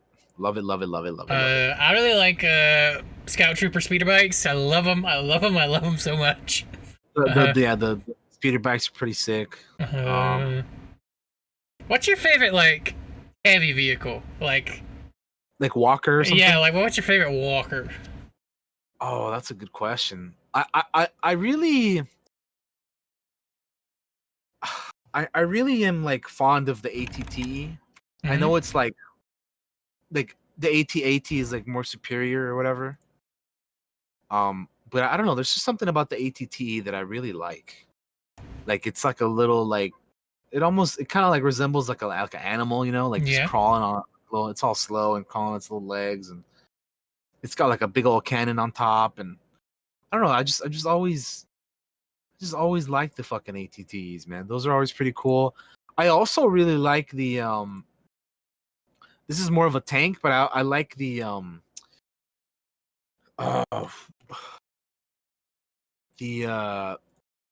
Saber TX-130 Saber class fighter tank.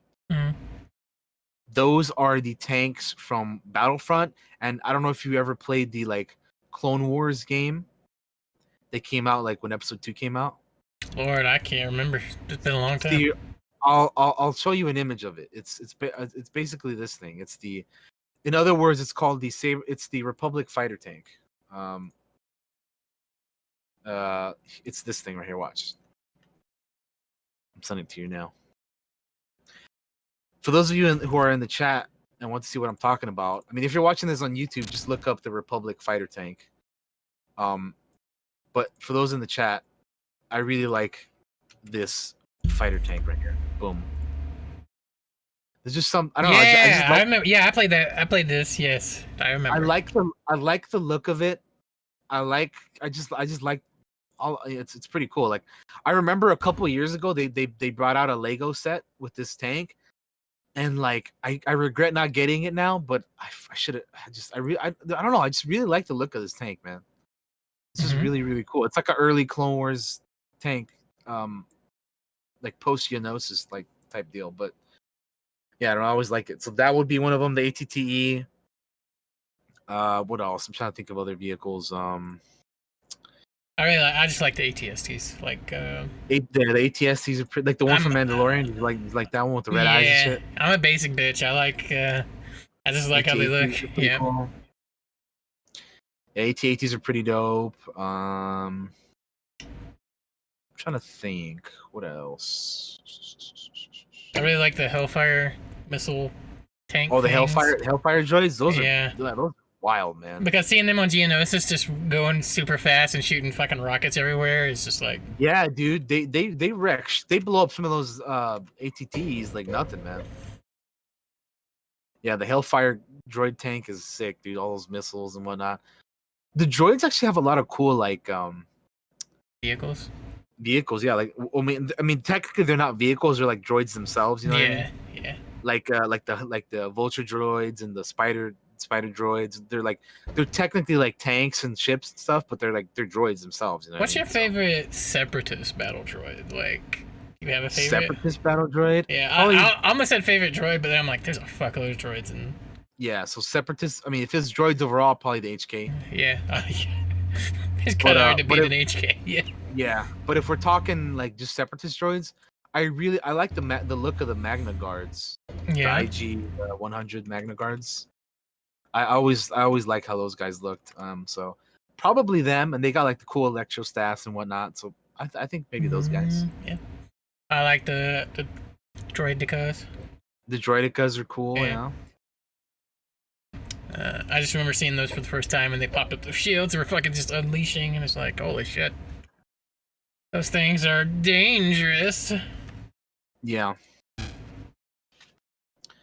Yeah. So droidicas would be yours then. Yep, probably here.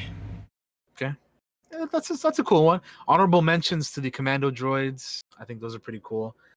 B2s are also pretty interesting. The super battle droids. There's some like lesser known battle droids that are like not in the movies or anything. But yeah, we have a Katie again. Hey, she's so back, y'all. if you want to switch it back to the third, Oh, I'm on the wrong thing. Hang on. What the shit? there she is. It's PC. Why did that do that? That's okay. So Katie, we're talking about. There we go. We're talking about what was your favorite Majin asked what was your favorite what's your favorite vehicle or type of vehicle in Star Wars? It probably be the X-Wing. Yeah, that's a lot of people. Classic X-Wing. The class. Do you like the Resistance X-Wing more or the Rebellion X-Wing? Because the T-65 are the Rebels and the T-70. I'd probably say the Resistance one. Okay. Definitely a big fan of like Poe's black and orange one. Black and orange one from Force Awakens. That's a good one. Mm-hmm. I'm also a big fan of the in Attack of the Clones. We see it on Revenge of the Sith. Sorry, we see it on Kashyyyk. The little mini what is it? ATSTs. The ATRTs. ATRTs. I always mix up my acronyms. Those the are little ones they walk on. They're really cool. Those are cool, but I don't like that the pilots are exposed. You know what I mean? That's always been my issue with the ATRT. I think they look really cool, but I never liked how the pilots were kind of exposed out there. You know? But, yeah. I think they look really sick too. Yeah. I mentioned that mine was like I love the Slave One and I like the B wings. The Slave One's good. I like the. Do you know what the Republic fighter tank is? Did you ever play the original Battlefront 2 and Battlefront? I did not. What about the Clone Wars game from like when Attack of the Clones came out? I don't think so. Okay. Well, basically, this I'll show you an image here real quick, but the Republic fighter tank has always been one of my favorites. But yeah, so that's been some of mine. So you like the X-Wing? Yeah. I also like the it's almost like a big walking like robot. That's cool. I remember those ones. Which one? The one you're showing. Sorry, I've just looked at the picture you sent. Oh yeah, that's the Republic fighter tank. I just really like the look of it. Like there's also an Imperial version of that's all gray, but yeah, I just like the look of it. I think bipedal might be the right phrase to use, but in Attack of the Clones, where it's walking on 4 legs and like it's the one that gets dropped by the dropship. It comes in and it gets dropped. The ATTE? Is that what it's called? Is it like the big walkers? Yeah. Yeah, I mentioned that one. I mentioned that one as one of my favorites too. Yeah, I really love the ATTEs. They're kind of cool. General Grievous's vehicle in Revenge of the Sith. His city thing. Oh, the wheel bike. Yeah. I thought you were talking about the ship. No, the wheel bike. Yeah, it's pretty, no. Yeah, interesting. I know we're talking smaller scale, but I'd be remiss if I didn't mention the fucking hammerheads. Oh yeah, that's one of the best scenes in Rogue One, man. With the hammerheads. I have such nostalgia for the hammerhead. Hammerheads are great because Katie. Is that the first time we saw them in the movies? In the movies, yes, but they originate from KOTOR, which is why Josh and I really have such a strong. When I saw those on screen, I wish you could have been in the theater with me. As soon as he probably said, "Get me a hammerhead," I'm like, are they gonna do this? When like the nostalgia, I never thought I'd see something. I never thought I'd see it on screen, you know. And then there it was. So it was just like, oh my god, it was such a good moment. It was. It's pretty fantastic. It took me right back. Took me right back to the Endar There was Spire. there was a question that you asked Josh while Katie was away. I think. I don't know if you want to ask her. I done forgot what it was. What was it? Well, shit. Does anybody remember what I asked? This is how my memory is. It's really bad. We've asked a lot of questions, to be fair. Yeah, I mean, we can move on. That's fine. If you could, let me see. I'm looking through another question. If you could have any Ford class ship, what would it be? Wait, what? Any Ford class? I don't understand what that question is. What would your ideal main weapon be, along with backups and defenses? Armor can be included since some are basically weapons in the right hands. Ooh. Lightsaber. Yeah, lightsaber, Mandalorian armor, maybe some Beskar. A DL-44. I'd get one of Han Solo. Those are pretty good. My kind of thing would be like dual wield pistols, lightsaber. I'll take a couple West Stars. Armor. You know. Take a couple West Stars. I love the Mandalorian's gun because it's like it does obviously shooting and disintegration, but also electrocuting people. You like the disintegration rifle, yeah. Yeah, but also electrocute shit is. Yeah, it's a. I like the gigantic sniper rifle that fucking like scout troopers have in Battlefront. Ooh, yeah, the I think they're called DLT-19Xs or something. I'll take an assault cannon too while we're at it. You know, one of the miniguns. Yeah.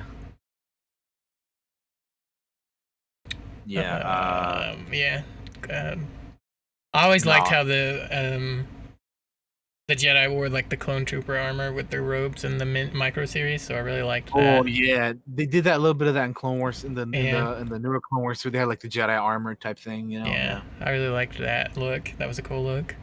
Yeah, that's a really cool look. Yeah, that's cool. Let's see what else we got here. Which lightsaber designs are your favorite, and if you could have them, which would you pick as mains and secondaries? So this one's an easy one for me. My favorite lightsaber of all time is Old Greenie, Luke's green lightsaber from Return of the Jedi. Mm-hmm. That is my absolute favorite design, favorite color, because I love green lightsabers. But the hilt design is like that's as good as it gets for me, you know. For me, it's probably Count Dooku. You like the curved hilt? Count Dooku's curved saber is pretty cool. I'll probably I'll dual wield what Revan had. Yeah, that's what I'd be doing. The red and purple. Yep. I think Kylo Ren's crossguard saber is pretty sweet because for me, you can use it for like main area, you know, with the front of it, but then obviously it's got the crossguard, which could also. That's an interesting combo there, Katie. Dooku's curved hilt and the crossguard. That's an interesting combo right there. Yeah. Shout out to lightsaber pikes. I really like those.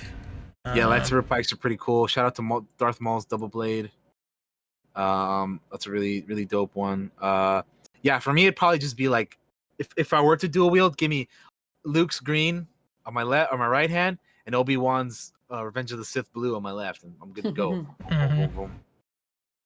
Because those are like my two favorite hilts, and yeah, I'm just all about that. Yeah. Ray's saber from Rise of Skywalker, the yellow one. The yellow one. Obviously, we're talking about that with Battlefront, like they added it in. Yeah. Ahsoka's two new sabers and the one she got in Clone Wars. I like Ahsoka's because before the blue ones, I like her green ones because one of them was like green, but the other one was like a greenish yellow, and it was like a shorter lightsaber. So I always thought that was kind of cool, you know. And then in Rebel, I feel like isn't she the only character that has white sabers? She has white lightsabers. In terms of like movies and TV. In terms of canon, she's one of the only ones that I know of that has white lightsabers. Yeah. I also like the Tonfas. Lightsaber Tonfas, like a Maris Brood. Yeah, like Maris Brood. Yeah, I want to make one at some point. What about the temple guard, like yellow double blade, like pike type things? Pretty cool. Those are pretty interesting. What about the Inquisitor saber copters, man? You want to spin around in those things? Nope. Nope. Shit. You can note me out of that. Yeah, those are kind of ridiculous. But those are ridiculous. Yeah. How do you guys feel about?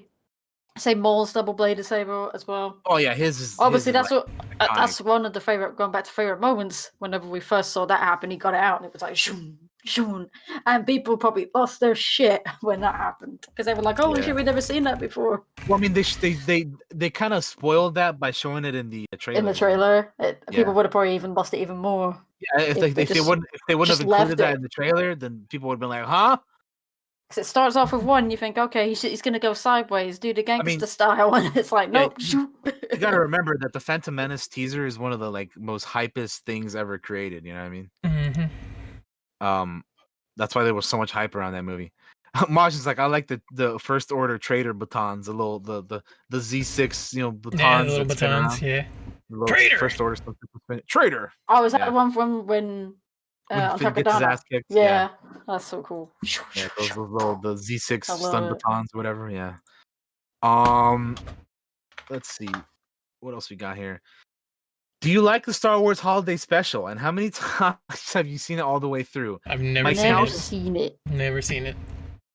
Don't want to with how much people don't talk about it. Never, I would recommend not watching it because it is. I've seen the gifs. I've seen plenty of gifs. The Chewie gif. Isn't it? It's Chewie's child. It's like the gif of the Chewie. Lumpy. Yeah. It's Lumpy. It's Lumpy. I actually.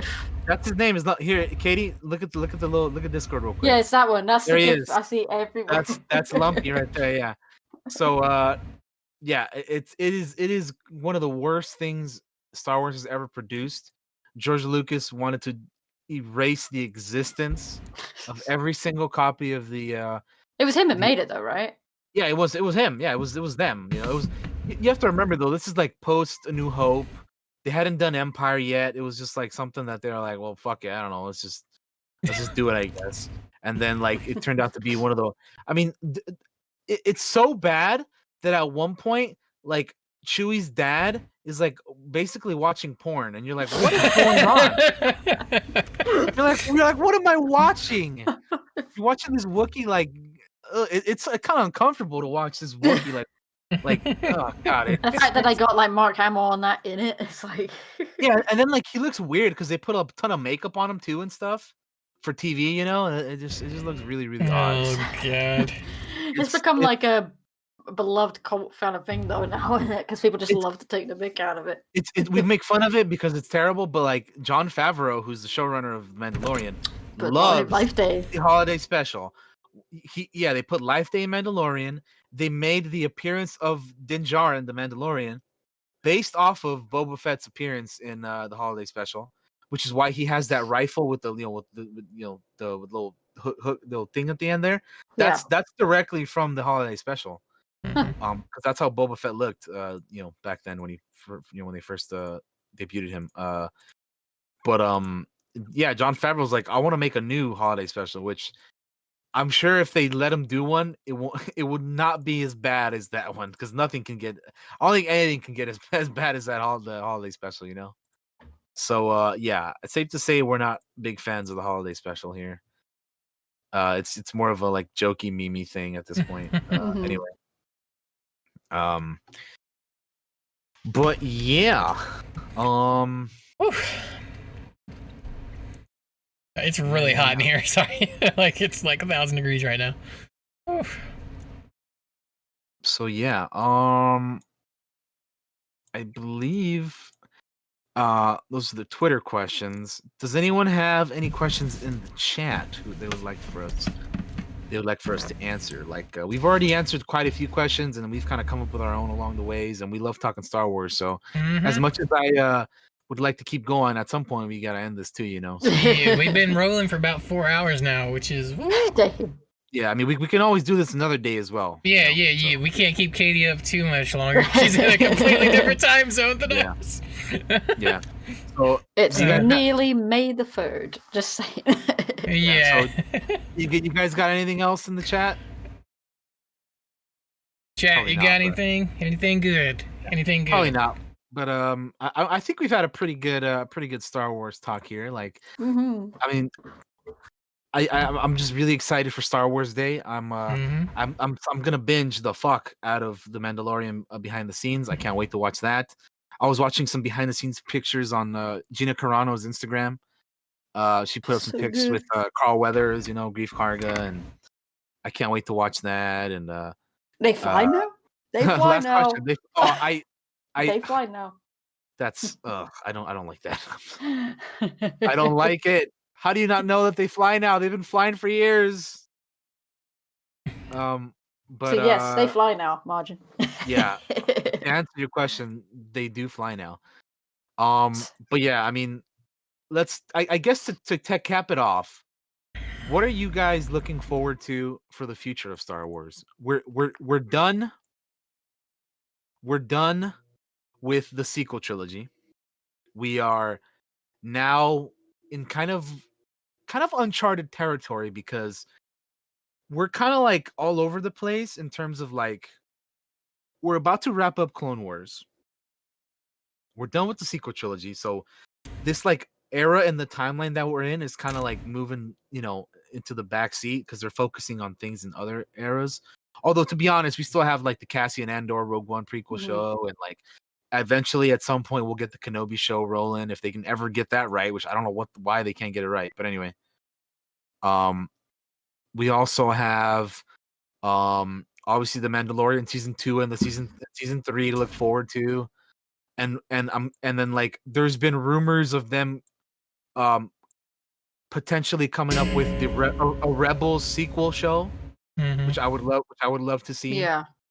Especially the way how that show ended. So yeah, then like I don't know what the future of the video games is going to be, because I mean obviously we know that we're getting Jedi Fallen Order 2, but other than that I don't know what else. But yeah, I mean shows, we kind of know what we're getting there kind of, and then movies is kind of the unknown because we're like I don't know what they're doing with that right now. Movies, I'd like to see something, way back, maybe in either way before Phantom Menace or way after the Rise of Skywalker.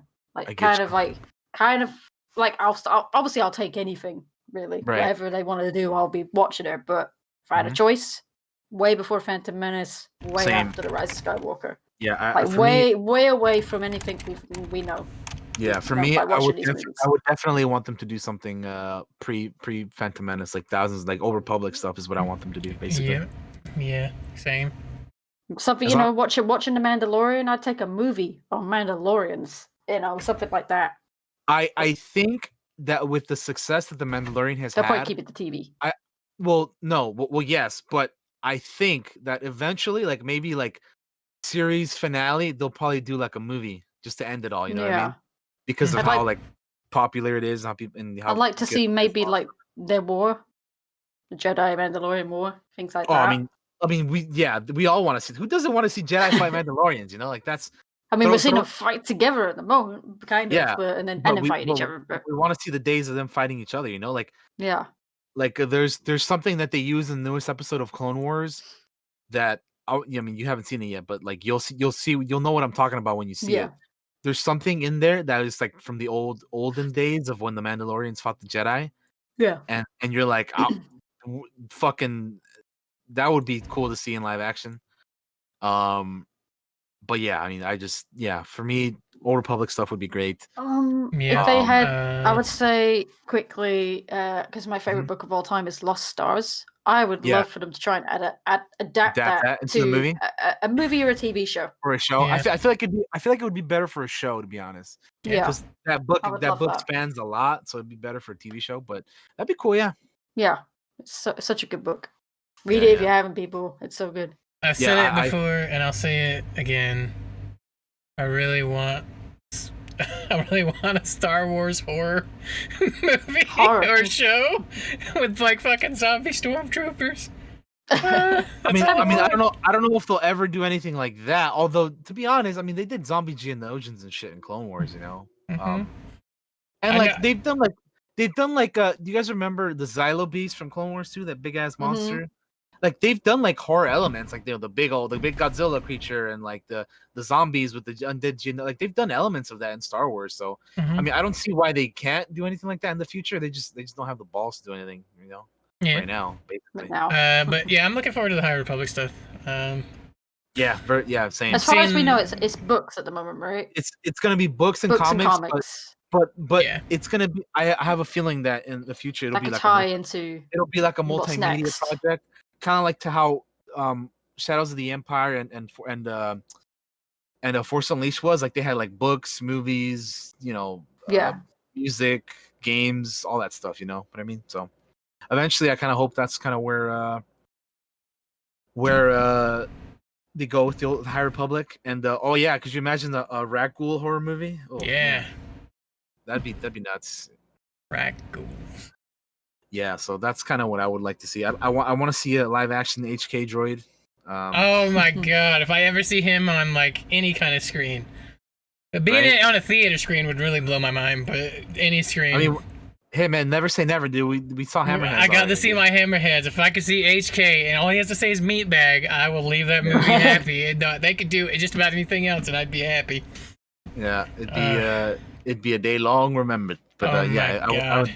I'd love to see that for sure. But yeah, I mean, I think we're in a spot where there's like, we kind of don't know what's uncharted territory right now. Yeah, it really is, because we don't like, we know things that they're planning, but like, there's kind of like nothing besides Mandalorian that's like coming soon. You know what I mean? Like, Mhm. I mean, directors want to make big names for themselves. Now's the time, with like big, yeah, new ideas.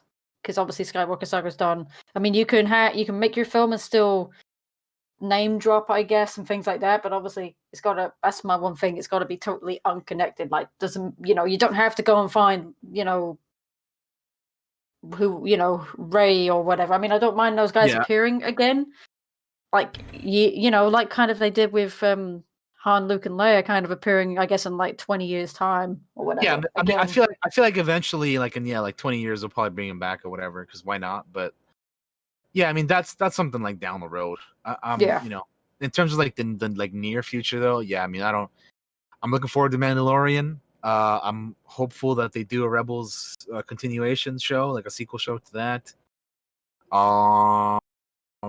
But yeah, I don't know. Hopefully, we get some good games in the near future. I mean, well, in the near future, I mean, like within the next several years, because I mean, obviously, Fallen Order 2 is next, and then we'll see from that. But yeah, I mean, I don't know. It's I don't know if it's it's an exciting time because like I love Mandalorian. Like I love it. But yeah, I mean, that's some of the things we have to look forward to. The rest of it, we know some things are in development, that they're working on some things, but there isn't really too much to get excited about other than like Mandalorian and stuff. So we'll see.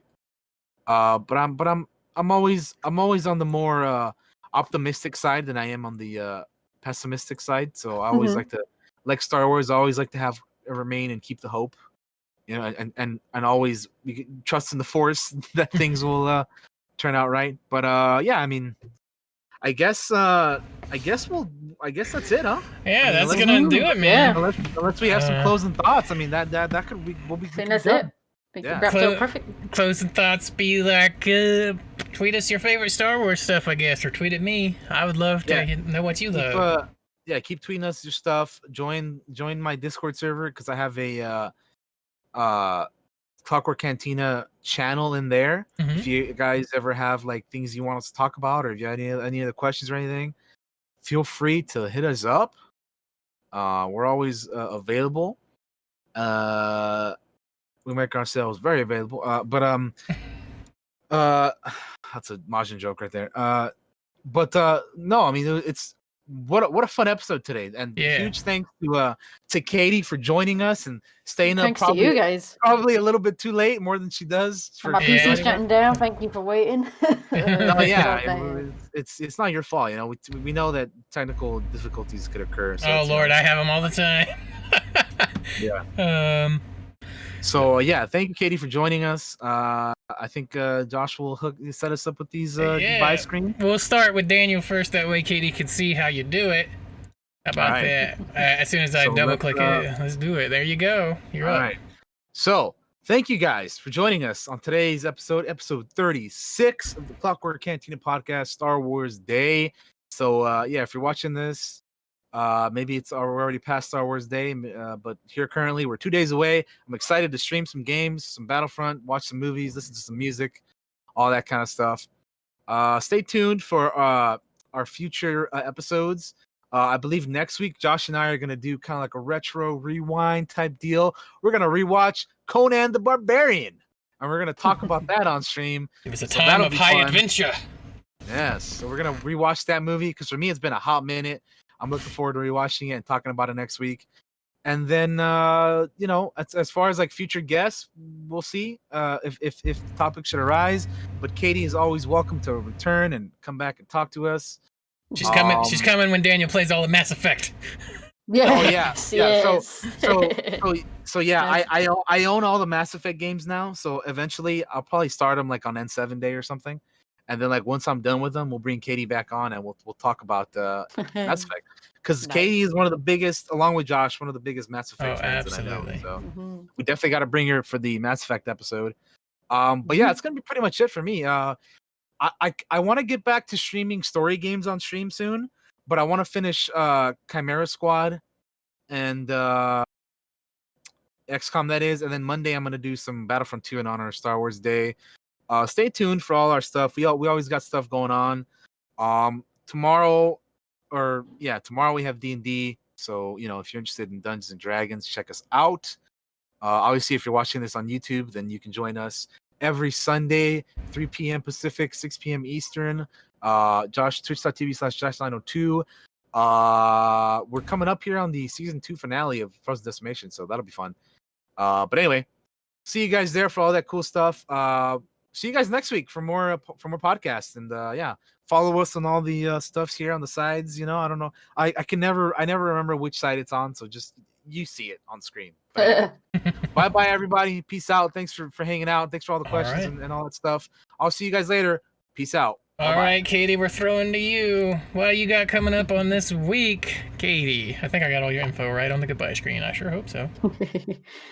Yep, that is indeed right. I just want to thank you guys for letting me come on. It was a great time talking Star Wars and stuff. So thank you very much. If you want to obviously follow me, you can look down there. You can follow me on Twitter at Katie with 3Es120. And then I don't have a schedule on Twitch really because of obviously work and stuff like that. But I still try to stream as much as I can. It's normally now in the afternoon, so that's probably about between 2 and 3 o'clock in the afternoon.